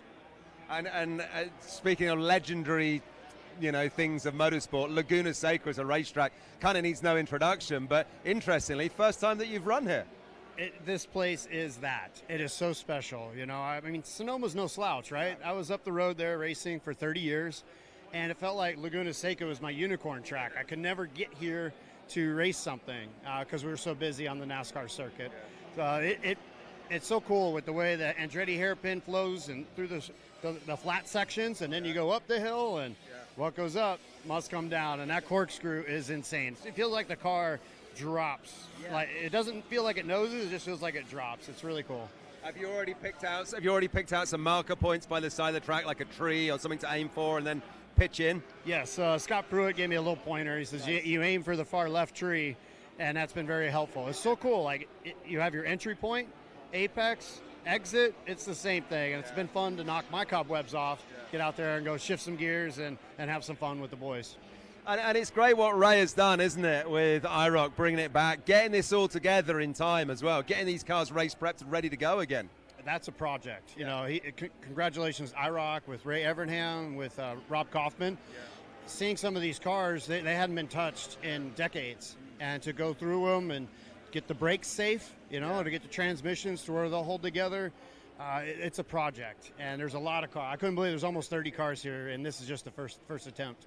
And it's like every generation of it as well, and the fans are loving it. There's, I don't know, a couple of hundred people under this awning. The people have come out for this. They remember it and remember it well. Yeah, it's great. I mean, for me, I'm a kid. I'm a kid again, and my legend that I looked up to, who was my mentor at Roush Racing, is Mark Martin, and he's the winningest guy here. So, of course, I've been following him around, just making sure he knows what's up.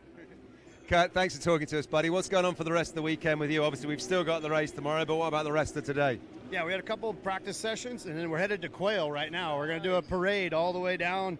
Hopefully the clutches hold up in these things, and then we got to get back here to the track, and then, tomorrow is our big race. Ray wants to see all the generations of cars on the front straightaway, bunched up before we take the green. And after that, we'll see what happens. I'm looking forward to it, Kurt. Thanks for talking to us. Enjoy your day, and let's go racing tomorrow. You got it. Thanks, guys. Well, big thanks to Kev Harris there, who has now run rather quickly up to your commentary box because you joined me on the live comms. Great chatting to Kurt Busch there under the IROC awning a moment or two ago. Johnny Green, your race announcer, has been let free from the booth for a little while because up in a moment or two are the Ragtime Racers. And it's a class that he's been really looking forward to getting out and getting under the bonnet of, if you will. So we are going to go straight down to Johnny right now, who's run from the commentary position, who is with us live with the Ragtime Racers right now. Johnny, over to you. Hello and welcome. I'm Jonathan Green, and now for something completely different, as they say in Monty Python language. The reason I'm talking in this funny, strange accent is because that's how we used to speak on TV in England back in the day. Because right now we're going back in the day. Because we are now going to introduce you to the beginnings of motorsport. And I'll put my stupid accent away and tell you that this is really something very special indeed. Ragtime Racers. This is a tour of old cars from all the way to 1909. If you think about it, the Indianapolis 500, where Ray Haroon won the first race in 1911 with a mirror, you're getting an idea of where motorsports began. Now, these cars are absolutely beautiful and prepared by a group called the Ragtime Racers, and they dedicate most of their lives to being exactly that. In period, they're all dressed in the right gear, all the garages are the same. Now, if you've never seen any of these cars, you might be saying, boy, these engines are large. Well, that's because back in the early 20s, the best engines, as one fires up, were aeroplane engines. So, yes, you get names like Studevant and Duesenberg. There's a Pikes Peak winner there from in the number 7. Passengered, of course, because I mentioned the mirrors. Well, they didn't have mirrors. They had somebody to crank the front up and be a spotter. So on the Indianapolis 500, you had 2 people in the car, so one could spot and see where the other opposition was, and one could drive the car and also pump the fuel and the oil and whatever else was needed as the student. Is something quite unique in both American motorsport and in motorsport full stop. Let's see if we can get over here. Man in a Hudson. What have you got here, sir? What are you racing? This is a 1916 Hudson. Beautiful, 1916 Hudson. Now, in 1 minute, they'll be heading out. I'm trying to look, there's a locomobile there, just over there in all grey. What else have we got? You've got Hudsons. That Hall Scott that you heard that Kev was looking at earlier. But I love the dedication. And if you like, it's a bit of a variety act. They have some fun doing it. They get passengers around who get a special ride to do it too. They're not racing, it's exhibition. But look at these wooden wheels in some cases. Plus, just beautifully prepared. They work on them all weekend long. But the Ragtime Racers is just pure joy. I've had a ride in the number 16, and here they go, folks. First of all, the number 18, heading out. You can see the pistons, you can see the plugs. And how about this Hall Scott, this number 9 in resplendent silver alloy.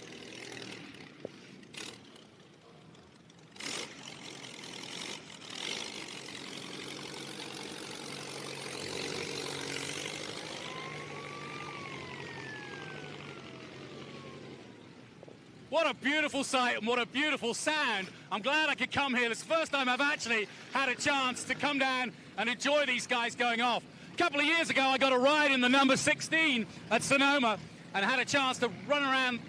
Last time I saw them, they were at Indianapolis at the Brickyard. So I said, can I come down? And they said, yep, no problem. So they're about to go racing, and I'm going to hand back to my good friend, Kev Harris, who's back in the booth.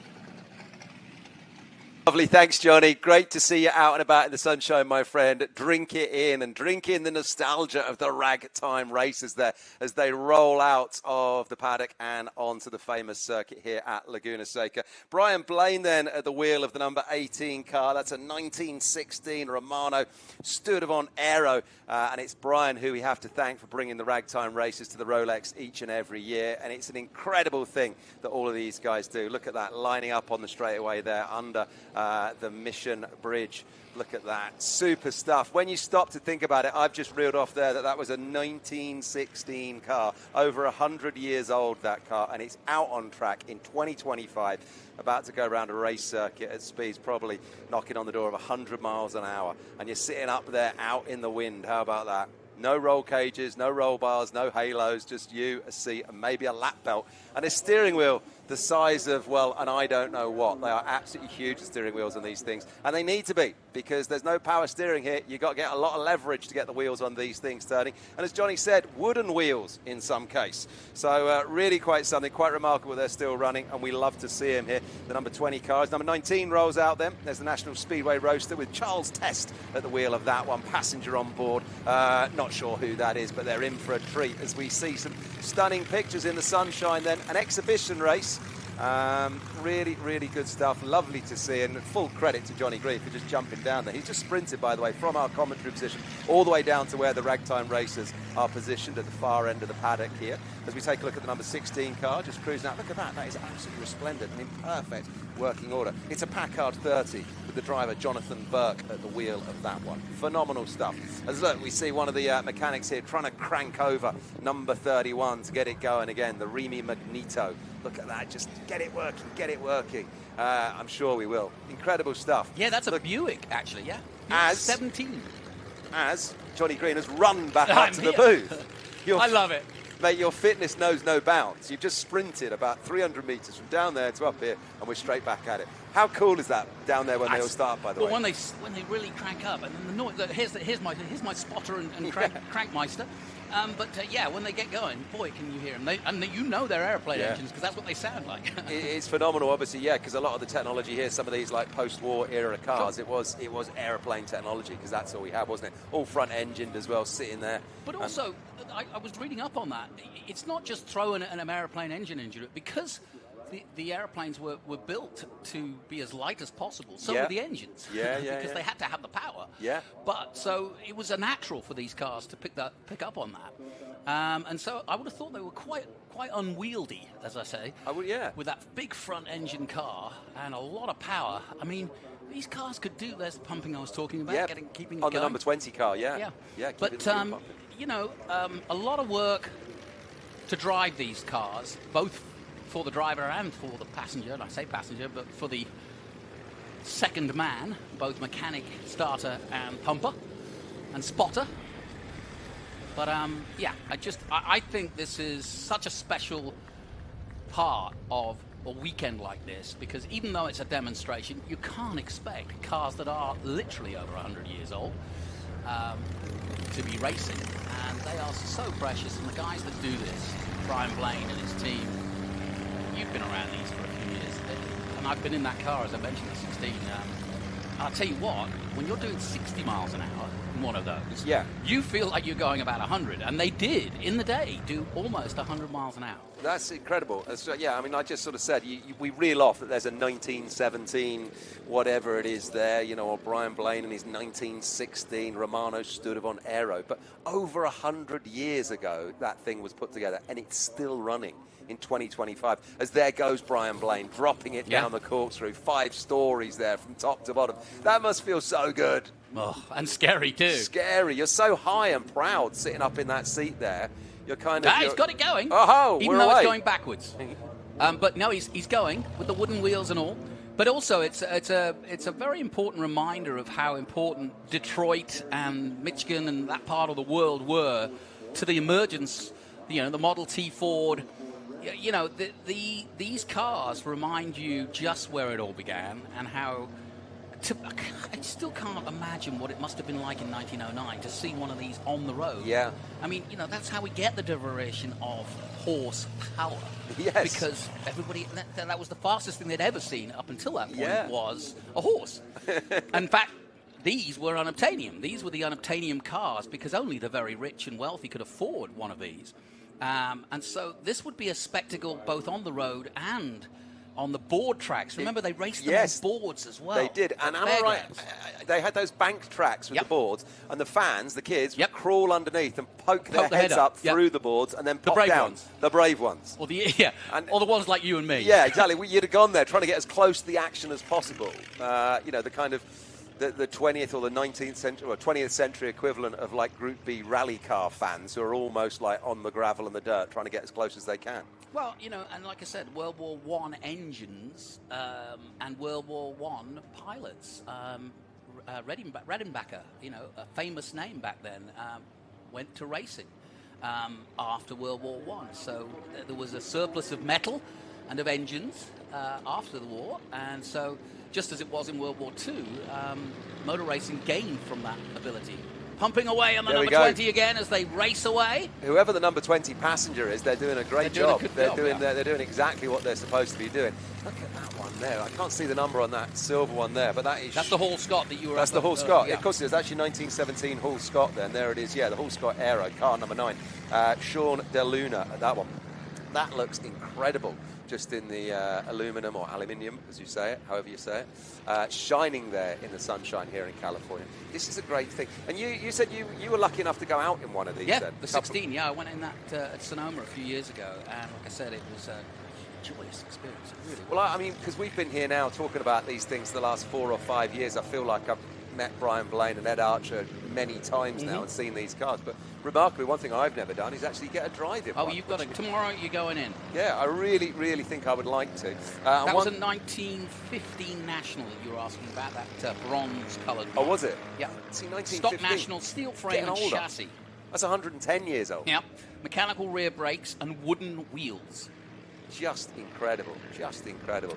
Must feel so good. It's so joyous in the California sunshine. What a scene. This will make you laugh as an EMAC man, because I know you've done your electric Fords now. Oh, yeah. But this car, that 1915 that we were talking about just a moment ago, was built between 1900 and 1924, originally electric powered. It didn't catch on, did electric power? It didn't, and it was to do with simply the charging network and the range of the batteries they had at the time. But asked the right person, didn't I? Electric vehicles are not a new thing. And obviously, if you cast my back... we've got a breakdown. Oh, we've got a breakdown. No, too bad. But yeah, so no, interesting stuff there as the electrification era takes hold of the world. But good to see aficionados of petrol power and cylinders and engines and oil and fettling are in full flow here at the Rolex this weekend, because really that's what we all love, isn't it? Yep, that number 20 is flying, and that's Frank Zucchi, who is a Californian who has prepared several cars here this weekend. He's in that National Indy from 2011, the number 20. I'm not sure who his passenger is, but she's doing a good job. I think they seem to they flip-flop on different sessions, so people get a different going out. There's that whole Scott. There it is. That looks so good. That is straight out of Chitty Chitty Bang Bang, isn't it? Well, you know, magnificent men in their flying machines. I mean, Absolutely. somebody said to me last night, it is like Chitty Chitty Bang Bang, and it's exactly right. Lovely. Caractacus Potts at the wheel. Oh, knowledge. There you go. Right, as they come past us here in our commentary position, then under the Mission Foods Bridge, then riding up the hill, and they start to dip down after that. And Johnny, you've called so many laps around this. I know. But this, you know, I could sit and watch this all day. Look at the wheels wiggling about there. And I mean, you know, there's no disc brakes here, you know, guys. This is wooden wheels, and I tell you, you rattle your teeth. And I cannot imagine going across the brickyard, hence named because it was made of bricks. It wasn't just a yard of bricks that you have now. It was the entire field, or the entire track was bricks. So you must rattle your teeth. But I mentioned Ray Haroon there. He won the 2011 Indy 500, and it was the first ever use. You can see it here. You can see this man on his own. Yeah. First ever use of the mirror. He didn't have a passenger, which muted the weight, obviously. Yeah. And they thought he was cheating. They said, well, look, you've got to have a passenger. He said, why? It's not in the rules. It doesn't say I have to have a passenger. No. And he put a mirror on, and from there on in, we've all got mirrors in our cars. That's phenomenal. And he won the 2011. And that car still exists. It's in the museum. I saw it at Indy about a month ago. Yeah. And it is often used by the Ragtime Racers, but of course it's priceless, so they keep it in the museum. But I love the fact that these aren't in museums. I do as well. And it was great earlier when you were up here and I was down there just doing a little chat. We caught up with, what was our man's name? Chris, who was underneath that car that he was fixing up there. They managed to just get out and run it. I forget which one it was, but it's a constant effort to keep these cars running even over the weekend as the number 19 comes into view. Yep, that's the 1911 National 40 Speedway Roadster. That passenger is having a great ride, like arm out, flapping away in the wind. Hickory wood, that's what they make the tires out of, the wheels out of. Good and Goodrich 35-inch tires. Amazing. If you wanted to buy one back in the day in 1911, how much do you think it would cost you? 1911. I couldn't even. Well, I said it was for the rich and famous. $2,500 in 1911. In 1911. So if we were quick enough, we could work that what that is in money today. But that is outrageous. No, I can tell you, in 2018, that's $68,000. Wow. So not a lot of people could afford those. No, definitely not. Spare tire on the back. And that's another reason for the passenger. He'd have to change the tyres. Yeah. I wouldn't fancy trying to change one of those tyres onto some wooden rims, though. You need quite a set of tyre leaders to get that on and off, I imagine. Yeah, there's a car out there, the Lexington Minuteman 6 Special from 1920. It won the 1920 Pikes Peak Hill Climb. That is pretty impressive in a time of 22.25 minutes. From 5,000 feet to 14,000 feet, which is a 12-mile elevation. Yeah. And Pikes Peak, if you've ever seen any of Pikes Peak, I'm scared of Jesus, how if you're going around in that? Well, it would in one of these, wouldn't it? Yeah, totally. But also, as well, what I'm thinking is when you're in one of these in 2025 and you're at the top of the corkscrew there, which we'll see in due course on this lap, they'll start to point their way down the hill. You're going to really have to work the brakes or keep your racing line clean, aren't you? And they're going to take some stopping coming from the top of the corkscrew down to the bottom, aren't they? And by the way, Pikes Peak back then would have been all gravel.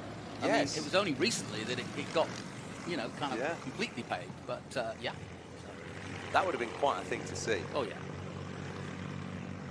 Talk about brave men and women.